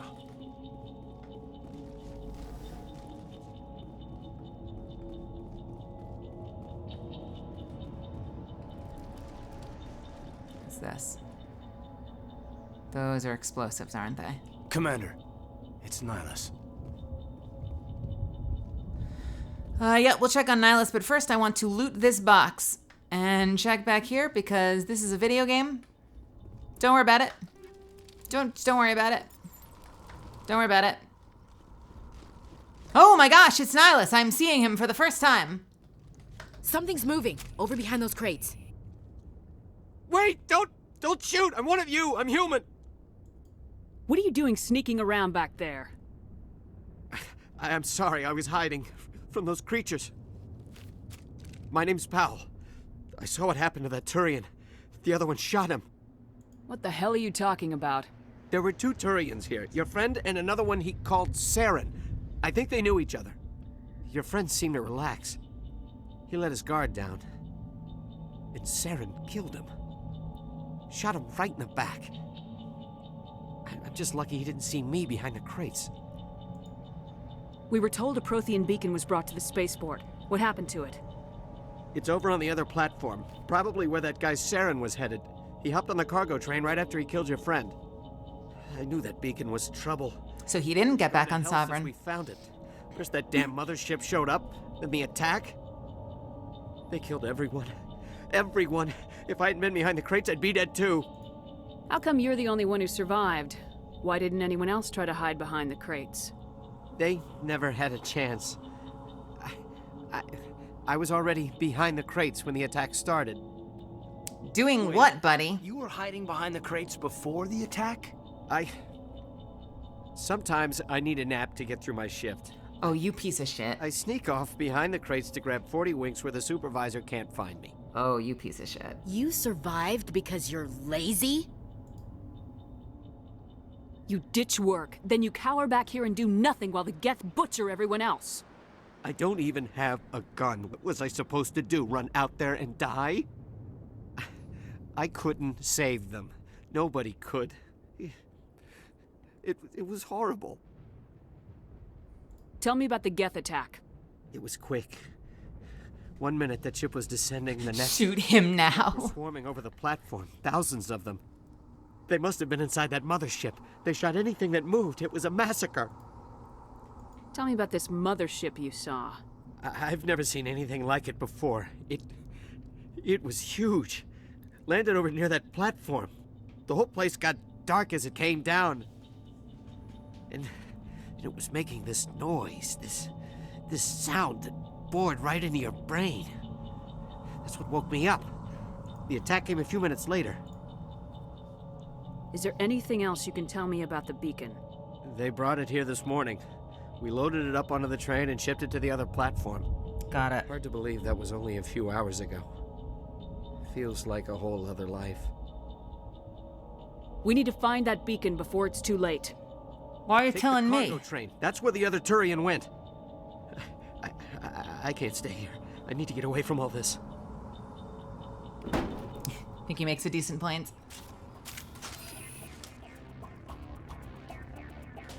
Hello. Buddy. Hey, buddy.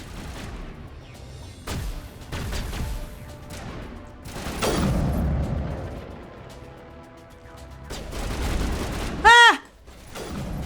I missed. No, wait, I hit. Lord, where the hell did you come from? Okay, Oh, the controls, the controls, the controls. Hold left arrow to bring up the power wheel. The power wheel lets you use powers and special abilities. Wow. What's up here? Don't go that way. Oh, hi, friends. We need to get around this. Oh, really? I need to actually bind these, don't I?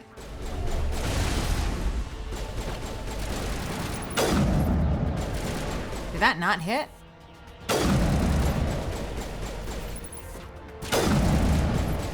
Okay, I'm a little worried about this guy. There we go. Well, you know what? I can't slide.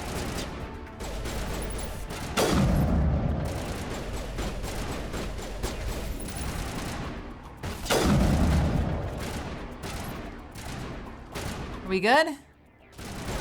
You're still shooting at something, so I feel like the AI knows there's something else there. But what? What could they see? Is that one playing dead? Is Timmy stuck in a well?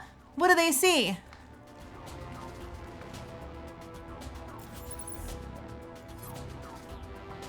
Oh, we're done shooting now? Is that okay? It still smells like smoke and death. Oh, there's a friend.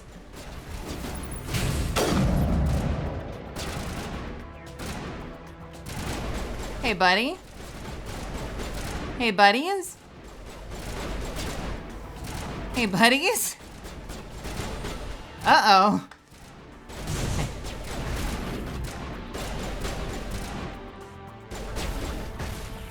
So what do I have right now? I've got two abilities. I've got overheats nearby enemy weapons and burns them for minor damage, and I have damages enemy shields within a certain radius. And I can't seem to rebind these. I don't know why they're bound to 2 and 4. I don't seem to be able to undo that. So for right now, I guess I'll just bind 2 and 4.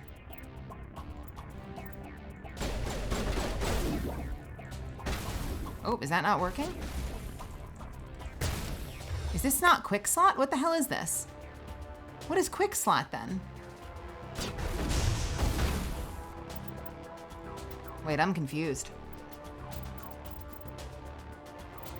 Quick slot 1, 2, 3, 4. 1, 2, 3, 4, 5, 6, 7, 8. 1, 2, 3. Oh God, there's 10. Wait, what is? Oh, shit! I'm a dumb.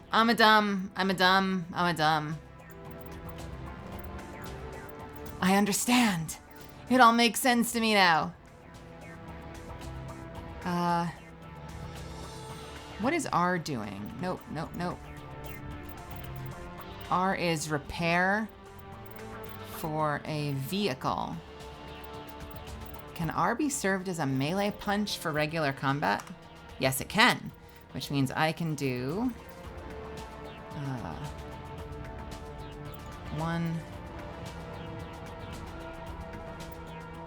2, 3. Right, so what I have to do is this. There we go. Yo! Okay, cool. Caden, throw. I don't need to tell you what to do. I just trust you. Nope, we're not doing that, huh? Too far away?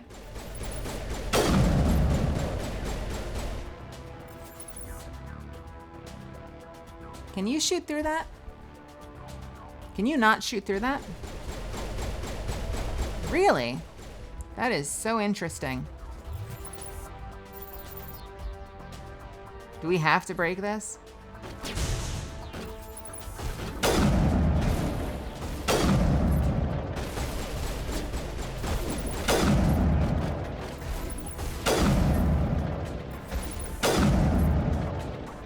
Okay.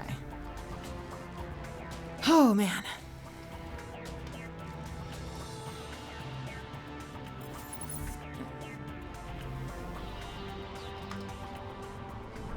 Hey, we took the trolley. We made it.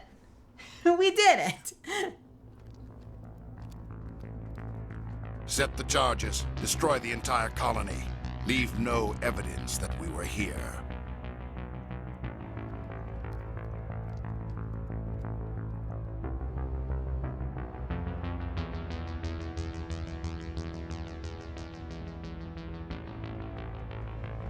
He is very mechanical. Like, that should have been your first red flag. I also don't remember why the Geth are working with Saren at all. So I'm excited to explore that and remind myself why.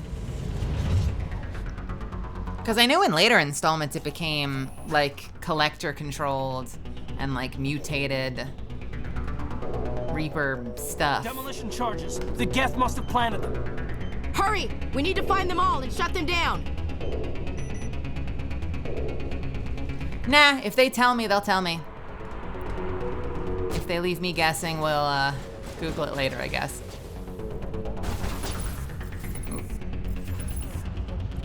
Okay, God, the key bindings are driving me nuts.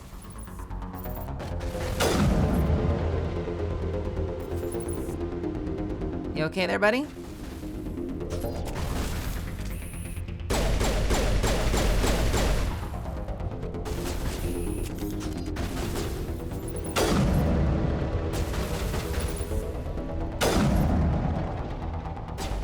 We good?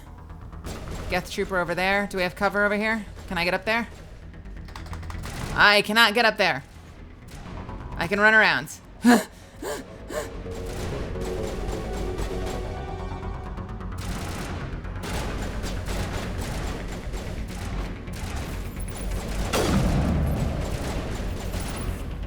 Oh, this is not a great spot. Let's try over here. Better? There we go.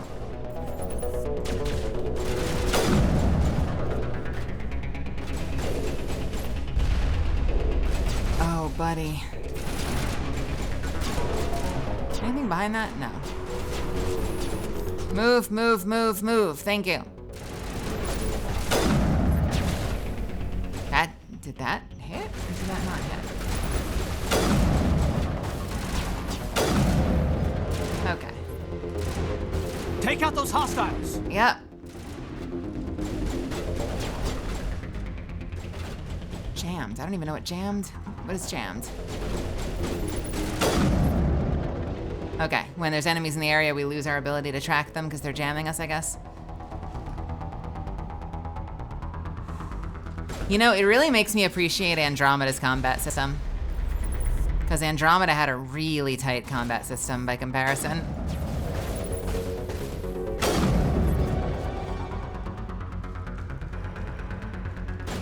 Oh, uh-oh, uh-oh, uh-oh.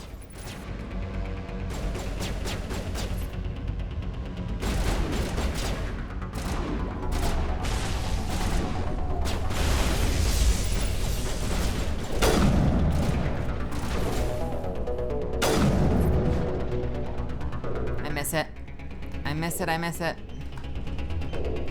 No, okay, thank you.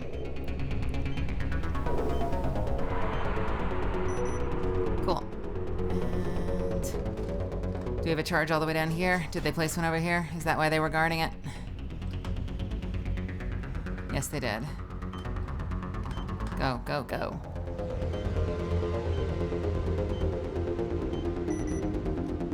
Okay, one remaining. Is that the one that's over here?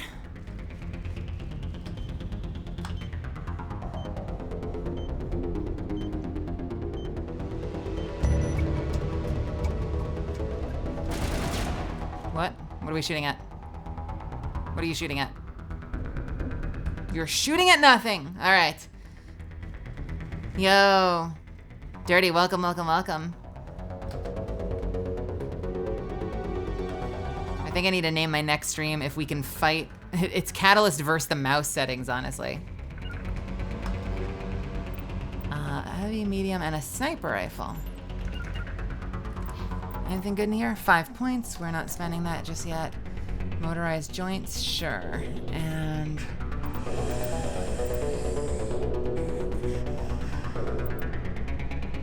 Walt Disney.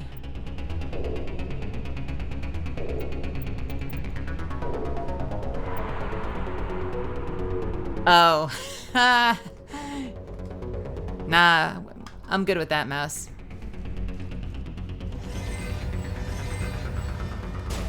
Take cover, thank you. Are you an enemy? You're an enemy. Are you an enemy?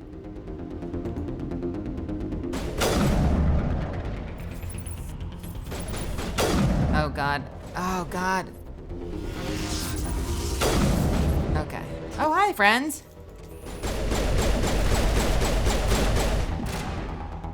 Oh, that hurt.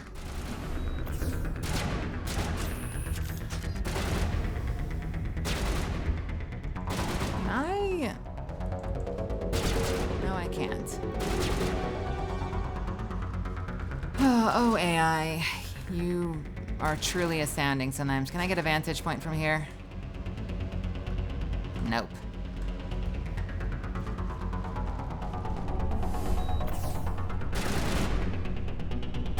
It's moments like this, you know? Are we okay? Hey, buddy. Hi. Hello. Oh God, there's two.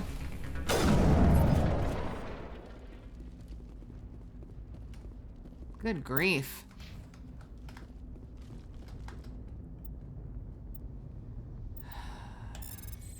All right, let's see.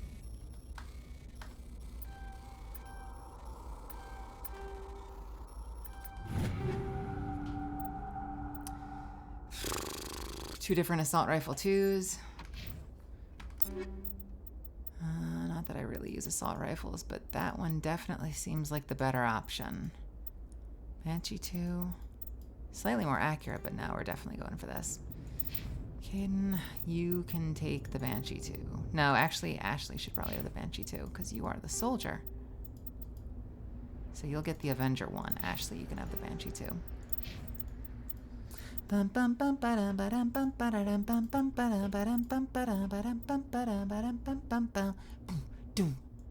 guess that is Omnigel, isn't it?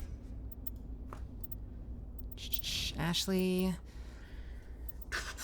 Medium armor, Assassin 1? I'm jealous. I want Assassin 1 armor. What the shit?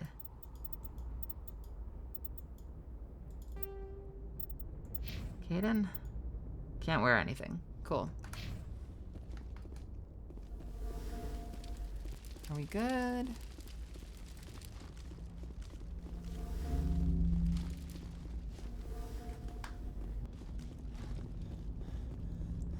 Yo, Jay, what's happening? We playing games. How you doing? Oh, I got a shotgun. I don't think I'm using a shotgun too yet, am I? No, I'm not. 126, 2 to 7, 128, 67. Wait a minute. The Hurricane 2 is worse. Basically. Less damage, less heat sink, 1 point accuracy? Fuck Hurricane 2.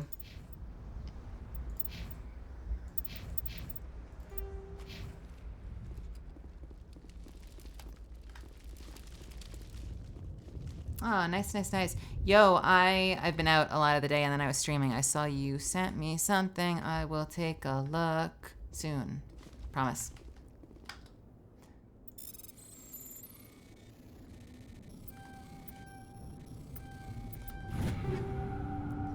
Better improved sighting.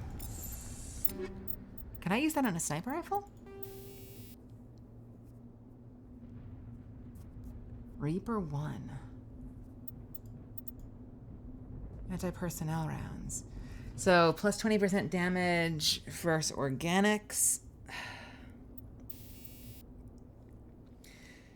Plus 7 max accuracy. Some enemies use jamming technology to block your weapon radar. Improved detection level. So we're going to use improved sighting. And plus 20% minus damage, but plus 20% shield bypass. Toxic damage. And this is plus 20% damage specifically versus organics. I gotta hit the button. I will see you all in just a few minutes.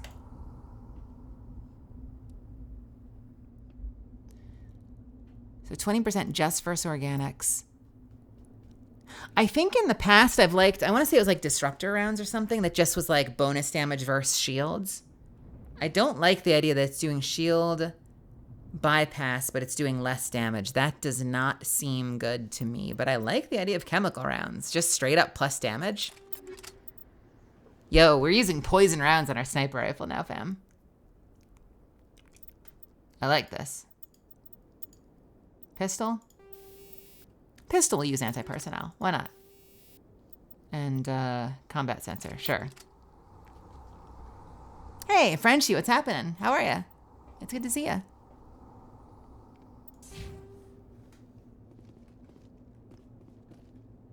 Let's get the bastards. Can I go off of this? No, I can't. It's going well. It's been a deceptively long day because I had to wake up at like 9 to be somewhere. Oh, this is it. Okay. I forgot. I had to get up at 9 to be somewhere, but like comparatively, I haven't done much today. I met someone for lunch. I had a meeting earlier today, and then I did some errands and got home, and I've been streaming. So I feel like I haven't done a whole lot today. I think it's just that I had to wake up super early that I'm starting to feel beat.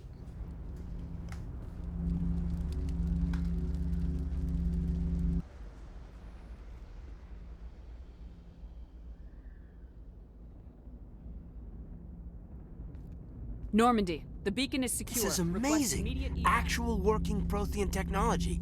Unbelievable. It wasn't doing anything like that when they dug it up. Something must have activated it. Roger, Normandy. Standing by.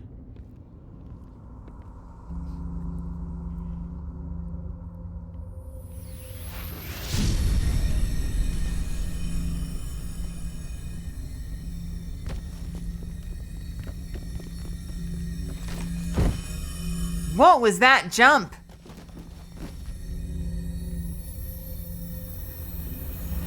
Shepard! No, don't touch. It's too.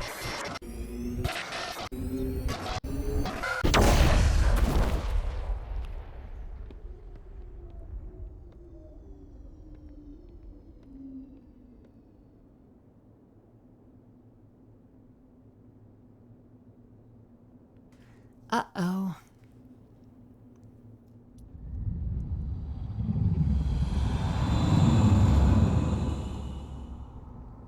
I fucking love the Reaper design so much.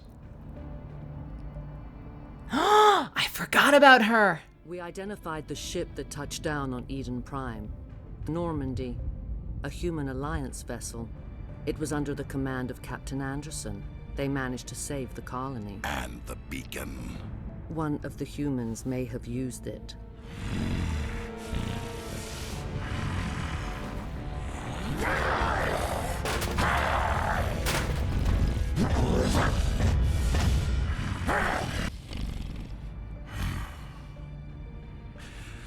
This human must be eliminated.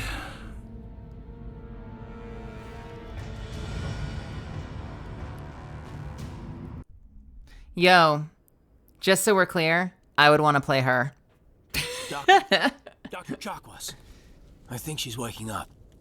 Well, or Shepard.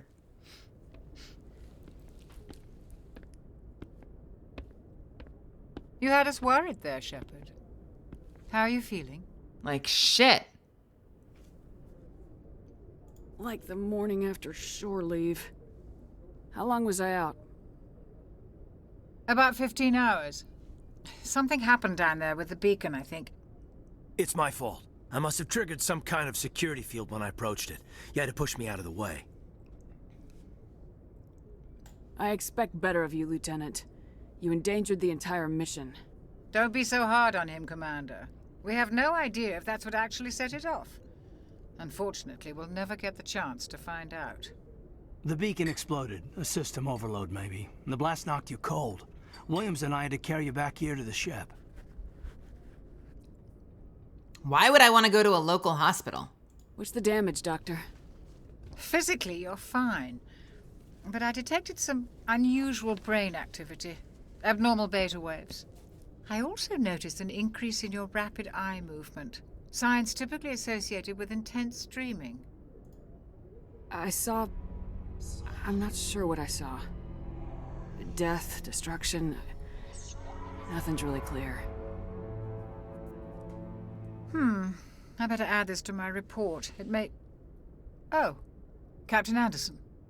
How's our XO holding up, Doctor? Well, all the readings look normal. I'd say the commander's going to be fine. Glad to hear it. Shepard, I need to speak with you. In private. Aye, aye, Captain.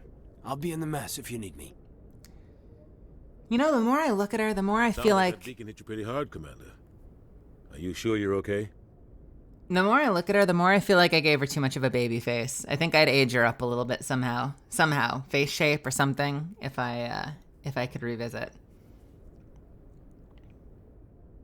Intel dropped the ball, sir. We had no idea what we were walking into down there. That's why things went to hell. The Geth haven't been outside the Veil in 2 centuries, Commander. Nobody could have predicted this. Did we leave Gunnery Chief Williams back on Eden Prime? I figured we could use a soldier like her. She's been reassigned to the Normandy.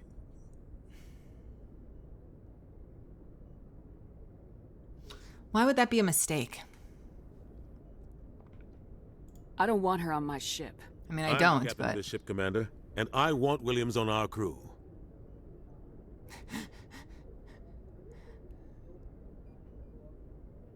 I don't like soldiers dying under my command. Jenkins wasn't your fault. You did a good job, Shepard. But I'm pissed off about the Drop the ball, guest. sir. Okay, we can just idea go on a what we loop were with this walking into forever. down there. Cool. The Geth haven't been outside the Veil in 2 centuries, Commander. Nobody could have predicted this. You said you needed to see me in private, Captain? I won't lie to you, Shepard. Things look bad.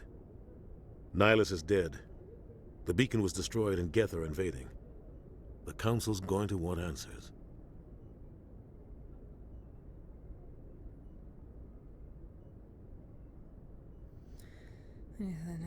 Bad. Alice is dead. The beacon is destroyed and the Geth are invading. Council's gonna want answers. The Council can kiss my ass. I won't let them blame me for losing the beacon. I didn't do anything wrong. I'll stand behind you and your report, Shepard. You're a damned hero in my books. That's not why I'm here. It's Saren, that other Turian. Saren's a Spectre, one of the best, a living legend. But if he's working with the Geth, it means he's gone rogue.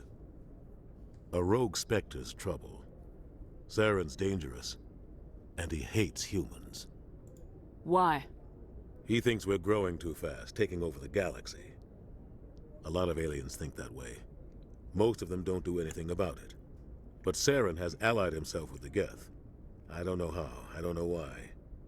I only know it had something to do with that beacon. You were there just before that beacon self-destructed. Did you see anything? Any clue that might tell us what Saren was after? Yeah, I gave her such a baby face. Oof. She's a little tough-ass kiddo. A vision. I'm not sure. Just before I lost consciousness, I had some kind of vision. A vision? A vision of what? I love how my options are I'm not sure or a vision. And if I click I'm not sure, I still say a vision.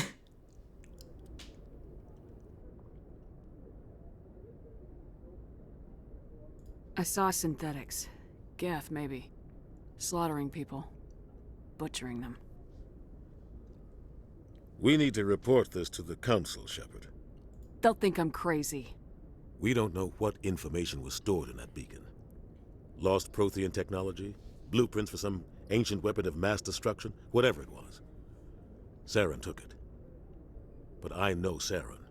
I know his reputation is politics. He believes humans are a blight on the galaxy. This attack was an act of war. He has the secrets from the beacon.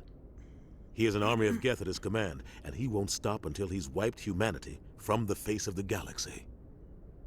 I'll find some way to take him down. It's not that easy. He's a Spectre. He can go anywhere, do almost anything. That's why we need the Council on our side.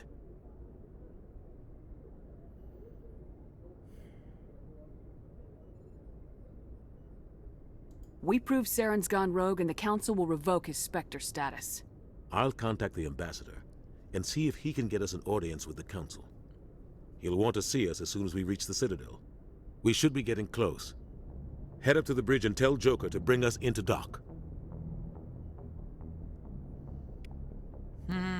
Okay. But first, what's in here? Nothing. Never mind. I love how even on your ship you get tired and run out of stamina. Glad to see you're okay, Commander. Hey, kid. What's up? Commander, I'm glad to see you're okay. Losing Jenkins was hard on the crew, and I'm glad we didn't lose you too. Things were pretty rough down there. Yeah, you never get used to seeing dead civilians. It doesn't seem right somehow. But at least you stopped Saren from wiping out the whole colony. Dead Marines, dead colonists, and in the end, we still didn't get that beacon. Maybe you're right. Things went bad. Real bad. I still can't believe we lost Jenkins. There's nothing we could have done to save him. No, I know that. But I don't have to like it. It's been a hell of a shakedown, Cruz. Our first mission ends with one Spectre killing another. The Citadel Council's not gonna be happy about that. Probably use it to lever more concessions out of the Alliance. I'm not gonna be happy about that. Really use concessions out of the Alliance.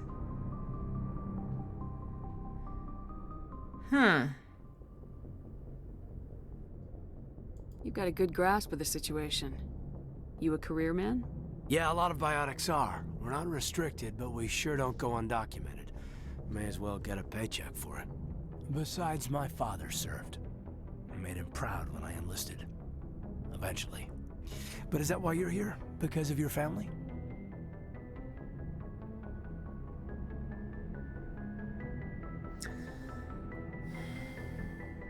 I never met my parents. If they wanted to see me, they'd have contacted me after that mess a few years back. Oh, that's right, Torfin. A messy business. Imagine that bought you any post in the fleet. Word is we're heading for the Citadel, ma'am. Can you, tell me why? If the captain thought you needed to know, he'd tell you. Yes, ma'am. Sorry. You're damn right you're sorry. Whatever happens, we'll be ready, Commander. I'm playing baby renegade. Mostly efficient. Just efficient pragmatism. After what happened to Jenkins, the crew could use some good news. They'll be glad to hear you're okay. Why are you here?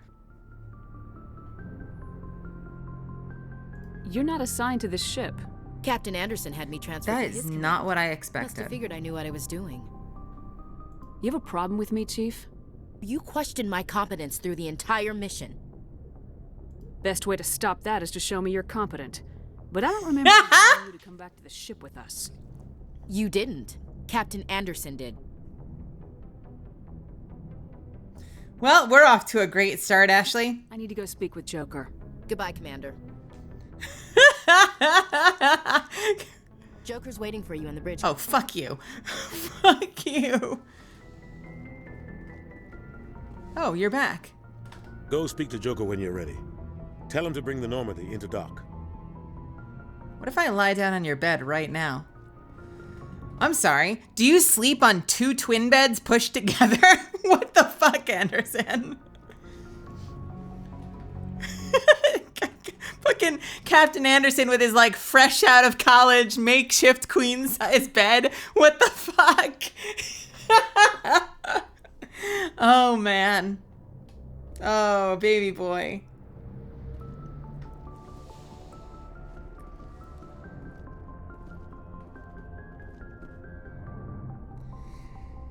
Oh, you and I, huh? I don't have a problem personally with Ashley at the outset. We learn more about her later, and she becomes she's kind of shitty. But, yeah, the side eye. Can we get that side eye again? Nope.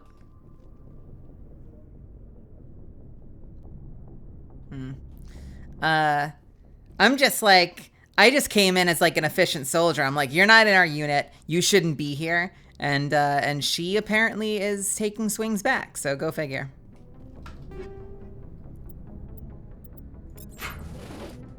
Yes, Commander? Is there something you need? What do you know about Captain Anderson? I've served with him for a few tours now. Oh, this is... He knows when to let things slide and when to crack the whip. The crew knows he's seen pretty much anything they'll ever run into. And he cares about the people under his command. How well do you know the lieutenant? I'd never worked with him before this mission. But he has an impressive service record, over 12 special commendations. Tends to keep to himself, though. Maybe because of the headaches. It's not easy being an L2. What does that have to do with it? Well, most biotics now use the L3 implants. Lieutenant Alenko was wired with the old L2 configuration. Sometimes there are complications. What kind of complications? Severe mental disabilities, insanity, crippling physical pain. There's a long list of horrific side effects. Caden's lucky. He just gets migraines. Okay. How did you end up serving on an Alliance ship? I enlisted right out of med school. Earth always seemed boring to me. Too safe, too secure. I figured the colonies were teeming with exotic adventure. I wanted to travel the stars, tending the wounds of tough soldiers with piercing eyes and sensitive souls. Wow. Turns out military life isn't quite as romantic as I'd Wow, Dr. Chakwas. Humanity needs the Alliance if we want to keep expanding through the Traverse. And the Alliance always needs good doctors. So I stayed on to do my part. Ever think you made the wrong choice? Sometimes I think about opening a private practice back on Earth. Or maybe taking a position at one of the new med centers out in the colonies. But there's something special about working on soldiers. If I left the Alliance Space now, I'd feel thirst. like I was abandoning them. I should go. Goodbye, Commander. Goodbye yourself. Anything else back here? What was back here? Is this where the bathrooms are? Nope, this is a staircase to... What? Is this where the upstairs is? Yeah, okay, we're not ready for that just yet.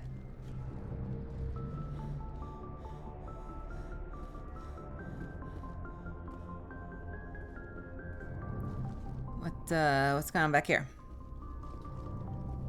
Cryo sleep? Anyone in sleep? Nope. You two okay? Nope, you're just okay, just wasting my time. No problem.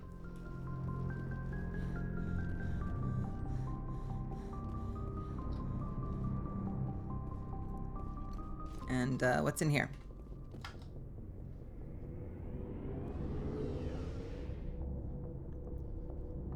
My biggest memory from Mass Effect 1, I have like 2 major memories from Mass Effect 1, and it was the fact that every side mission took place on like the same fucking moon and had the same base on it.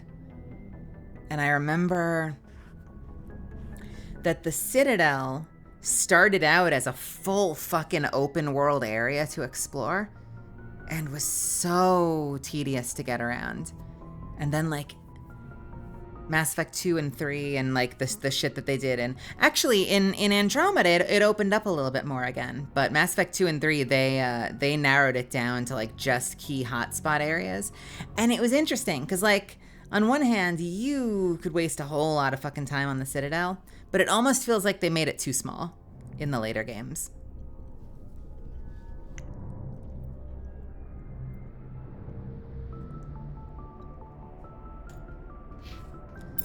Using a squad member's locker lets you change their equipment. All right. Yo, what's up? Hey, Commander. Looking for some extra supplies before you head out? What have you got? Whatever you want. Armor, weapons, mods. It's not standard Alliance issue, but that's not necessarily a bad thing. Well, as long as you don't mind paying for it. Excuse me? Why should I pay you for my weapons and armor? My stuff doesn't come from the Alliance. I have to purchase it myself, and it's not cheap. Hell, the licenses alone have set me back more than I'd like. But no licenses, no goods. Without the goods, I'm out of a job. Let's see what you got. You bet, Commander. Why are you on my ship selling shit to me?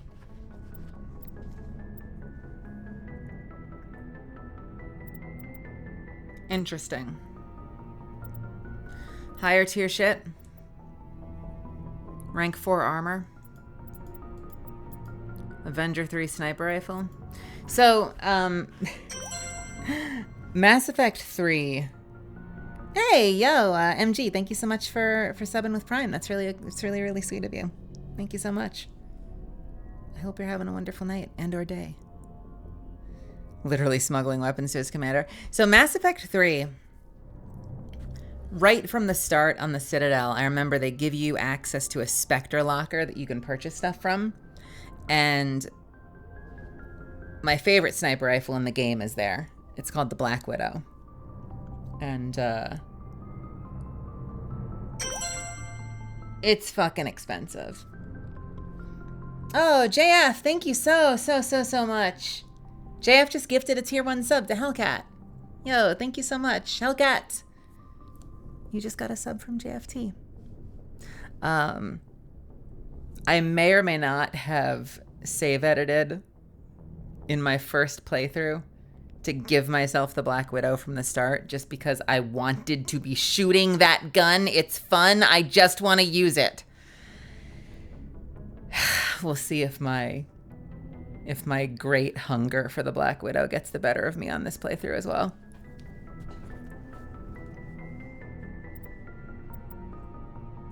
But I definitely can't afford shit right now.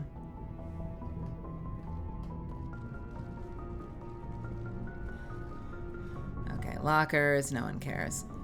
And what's down here? I'm so happy. You know, it's really great for my immersion that I fucking run out of breath just trying to get around my own damn ship. Shame about Jenkins, Commander. That's it? That's all you have to say? You're not going to teach me about our Mass Effect system? This is really cool, by the way. Like, the idea that this exists on a ship. This is nuts. Also, how is it not shielded? How are we just staring into it with nothing protecting us from it?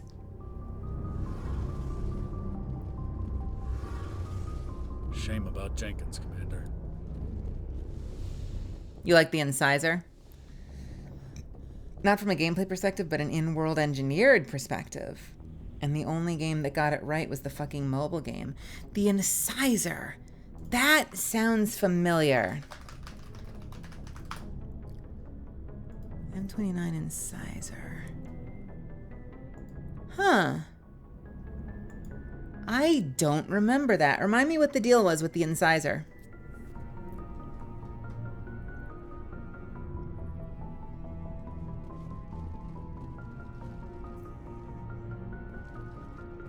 I mean, do you need protection from mass? I don't know. It's big and glowy and pulsating with energy. You feel like that thing's got to be giving us some sort of Mass Effect poisoning.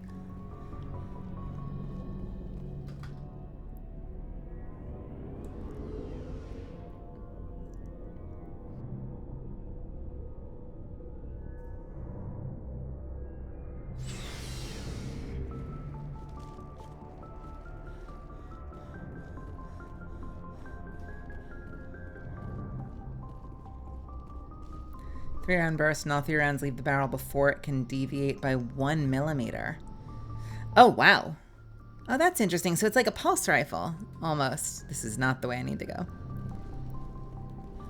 So it's kind of almost has like a Nemesis thing going on, Nyman.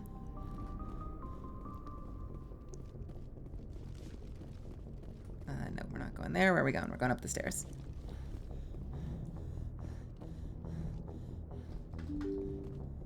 Open, open, open. Thank you.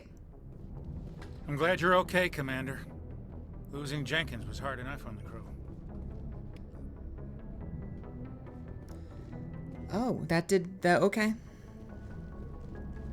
By the way, I love this bridge. Like, I love that we have all these terminals where people are operating and controlling different things, and you can look at their interfaces and kind of see that they're all sort of doing something different. Some of them. There's a lot of repeats, but at least it looks like they're sort of doing different things. And some people are sleeping on the job. What's up, Joker? Good timing, Commander. I was just about to bring us into the Citadel. See that taxpayer money at work.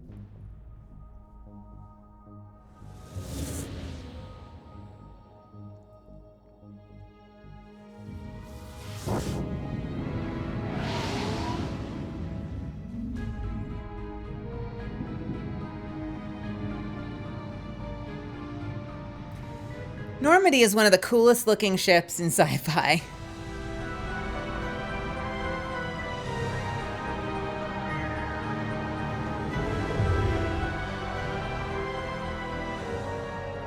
Look at the size of that ship. The Ascension, flagship of the Citadel fleet. Well, size isn't everything. Why so touchy, Joker? I'm just saying you need firepower, too. Look at that monster. Its main gun could rip through the barriers in any ship in the Alliance fleet. Good thing it's on our side, then. Citadel Control, this is SSV Normandy, requesting permission to land. Stand by for clearance, Normandy. Clearance granted. You may begin your approach. Transferring you to an Alliance operator. Roger, Alliance Tower. Normandy out. Normandy, this is Alliance Tower. Please proceed to Dock 422.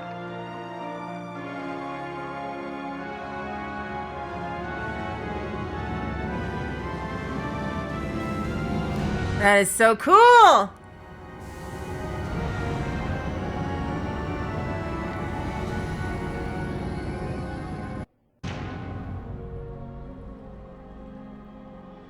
This is an outrage! The Council would step in if the Geth attacked a Turian colony? The Turians don't found colonies on the borders of the Terminus systems, Ambassador. Humanity was well aware of the risks when you went into the Traverse. What about Saren? You can't just ignore a rogue Spectre. I demand action! You don't get to make demands of the Council, Ambassador. Citadel Security is investigating your charges against Saren. We will discuss the CSEC findings at the hearing, not before. Captain Anderson, I see you brought half your crew with you. Just the ground team from Eden Prime, in case you had any questions. I have the mission reports. I assume they're accurate? They are. Sounds like you convinced the Council to give us an audience.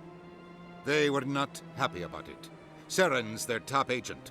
They don't like him being accused of treason.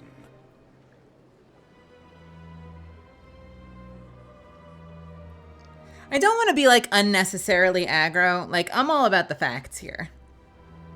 Saren's a threat to every human colony out there. If they don't stop him, I will. Settle down, Commander. You've already done more than enough to jeopardize your candidacy for the Spectres. The mission on Eden Prime was a chance to prove you could get the job done. Instead, Nihilus ended up dead and the beacon was destroyed. That's Saren's fault, not hers. Then we better hope the C-Sec investigation turns up evidence to support our accusations. Otherwise, the Council might use this as an excuse to keep you out of the Spectres. Come with me, Captain. I want to go over a few things before the hearing. Shepard, you and the others can meet us at the Citadel Tower, top level. I'll make sure you have clearance to get in. And that's why I hate politicians. I love, you know what's funny? He's like, you've already done enough to jeopardize your ability to become a Spectre. I survived. This Spectre is dead. You'd think that was enough to demonstrate that I'm good enough. I mean, not that I actually fought Saren, but like, I actually think that says a lot about my my candidacy. Big place. I can't tell the aliens from the animals. Excuse me? Well, they've built themselves quite the lake. Wonder if anyone ever drowned in it. Yo, Ashley, what the fuck? This place is a little too perfect. Like they're hiding something. Okay, Ashley, you and I are gonna have to talk later. Sure, let's just randomly hack stuff in a government facility. Captain Hendrickson reported some unusual energy readings during the patrol from Argos Row cluster. She had particular concerns about the Hydra system, but was recalled before her team could investigate further. No patrols are scheduled for that sector. Do we want to send in a recon team? Interesting. I can't tell the aliens from the animals. Yeah, you said that already.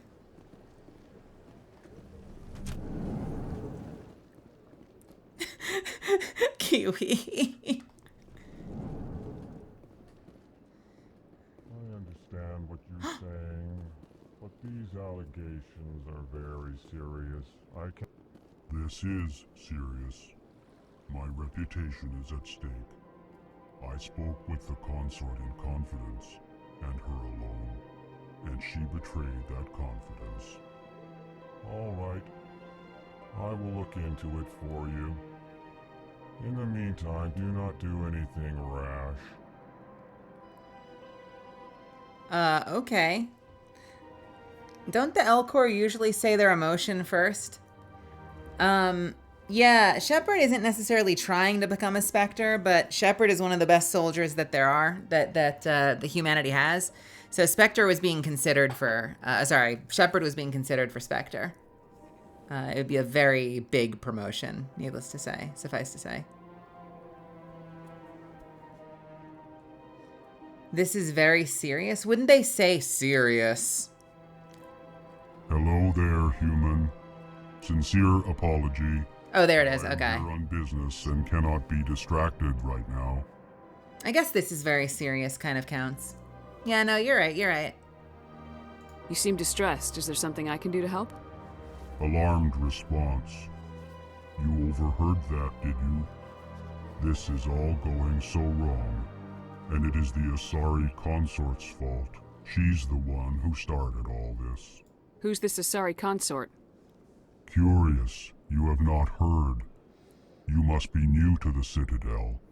Everyone knows Sha'ira, the consort. I cannot speak more about this problem. It is too sensitive. Suffice it to say, she has compromised my authority as a diplomat. Really? Where can I find this Asari consort? She is across the bridge from here. Her offices are easy enough to spot. Good day, human. Pleased greeting. Human, it is always good to see your kind. God, voicing an Elcor would be so Ambassador weird. Talon. Genuine query. Is there something I can do for you this day?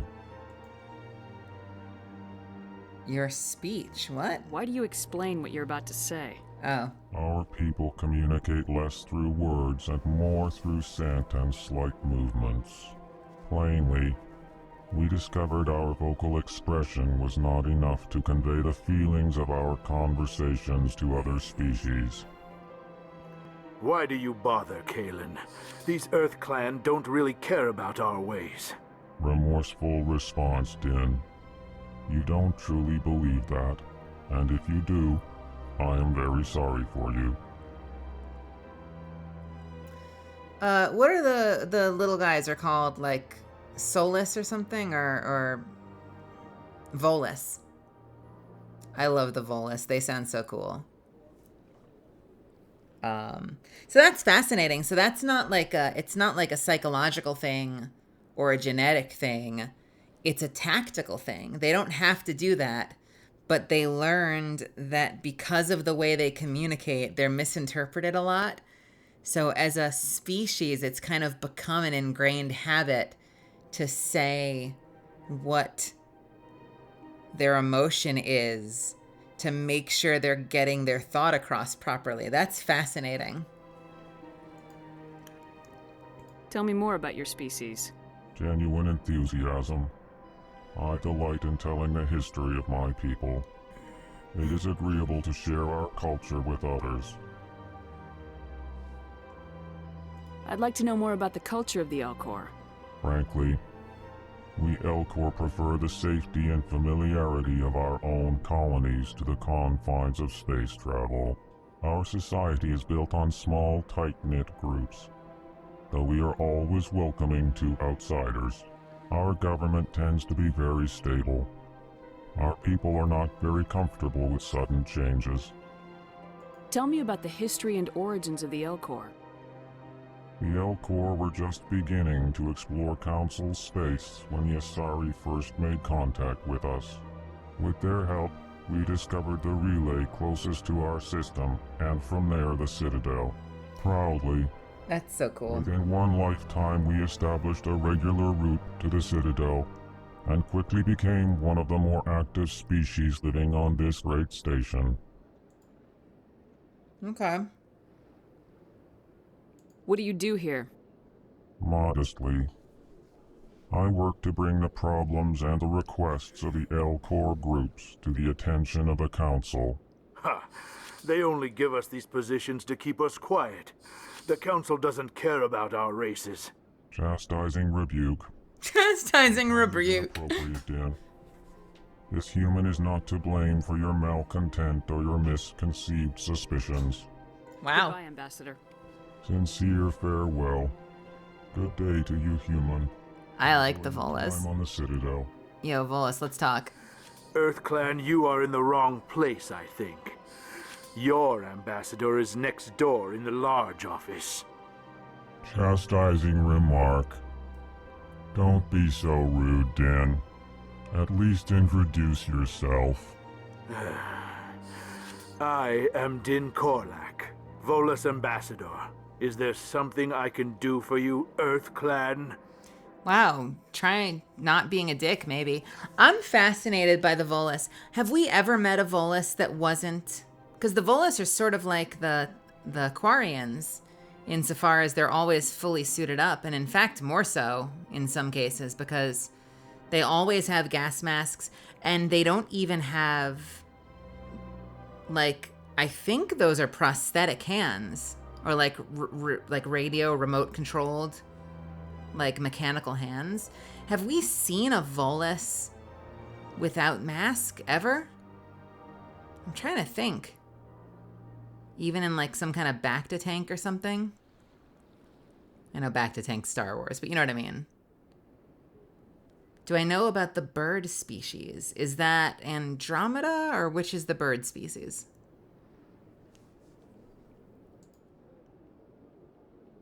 What is this place? You are in the embassy for the Volus and the Elcor. Your ambassador is next door, in his own office. In this shared space, I aid my fellow Volus when I'm not being interrupted. Yo, stop being a dick then. I'd like to know more about the Volus. I'm sure our history and culture would bore you, Earth Clan. So you're not interested, okay. Tell me about Volus culture. We are tribal by nature, but our ways are not violent. We barter and trade our lands and tribe members in order to increase status. Larger tribes often engulf smaller ones and eventually split again. Our society is very malleable, and our government is always shifting and changing. Since we're not physically adept, we trade our services for protection. Okay. Actually, I would like to know more about your history. Hey, Wera. Welcome, welcome. Ah, that's so cool. I love this series too. The Asari and Solarians had discovered it. We were instrumental in establishing a standardized galactic economy. However, despite our long association with the Citadel and our many contributions to galactic society, we still do not hold a seat on the Council. Yeah, that's what I want to learn more about. What is it you do here? I look out for the best interests of the Volus people. No easy task considering how often we are overlooked by the Council. Chastising rebuke, Den. The Council favors your species greatly. You are naive. The Earth Clan will be invited to the Council long before our species will. Oh yeah? Why aren't the Elcor or Volus part of the Council? All species must prove themselves before they join the Council. All but the Earth Clans, it would seem. Dismissive. Ignore the Volus ambassador, human. He is incorrect in his assessment. Really? How long have we been waiting? How long do you think we'll continue to wait? Bah, this talk is wasted on the humans. Why are you so fucking You seem cranky? to have a bit of a chip on your shoulder, Din. You humans are new to the Citadel, and yet the Council has granted you great favor. Chastising rebuke, Din. Your species has always been granted many concessions. Volus territory has expanded The dialogue is so slow sometimes, though. I love it, but it's slow. Details. We still have no real say in the decisions that affect Citadel space. It's mostly the Elcor, though. Oh, what's the other one? The Hanar are the ones that are like, this one would like to talk to you about the Sun God. The Sun God's embrace is warm and powerful. This one would like to speak to you more of. Those motherfuckers. I love those guys. Goodbye, Ambassador. Yes, yes. Good day, Earth Clan. All right. Oh, hello. You okay, buddy? Creepy. I remember these guys. I don't remember when they tell you about them, though. It's fascinating that you can run into one and not get the opportunity to ask what the fuck it is.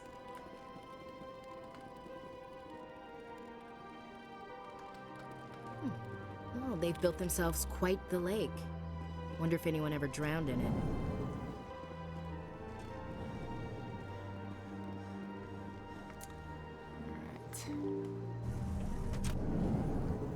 Stairs going out. What's this over here?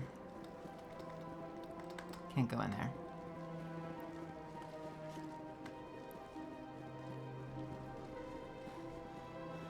Hi. Good day, Commander. The human ambassador is up the stairs, first room on the right. You know who I am? Yes, I receive reports on all newly arrived dignitaries and notable people. Okay. What's your name? What do you do here? My name is Safiria. I'm the administrative assistant for the embassies. You seem to be distracted. The embassies are the hub of all Citadel politics. When you represent trillions of citizens, it tends to get a little busy. Okay. What's your name? What do you do Oh, here? shit, I already did that. My name is Safiria. I'm the administrative assistant for the embassies. What is this place? This is the Presidium. More specifically, you are at the Citadel embassies. If you have more questions, please access Avina. What's that? Oh, Avina is the virtual guide for the Citadel. Feel free to access the terminal yourself. Yeah, I okay. should be going now. Have a pleasant day. I leveled up. Wowzers. I have 11 points to spend. We can finish off Infiltrator. We have 9 points, so we'll put... Increases pistol damage and accuracy, purges weapon heat. That's an ability, presumably. 45 seconds. That's so brutal. Sniper rifles unlocked. Thank you very much. And we'll put the last 4 into sniper rifles. Nope, only 2. Cool. Oh well.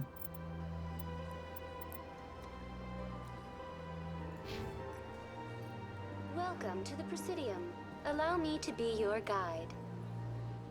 Greetings and welcome to the Presidium. My name is Avina, and I am pleased to be your virtual guide throughout this level of the Citadel space station. So are you a person or a program? I am a fully interactive virtual intelligence, programmed to provide spontaneous guidance at predetermined locations of interest throughout this level of the Citadel. I may also be contacted through any of the Presidium VI terminals, should you require assistance. Give me the tour. You are standing at Presidium Tourism Terminal 1. On either side of this lobby are the embassies of the various Citadel races, along with CSEC headquarters. On the far end of this level, you can see the Citadel Tower, where the Council meets regularly to discuss matters of interstellar importance. I want to know more about Citadel security. Citadel security serves as law enforcement for all regions of the Citadel, though the majority of officers serve in the wards. Executor Palin, a Turian, is the current head of CSEC, but individuals from virtually every species across Citadel space serve as officers beneath him. If you wish to learn more, Executor Palin's office is located in the CSEC headquarters. Do we know what the timeline is on the next Mass Effect game? Or is it kind of just like in it's done when it's done stage right now?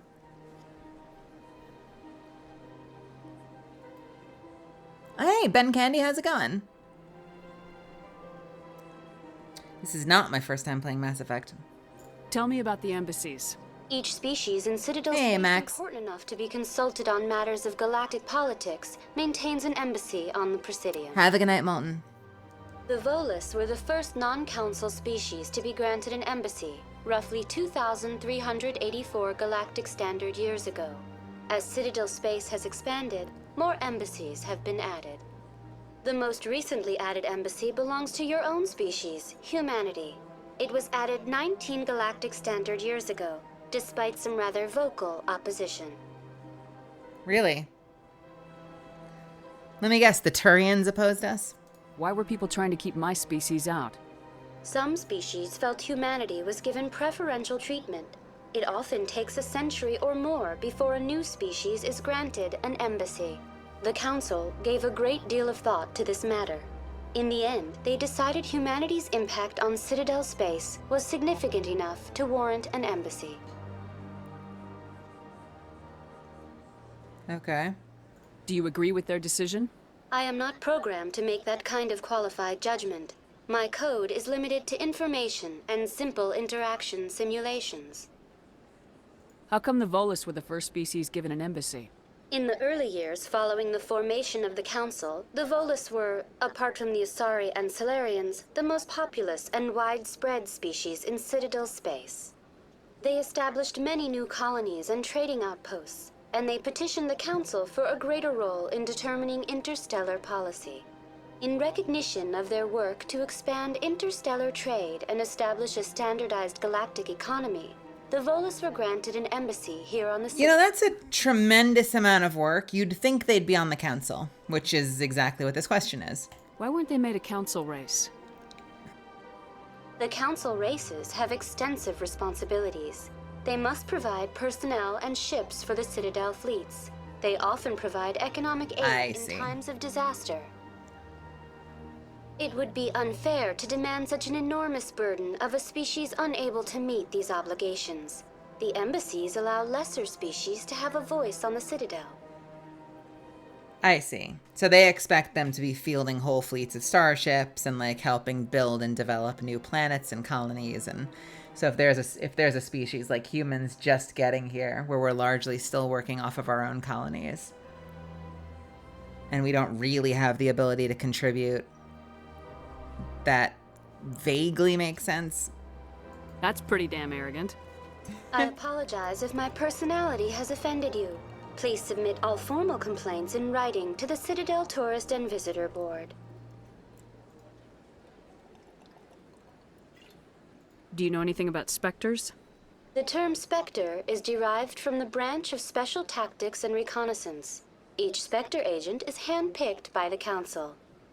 Their primary role is preserving galactic stability and resolving volatile situations that cannot be handled through normal political channels. In this role, they are granted extraterritorial rights and jurisdictions. Spectres answer to no law or authority except the Council itself. I'm gonna be honest. It feels like information about the Spectres would be way more confidential than just having, like, the tour guide AI on a station be able to tell you information like that. What can you tell me about the Citadel Council? Originally, the Council consisted of representatives from the Asari and Salarians, the two dominant species in Citadel space. Roughly 1,304 galactic standard years ago, Turians were invited to join the Council in recognition of the role they played during the Krogan Rebellion. Since then, the three Council races have worked together to ensure the peaceful coexistence of the galactic community, while preserving individual autonomy for each species.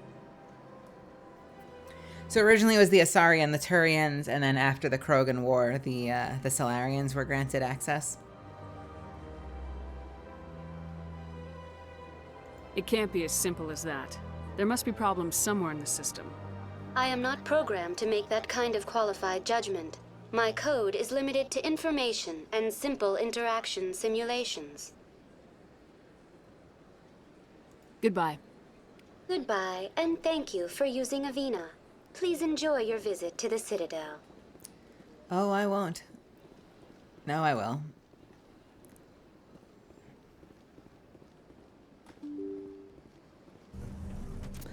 I don't know. Probably another hour or so. I won't be going super late. Hello. Are you making a phone call home? Human, delighted, welcome. It is good to meet you. Okay. Nice to meet you too. Buddy.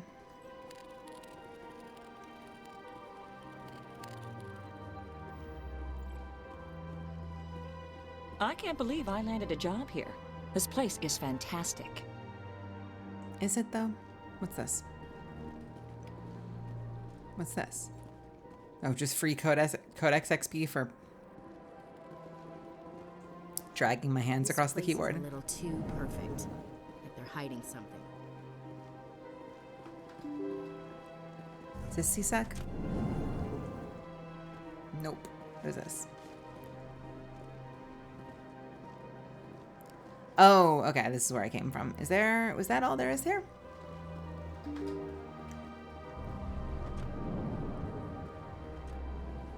I went in there. Ah, this is where we need to go. That looks like CSEC. And that is something else. All right, let's go in here. Commander Shepard, I didn't expect to see you here. Did Ambassador Udina send you? I came on my own. I need information. You humans are always so curious, always sticking your fingers into someone else's pie. Is that the right expression? Never mind. Forget I asked. Was there something you needed, Commander? It's funny you mentioned that there was another bird race, by the way. I kind of feel like I've always thought of the Turians as bird-like. They're sort of I guess they're sort of dinosaur-like, aren't they? In that sense that they're sort of like lizardy and birdy at the same time.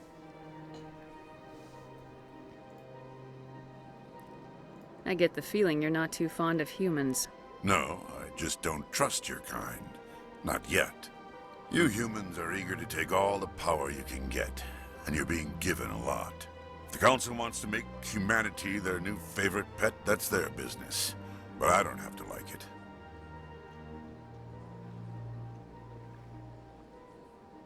The Council treats us like second-class citizens. We have to fight for everything we get. Good. Then fight for it.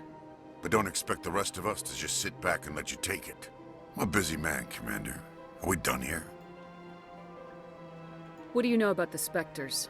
The right hand of the Council, or so they like to be called. More like the underhanded side of the Council.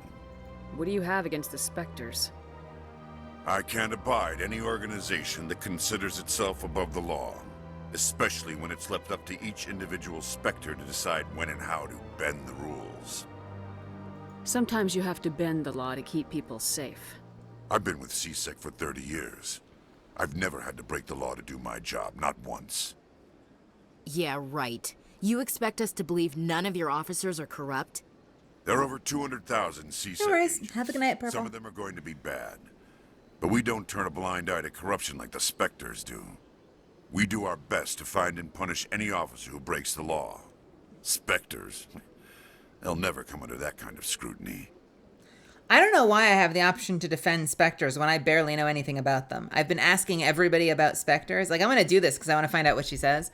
But I've been asking everybody to tell me about Spectres, and now I'm going to turn around and, like, white knight them? Come on. The galaxy needs people like that.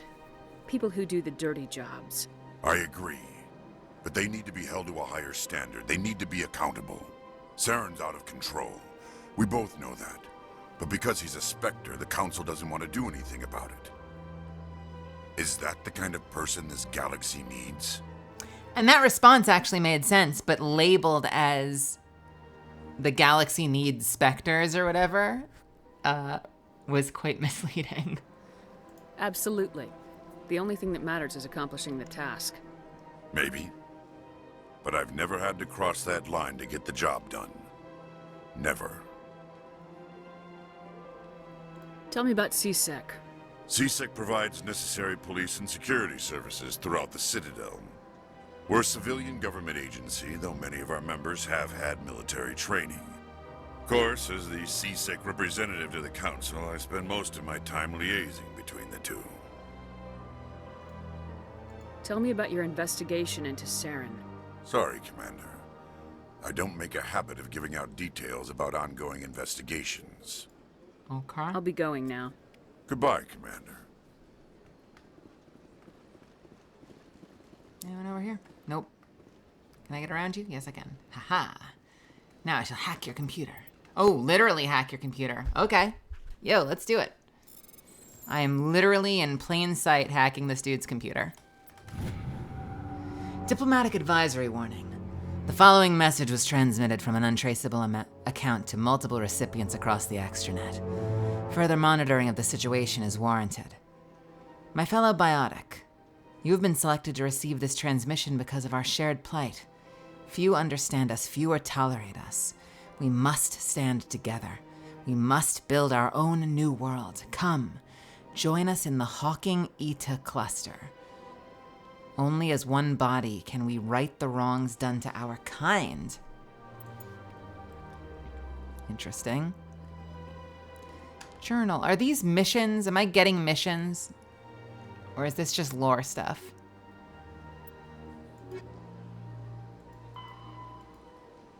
These are missions.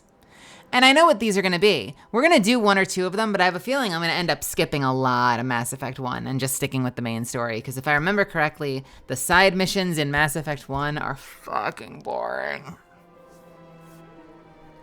But we'll see. I will do one or two just to make sure.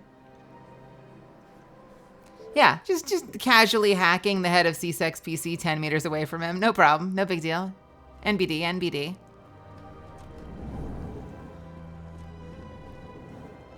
Hello? No? Okay. Hello? This place seems strange. I wish there were more humans around. I mean, I'm a human, but you do you, buddy. Don't believe the rumors. The consort would never reveal herself. Of course she wouldn't. She'd be tossed out the nearest airlock if she did. I suppose. Besides, Nick, the consort's nothing like the girls back on the colonies. She's... You don't have to do it with her. You can just talk to her if you want. Is that all you did, Jazz? Just talk? I didn't say that. Ha! I bet you did too. What do you want? Oh, Commander. Is there something I can do for you? Relax, Private. This isn't an inspection. Right, sorry. What can I do for you, Commander? What can you tell me about the Asari consort? Well, she's an Asari who works here as... Uh-oh. She helps people with... Uh-oh. You never went to see her, did you, Fredericks? No, I never did. I couldn't afford it. It costs half a year's credits just to go in and talk to her. Can you at least tell me where I can find her? Sure. She's across the bridge from the embassies. Thanks, kid. Have fun. Try not to get into too much trouble. I will. Okay, Have fun, Ashley. I will have fun, that is. Nice. Hello. I don't have time to talk now. I'm very busy. Yeah, you look fucking busy. Hello? Hello. Hello. Can I get you something? You know who I am? Your arrival created a bigger than average stir among the diplomats and hangers-on around here. There's always something new happening around here. I could fill you in on some points of interest if you'd like. Yeah, sure. What's going on around here? Well, you found the embassies, not much going on here. Across the bridge, you'll find the bank, the Emporium, and Shaira's. If you haven't heard of her, you soon will. If you need supplies, you can try the markets one level below. For entertainment, I'd try Flux or Cora's Den. What is Shaira's? The consort, she entertains clients who can afford her services. Most of the diplomats and ambassadors have visited her at one time or another. She's a very powerful woman, but also very respected. Tell me about Flux and Cora's Den. Well, Flux has gambling and dancing, certainly more lively than this place.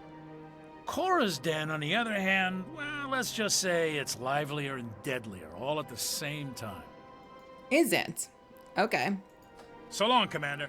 Have a pleasant day. Yeah, you too. Another one of these buddies. Hey, buddy. But nope, no information yet. Hey, you know what's crazy? I can shoot in the Citadel and nobody cares. This game is astounding. I think they holster you in the future games, don't they? Am I crazy in thinking they holster you? I feel like they holster you.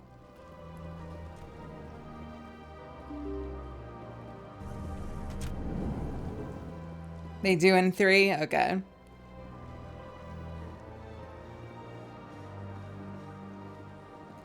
You waiting for someone? Oh, okay. Sorry. Continue. Forget I was here. Okay, so we can go down there to something. Anything else up here? 0 stamina. Fast travel? Rapid transit, got it. To the tower. And all I have is the tower. Ah!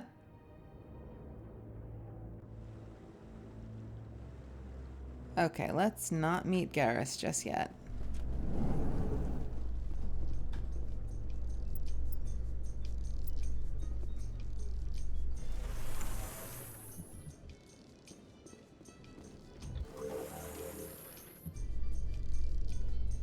The council isn't going to ask me any questions, are they?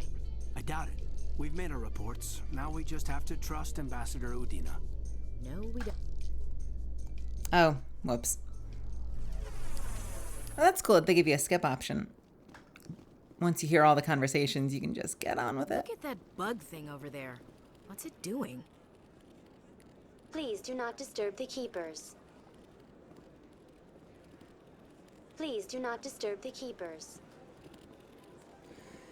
So, if I remember correctly, spoilers from later aside, if I remember correctly, the reason we're fine with the keepers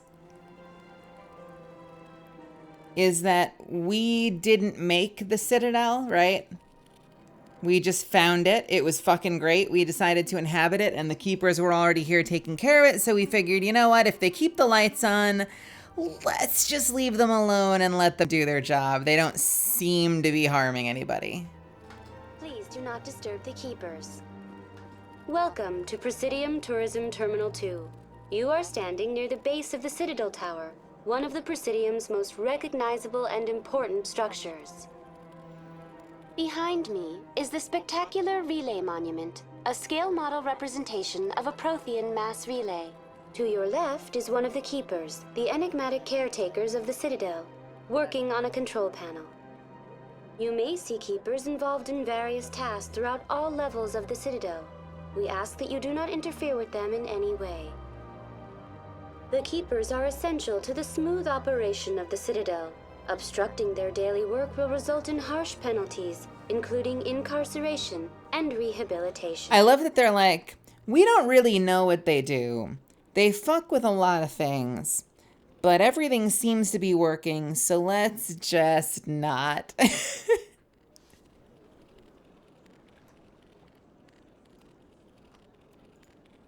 The lights are on, we've got hot water, let's just not fuck with it.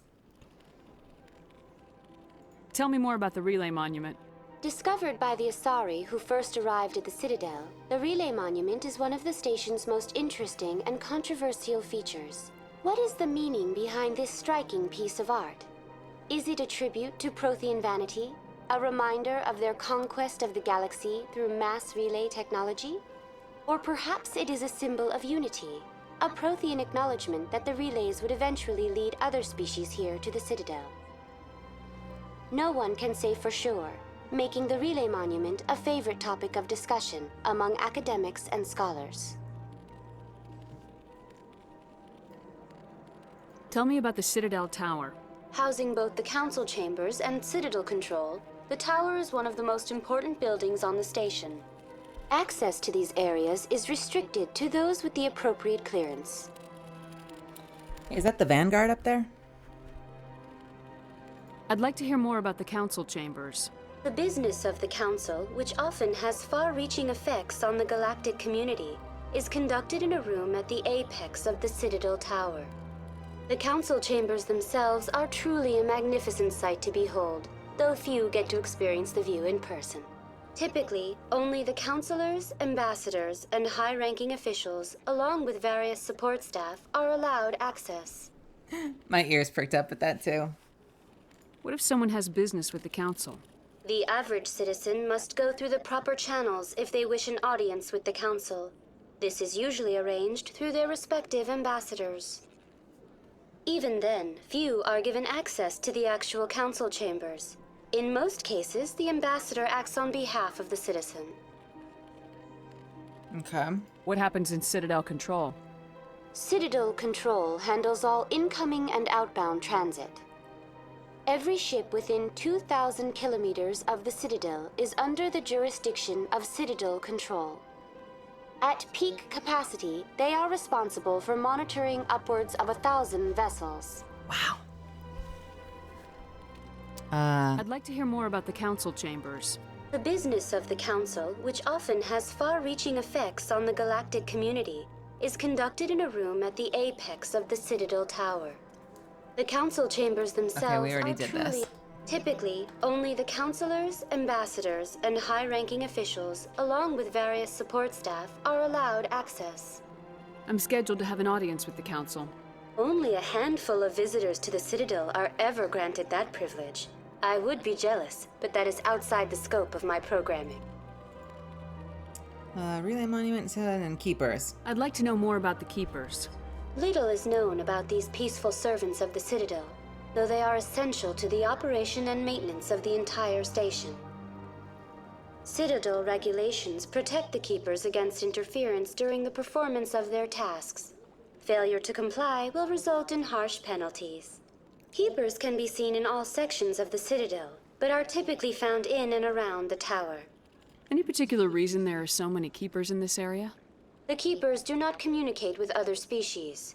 It is assumed, however, that the tower houses the Citadel's primary control systems. Many of the station's systems, such as navigation and life support, function automatically. It is believed the Keepers operate those systems from inside the tower's inaccessible core. The Keepers also make frequent appearances in the Council chamber itself, though they appear to be just passing through on their way to some other destination. This is wild because it's almost like, hey, we found this station, and it seems to already be inhabited, but what if we just move in and see if they notice us?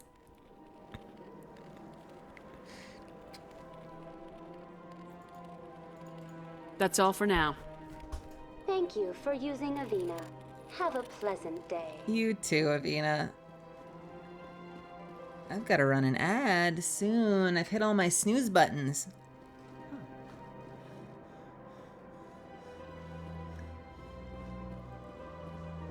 There is something kind of cool about the fact that we're able to go. I mean, we're only on one blade, right? Aren't there like 3 blades to the Citadel? Are we on? I'm trying to get a sense of where the rest of the Citadel is.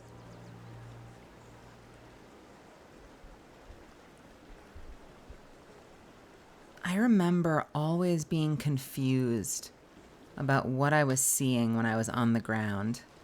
Like, what part of the Citadel is this? I think this is one blade of, like, the 3 petals, or... Well, no, because you'd see the others. You two okay? You two are okay. Let me find a quick picture of the Citadel.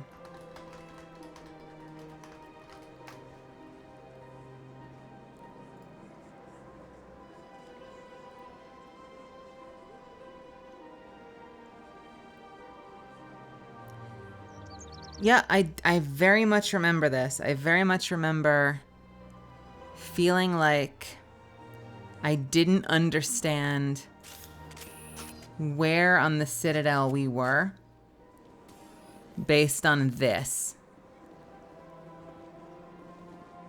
Because you can't see any other part of it. And the front and back are symmetrical. So...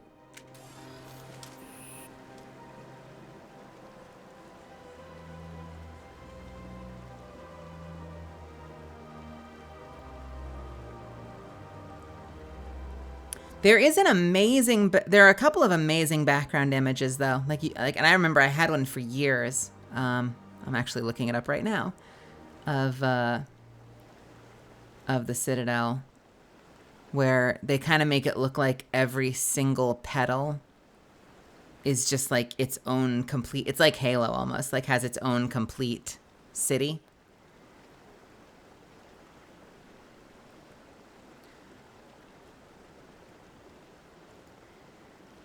If I recall, the Presidium is on the central ring of the Citadel. Oops, sorry. Meaning if you look up...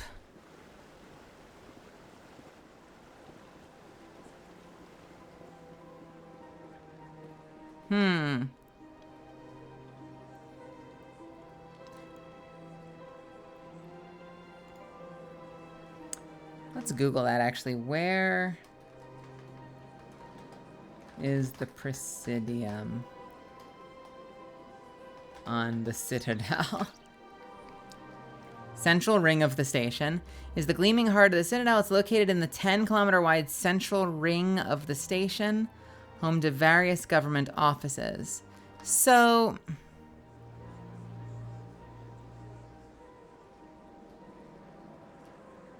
I have so many questions.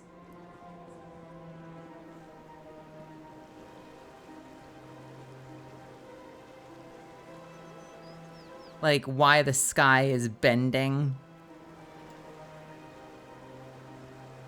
Okay, so let's see.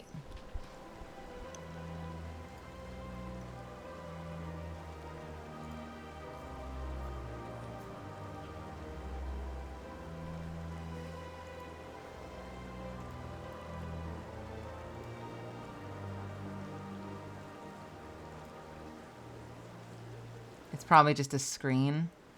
Oh, do you think that that's... Do you think, is the ring completely enclosed? Is that what's going on?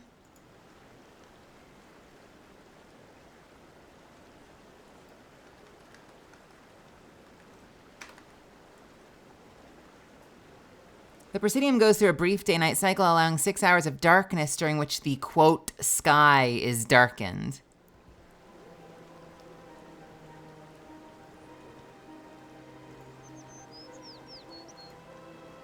Interesting. So if you,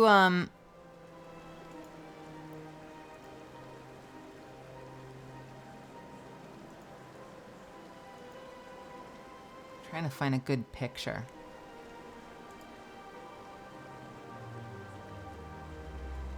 That means the Citadel is fucking huge.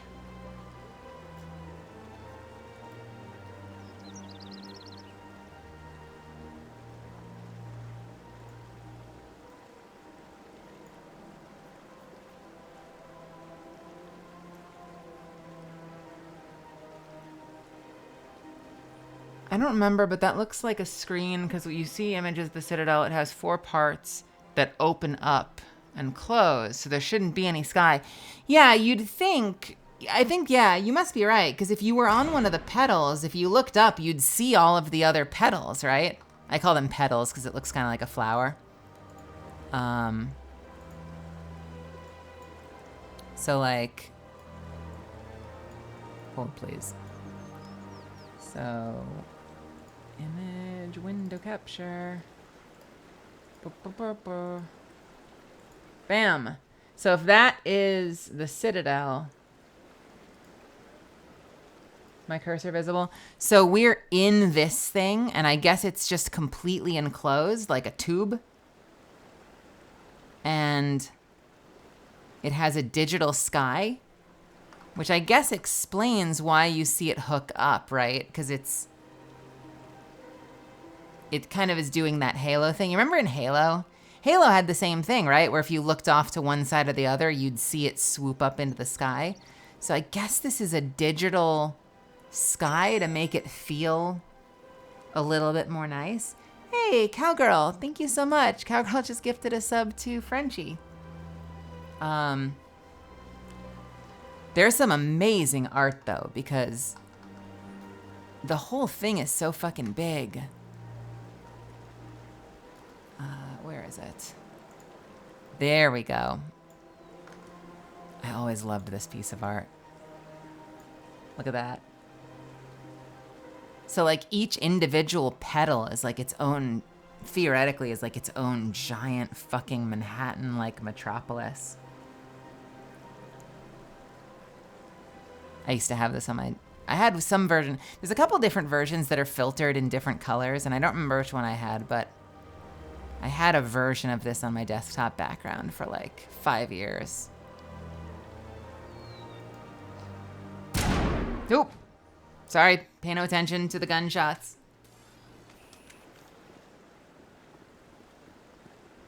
Where am I? What am I doing? I'm going this way. Ally subscribes to creating content for me to enjoy. I do my best.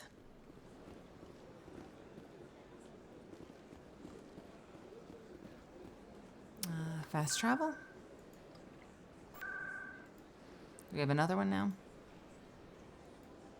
We have 2 of them now. Nice. Okay, so you have to unlock the fast travel. Well, I am starting to get a little bit sleepy, which means we may end up calling it a little soon. I realize we haven't gotten that far. To Citadel Tower. To C-Sec Academy.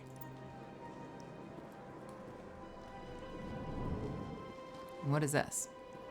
What's this? One of the Earth Clan. Ah, a very famous one, yes?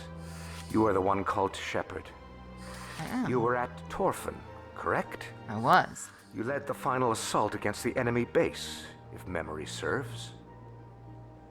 You've got me at a disadvantage here. Forgive me, Earth Clan. My name is Barla Vaughn. My job makes it necessary for me to keep informed. I am a financial advisor to many important clients here on the Citadel. When someone as important as yourself arrives on the station, I take notice. I want to ask some questions, but first, I want to grab... I bought a little pudding at the Japanese grocery store earlier today, so I'm going to go get the pudding. And then we'll have some pudding and play more Mass Effect. One sec.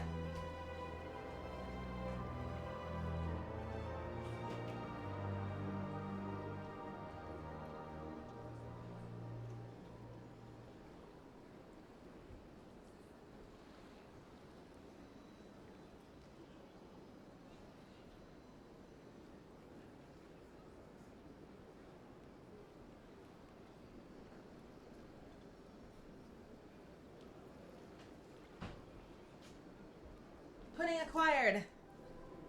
Gosh, I hope it's good pudding. I haven't tried this one before. It's called plain. So hopefully, plain just means like vanilla and not flavorless pudding. Please be good. Please be good. Japanese style pudding. Oh, interesting. Oh, this is so different from the last pudding I got. This is very flan, actually. It's like flan. I approve.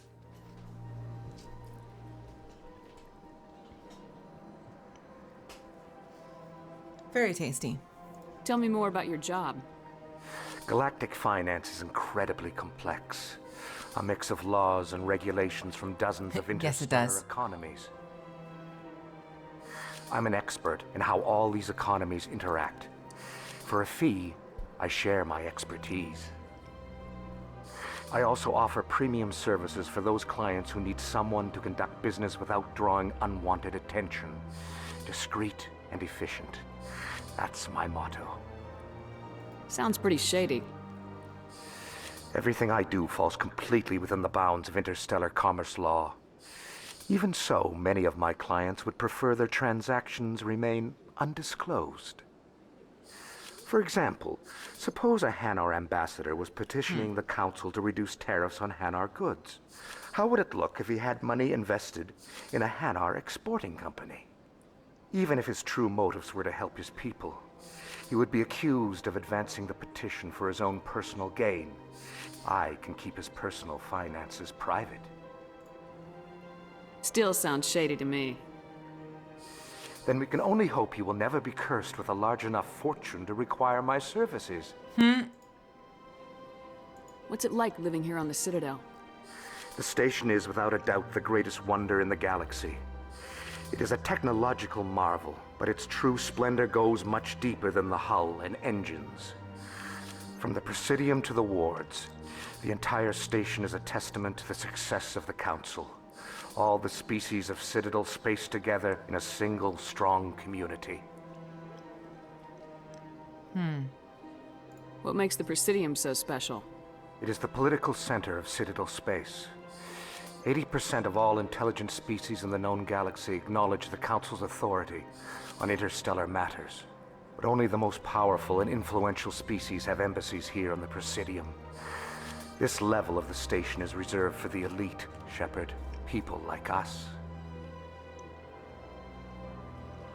What are the wards like? The cultural heart of the galaxy. They pulse with the lifeblood of millions of citizens from dozens of different species. You never know what you'll find out in the wards, Commander. It's always full of surprises. Fortunately, most of them are pleasant. Most of them? I should go. Goodbye, Commander.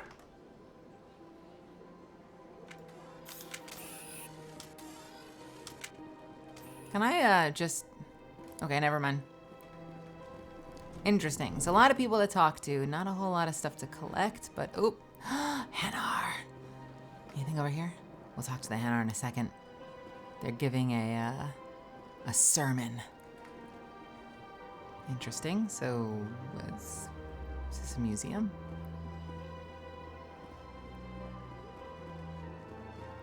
Hello. Ah, human. This one is greatly pleased to see you here in my decadent emporium. Bye. Who are you? This one's face name is Delaninder. though many in this place simply refer to it as Dellen. Please take time to examine the fine goods it has for purchase, all of great worth. Oh, you sell something? I forgot these guys sell things. What? Show me your items. Oh, this one is pleased to do so, human. You will not be disappointed. View non-human armors. Quarian, Turian, and Krogan armor. Got it. Hey, Yenny. Commander, it is good to see you Show me again. your items. Upgrades? Oh, this one is pleased to do so, human. You will not be disappointed.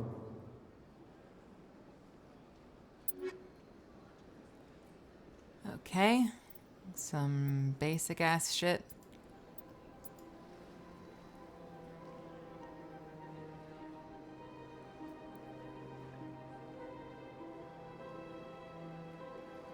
Alright. Protection against knockback. Weapon stability. And damage reduction.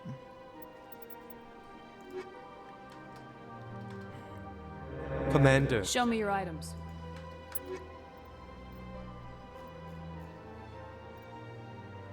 Hello. Oh, this is so that we can buy them from the basement of our ship, isn't it?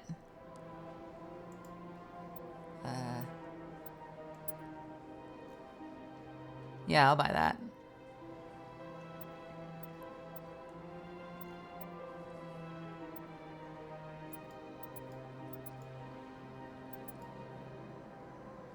Have a good night, JF. Hey, Earth Daughter. Okay, so we've got lots of really expensive armors. Firestorm 6. Oh, that's a shotgun.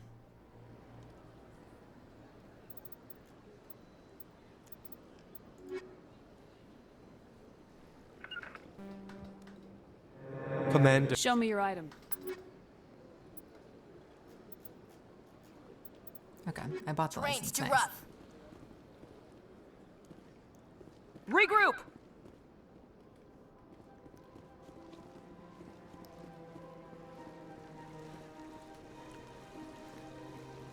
Interesting. Welcome to Presidium Tourism Terminal 3. Here in the financial district, a number of businesses offer various goods and services to their exclusive clientele. The statue you see before you was commissioned to honor the Krogan soldiers who gave their lives to protect Citadel space during the Rachni Wars. In the aftermath of the Krogan rebellions, several embassies petitioned to have the statue removed. However, this motion was eventually quashed by the council. I'm liking it. I'm getting lost on the Citadel, so we've been here for quite some time. but I'm enjoying it. You're on Andromeda. I started Andromeda. I never finished it. I plan on going into it this time around. I want to go through everything. I've played 1, 2, and 3 before. I never finished Andromeda, though. Krogan Rebellions. Tell me more about the Krogan Rebellions. In recognition of their efforts during the Rachni Wars, the Krogan were granted several new colony worlds by the Council. Over the next 400 years, the Krogan species began to expand. Blessed with an extremely high birth rate, their numbers began to swell. Faced with a critical overpopulation crisis, the Krogan started a violent colonization of nearby worlds inhabited by other Council species. The Krogan rebellions had begun. For a full century, the Council and its member species fought to bring the Krogan under control. With the aid of the newly discovered Turian Empire, they were ultimately successful. Interesting. You needed the Krogan to stop the Rachni, then you needed the Turians to stop the Krogan. So who's gonna stop the Turians? I am sorry, but that question is beyond my programming parameters. The Turians are members of the Citadel Council. They are not a threat to galactic peace. Aren't they, though? What were the Rachni Wars? Nearly 2,200 years ago, explorers seeking to expand Citadel space opened up mass relays leading to systems controlled by the Rachni. A highly intelligent and aggressive insect race, the Rachni unleashed a war of conquest against thanks, the Earth rest of the Daughter. galaxy that lasted for nearly 3 centuries. The emergence of the Krogan finally turned the tide in favor of the Citadel species.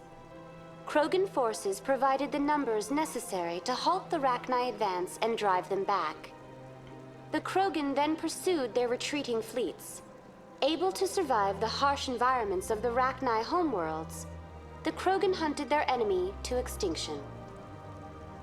Was it really necessary to wipe them out? I am sorry, but a value judgment of that nature goes beyond my programming. Why did the Council fight so hard to keep the statue?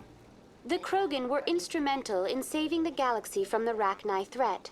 The Council believed this historical fact should not be forgotten. The Council also hoped that preserving the memorial would improve diplomatic relations with the Krogan and bring about a peaceful resolution to the rebellions.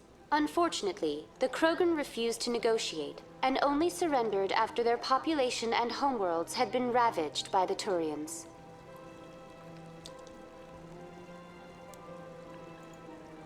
Sounds like they got what they deserved. I am sorry, but a value judgment of that nature goes beyond my programming. That's all for now. Thank you for using Avina. Have a pleasant day. Okay, so we already did this. So we've got some building over there. What's over here? A whole lot more. Okay, so let's check this first. Man, I forgot how big the Citadel was. This is wild.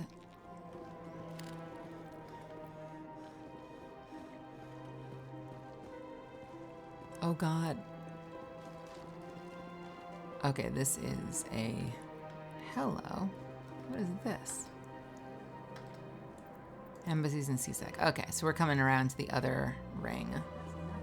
I've had my office rearranged 5 times now. 5 times? Why? What do they want? How should I know? Anyone else over here to talk to? It really is, though. And you move so slow.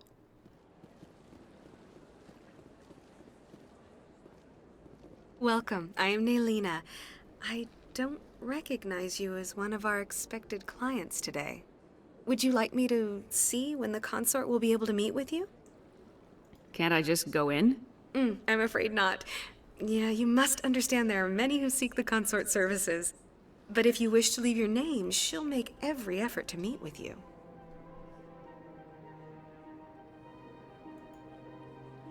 What do you do here, Nelina? I'm one of the consort's acolytes. Many of the people here today will not see the consort, but they expect to be attended to just the same. It's our job to ensure that they leave contented. Oh, really? Yo, there needs to be a mod. If there's an infinite stamina mod, I'm ready for it. Let's do it. What exactly do you attend to? Well, each acolyte has her unique abilities. Some soothe with song, others with conversation. As much as possible, we seek to match the needs of our clients to the skills of our acolytes. My specialty is touch. My fingertips can find every tension point in your body and relieve it.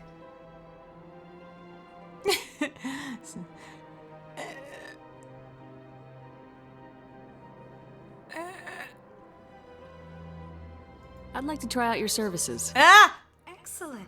I'll add you to our client list. We should be able to see you in 3 or 4 months. Nobody's worth that much of a wait. Well, that's not for me to judge. I have your name and you'll be contacted. Is there anything else? What do you do I'm here? one of... It's our job to ensure that they leave contented. What is the consort? What does she do? It's difficult to explain. She's many things to many people, and something different for each. Some seek her for advice, some for entertainment, others still for pleasure. Most of the time, our clients won't realize what they were seeking until after she has provided it for them. You make her sound like some kind of oracle. No, not in the usual sense. She's merely a woman with remarkable compassion and a generous spirit.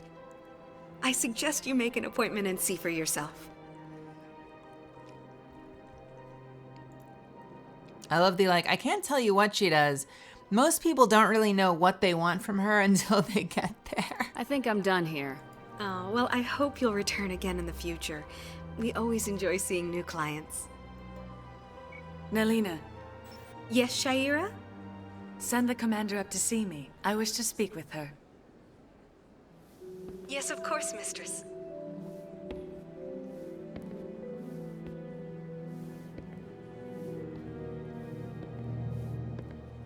Huh. It appears the consort has taken notice of you. She'd like to meet with you now. What does she want to see me for? I don't know. You'll have to ask her yourself. Just head upstairs. She'll be waiting for you. Okay. The consort still awaits your visit. Yo, let's go. Hi. Let me just... Nope, okay. Hi. Let me just... I see even the humans find the consort irresistible. Shut up. Hi. Nope. Hello. This is my first time. I can't believe I didn't come sooner. Welcome. It is a pleasure to see you.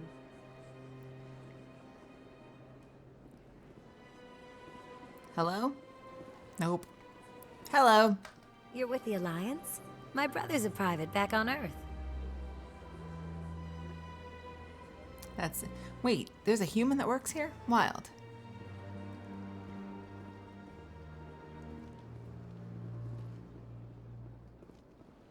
I didn't remember being able to see Shaira that quickly. Hello. Do you sleep in here? That is close enough, Commander. I've heard a great many things about you since your arrival here in our citadel. I don't like people spying on me. I apologize, Commander. I make it my business to know when important people arrive on the station. Many of them become clients. But that is not why I asked you here. I have a certain problem that could use your expertise. Really? Tell me about this problem you're having. I have a friend, Septimus, a retired Turian general. I won't discuss the details, but he wanted me to be more than I could be. We had a falling out. Now he spends his days in Korra's den, drinking and spreading lies about me. If you would speak to him as a fellow soldier, I believe he will listen to you and let the matter be. What happened between you? I respect his privacy too much to go into the details. If he wishes to tell you what happened, that is his prerogative. It's gonna make it a little hard for me to solve this problem for you. I don't make any promises, but I'll see what I can do. Thank you, Commander. That is all I can ask. Appeal to his sense of honor. Remind him of his position as a general. If you can convince him to stop spreading lies about me, I would be very grateful. What are you doing right now? Now I must ask you to take your leave. I have many clients waiting to see me. This was not the meeting I thought it was going to be, and also she got very close just now and I don't know what she was doing. Please, Commander.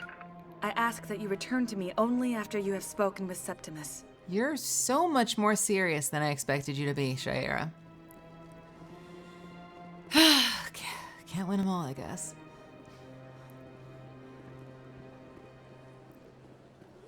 I have to admit I'm a little nervous.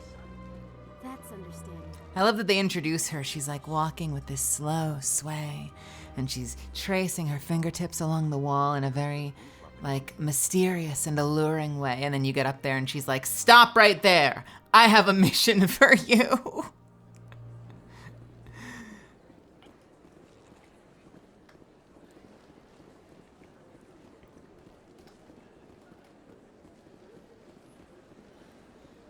Halt, citizen.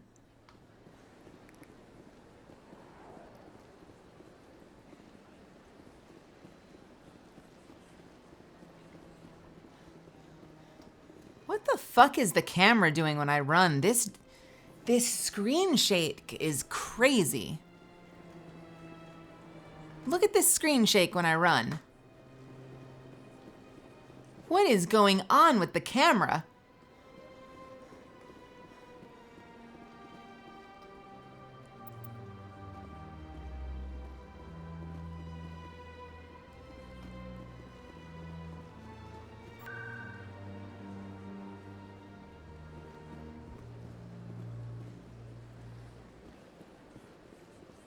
All right, this is where I started. I have to go into the tower. But I feel like I haven't been everywhere yet. Yeah, no, I haven't been down there. And how do I get down into the ward? Okay, that's how I get down there. How the fuck do I get to the wards?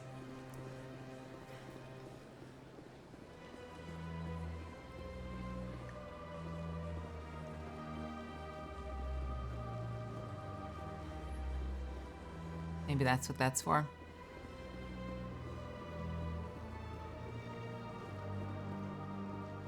Hello?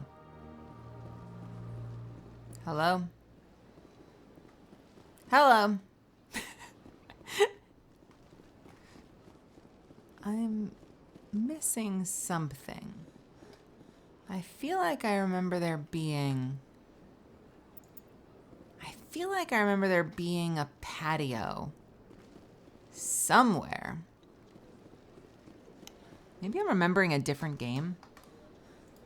Like maybe it's 2 or 3.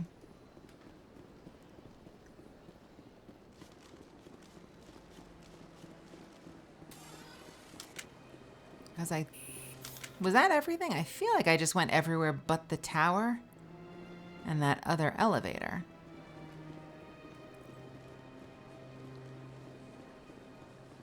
So maybe that is the whole Citadel. I didn't miss anything, did I? Let's go into the elevator and see where this takes us. This must take us to the ward. You must talk to the council to gain access to the wards. Okay.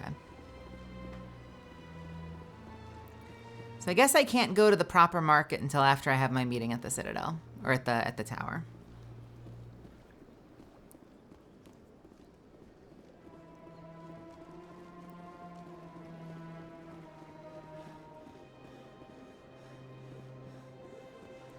I guess that's fine.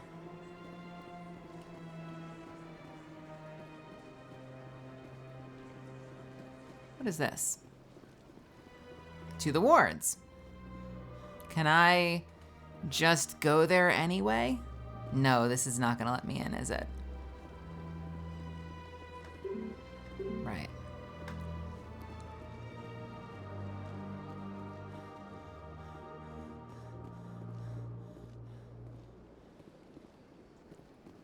My favorite part of this whole fucking series is Omega. I dream of getting back to Omega in the second game.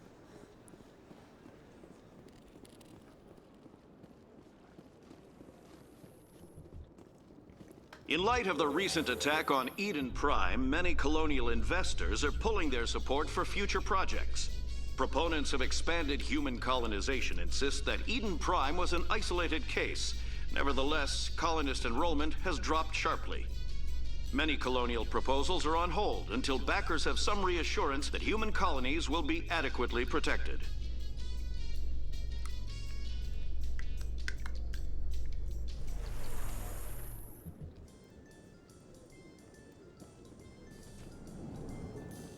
Is that the boy? Is this the boy? Is that the boy? Why does my sniper scope keep disengaging?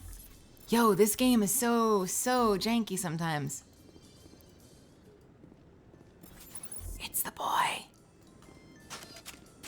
Oh, I'm so excited. I'm so excited. Yee!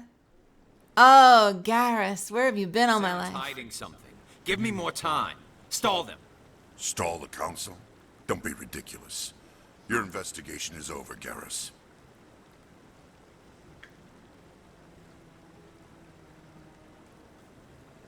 Commander Shepard, Garrus Vakarian. I was the officer in charge of the C-Sec investigation into Saren.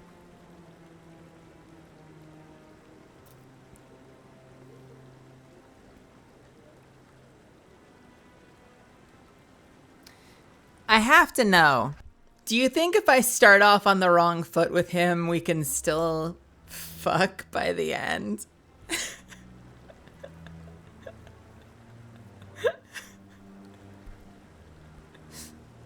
Can we still get there if I start off by taking a shot?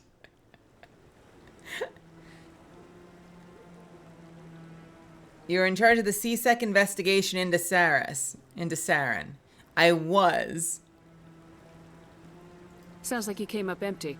Saren's a Spectre. Most of his activities are classified. I couldn't find anything solid. That was but I know he's so up to much something. less. Like you humans say, I feel it in my gut. I think the Council's ready for us, Commander. Good luck, Shepard. Maybe they'll listen to you. That was so much less of a shot than I thought it was going to be. You don't want to keep the Council waiting. You don't want to keep the Council waiting. Man, it's alright. There'll be time for you later, baby.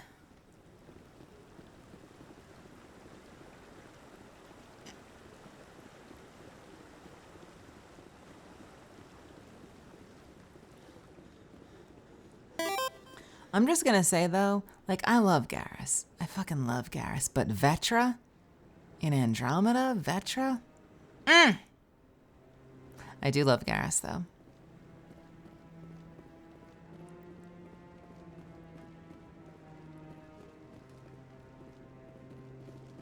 Don't be ridiculous. The Volus won't be joining the Council for years. I'm not so sure.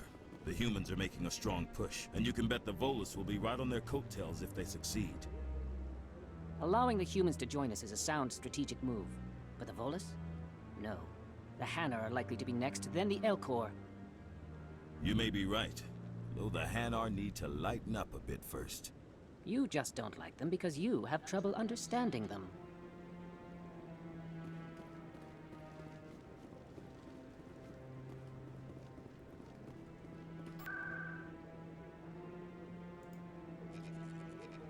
I think that should unlock it. Oop, there's another one. Just sort of chilling. That is so disconcerting. All right, none of these do anything, right? Hello. No, I'm waiting to speak with one of the Councilor's assistants. Commander? Commander?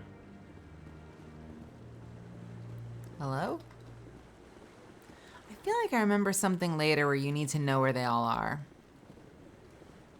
No spoilers, but I definitely feel like I remember having to run around and figure out where all the stations were, that the Seekers were.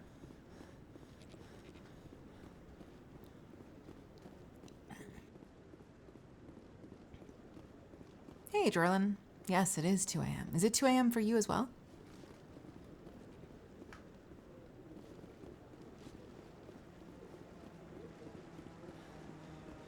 It's 4 a.m. for Dr. Kiwi. What are you still doing up, Kiwi? Oh my goodness. Here we go. The hearing's already started. Come on.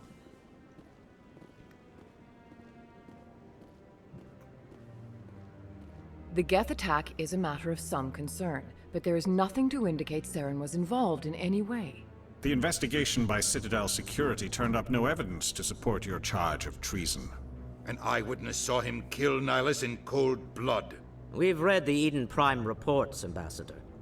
The testimony of one traumatized dock worker is hardly compelling proof. I resent these accusations. Nihilus was a fellow Spectre and a friend. That just let you catch him off guard. Captain Anderson, you always seem to be involved when humanity makes false charges against me. And this must be your protege, Commander Shepard, the one who let the beacon get destroyed.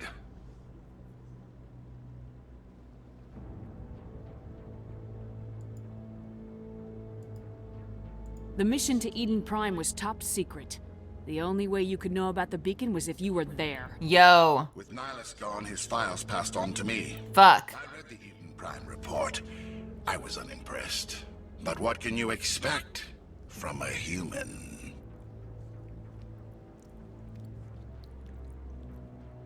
You can expect me to kill you the next time we meet.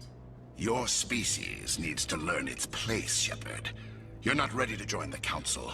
You're not even ready to join the Spectres. He has no right to say that. That's not his decision. Shepard's admission into the Spectres is not the purpose of this meeting. This meeting has no purpose. The humans are wasting your time, Counselor, and mine. You can't hide behind the Council forever. There is still one outstanding issue. Commander Shepard's vision. It may have been triggered by the beacon. Are we allowing dreams into evidence now? How can I defend my innocence against this kind of testimony? I agree. Our judgment must be based on facts and evidence, not wild imaginings and reckless speculation. Do you have anything else to add, Commander Shepard? Only facts and logic allowed at the Citadel meeting. Do you have anything else to add? Fucking who cares? You're not listening anyway. You've made your decision. I won't waste my breath.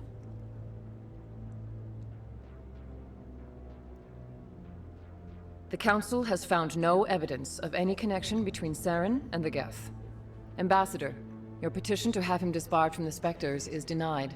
I'm glad to see justice was served. This meeting is adjourned. I love that, like, if I remember correctly, like 5 minutes later, they're like, Saren won't answer our calls anymore. We think something might have gone wrong. As we'll see. It was a mistake bringing you into that hearing, Captain. You and Saren have too much history. It made the Council question our motives. I know Saren. He's working with the Geth for one reason. To exterminate the entire human race. Every colony we have is at risk. Every world we control is in danger. Even Earth isn't safe. I do not remember Captain Anderson being this aggro. Tell me about this history between you and Saren. I worked with him on a mission a long time ago. Things went bad. Real bad. We shouldn't talk about this here. But I know what he's like. And he has to be stopped. We need to deal with Saren ourselves. As a Spectre, he's virtually untouchable. We need to find some way to expose him. What about Garrus, that C-Sec investigator? We saw him arguing with the Executor. That's right. He was asking for more time to finish his report. Seems like he was close to finding something on Saren.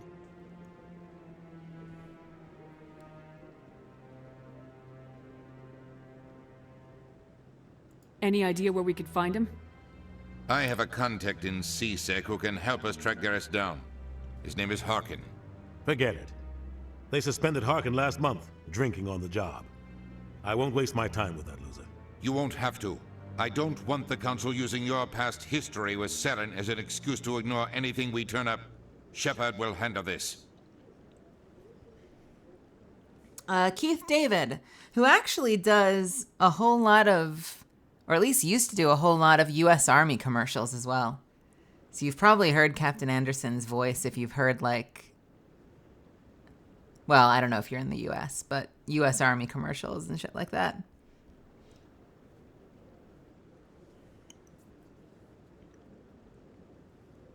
Is he the Arbiter as well?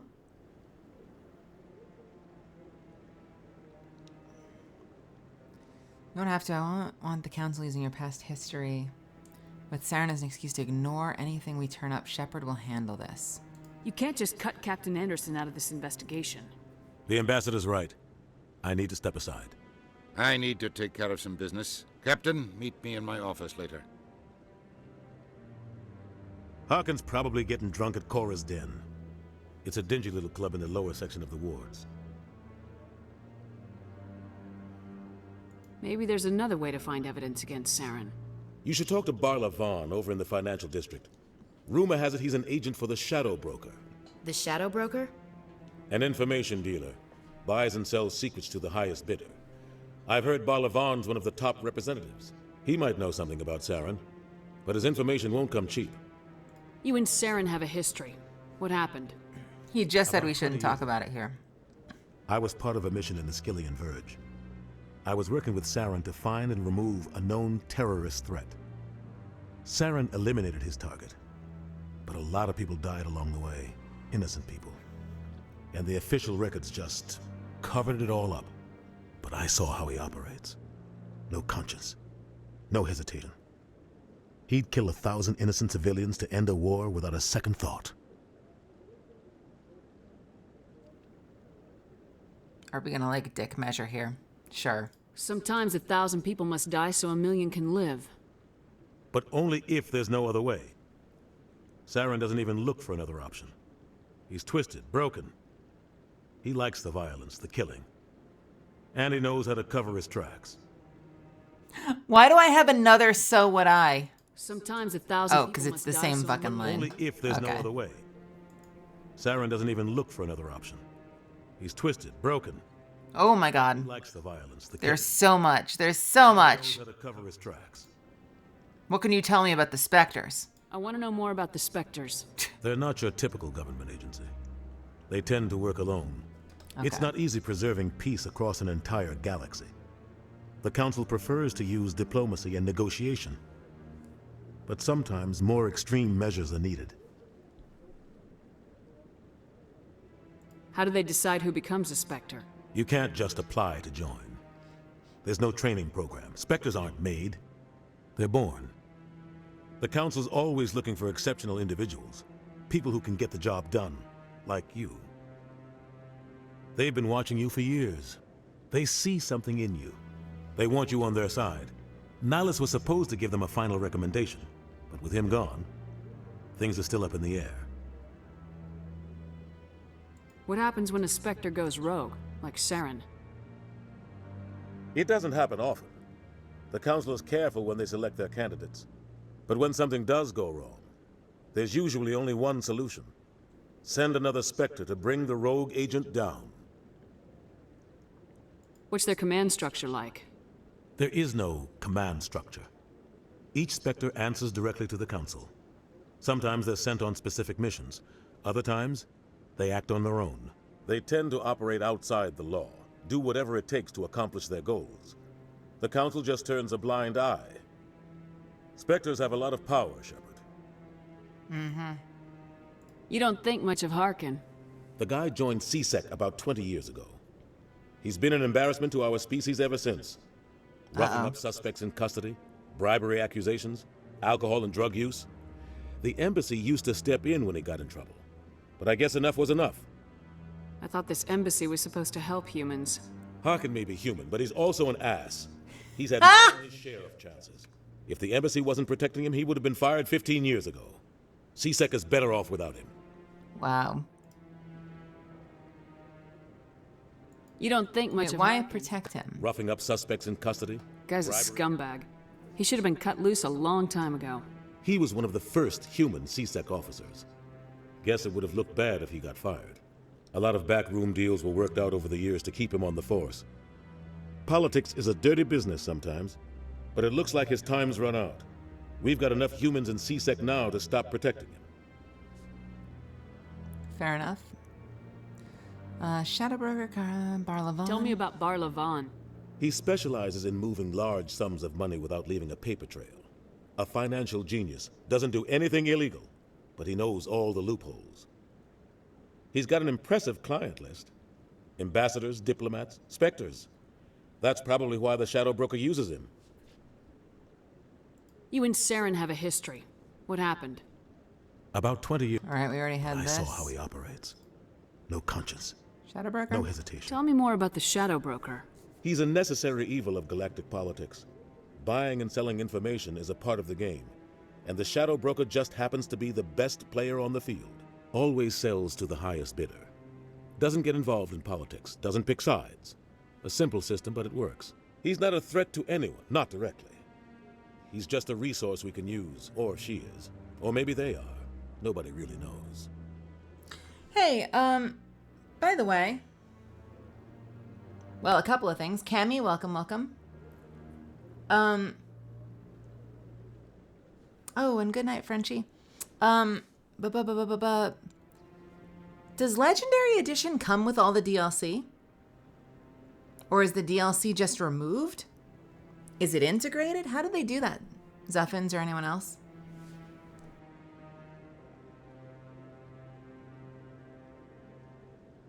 It comes with everything. Oh, nice. Also, hey, Jay. How's it going? I should go. Good luck, Shepard. I'll be over in the ambassador's office if you need anything else. And he's gone. So, at this point, we're hunting down information to try and figure out what the hell's going on with Saren. I think that might be a good place to call it. As much as I feel bad since you just got here, Jay. Ooh, what is this? What is this? What are you doing? What guy? The one over by the Keeper. Hey, buddy. What? Oh, no, I wasn't. Never mind.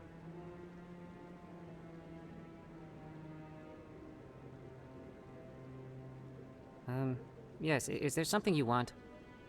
Yeah, what the fuck are you doing? Why are you so interested in the Keepers? Keepers? I've got no interest in the Don't get coy. I know what I saw. I'm not so sure I should be talking to you about this. I am having a good night. I'm actually just about ready to call it because I'm getting a little sleepy. But Catalyst main's super, super cool. I really appreciate it, Jay. I'm a Catalyst main too. I'm kind of not great at it, but I do my best. I'm learning. I appreciate you stopping by. Not sure. Should we talk about this? Why not? We're just talking. Is there something wrong with that? No. I guess it wouldn't hurt to tell you. I'm using a small scanner to gather readings on the Keepers. So far I've had mixed results. I find it difficult to get near the creatures. Why were you being so secretive about it, though? Because it's illegal, right? Well, technically we're not supposed to disturb the Keepers. I don't really think my scanning disturbs them, but the authorities might disagree. I'd like to do it more openly, but it's not really worth getting arrested over.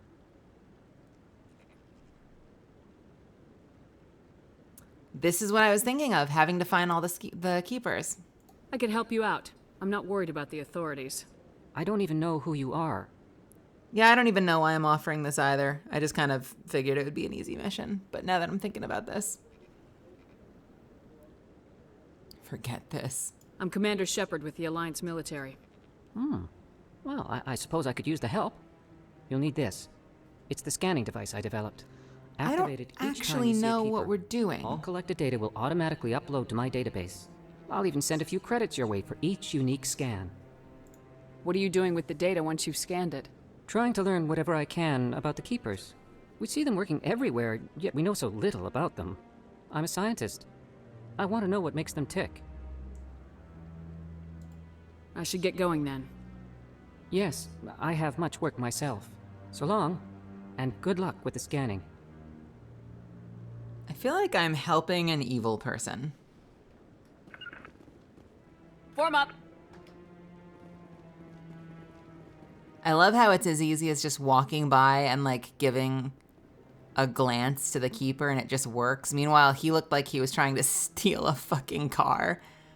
Like, he's down there looking like he's, like rattling the key in the lock, trying to figure out how the fuck to get this thing on, and I just did it without even moving a muscle. All right. I think that's a decent place to call it. Let's do a little artificial save. Ooh, can I not? Wait a minute. Okay, good. And we will do more of this. This will probably be a pretty lengthy playthrough, since obviously there's a lot of hours in these games, and we're going to be playing other stuff like Apex and Destiny and Minecraft in and around this. But we'll keep going through it as we go, and I'll post them all to YouTube. So if you miss one, you can catch up if you really want to, if you care. If you had fun tonight, if you're new, I'd appreciate if you come back. You're always welcome to hang out, so feel free to give me a follow. I also have a Discord you can join if you'd like. I feel like I'm turning into a pumpkin. We've hit pumpkin hours. Thank you so much for hanging out with me. It really means a lot that you spend this time with me. I love y'all. I had a lot of fun. Who do we want to go say hi to someone? Who should we go say hi to? Let's see. Unless I'm the only one left. Is there somewhere I can send you?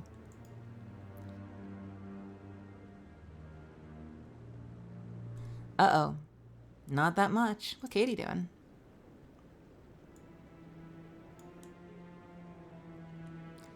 Katie is just hanging out.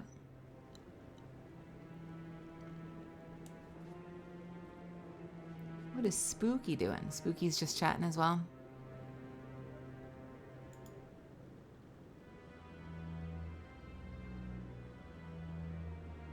Oh, it's a birthday stream. And he seems to be ranking emojis. Why are you ranking emojis, John? What the fuck? Like regular ass emojis.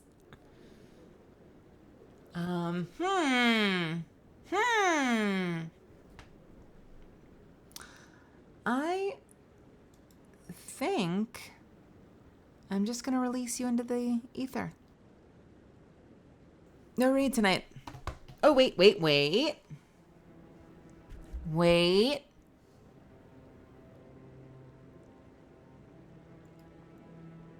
You know what? Skelly's online, as well as a few other people. So that could be kind of fun. Do you want to go say hi to Skelly? Let's go say hi to Skelly. Skelly's playing Apex. So feel free to show them some love when you get there. All right. Thank you so much again. I love y'all. Have a good night. I'll see you soon. Oh, hey. No stream tomorrow. I actually have a class tomorrow night. So I will be doing acting training, leveling up. So if we come back, it'll probably be Thursday. So stay tuned. And as always, I don't always tweet when I go live, but you'll always see it in the Discord. So join the Discord if you're not there already. And that's how you can know what I'm doing. But yeah, just a forewarning that we're taking off tomorrow. And I already know that. So now you know that. All right, my loves, I will see you soon. Have a good night. Night. Bye.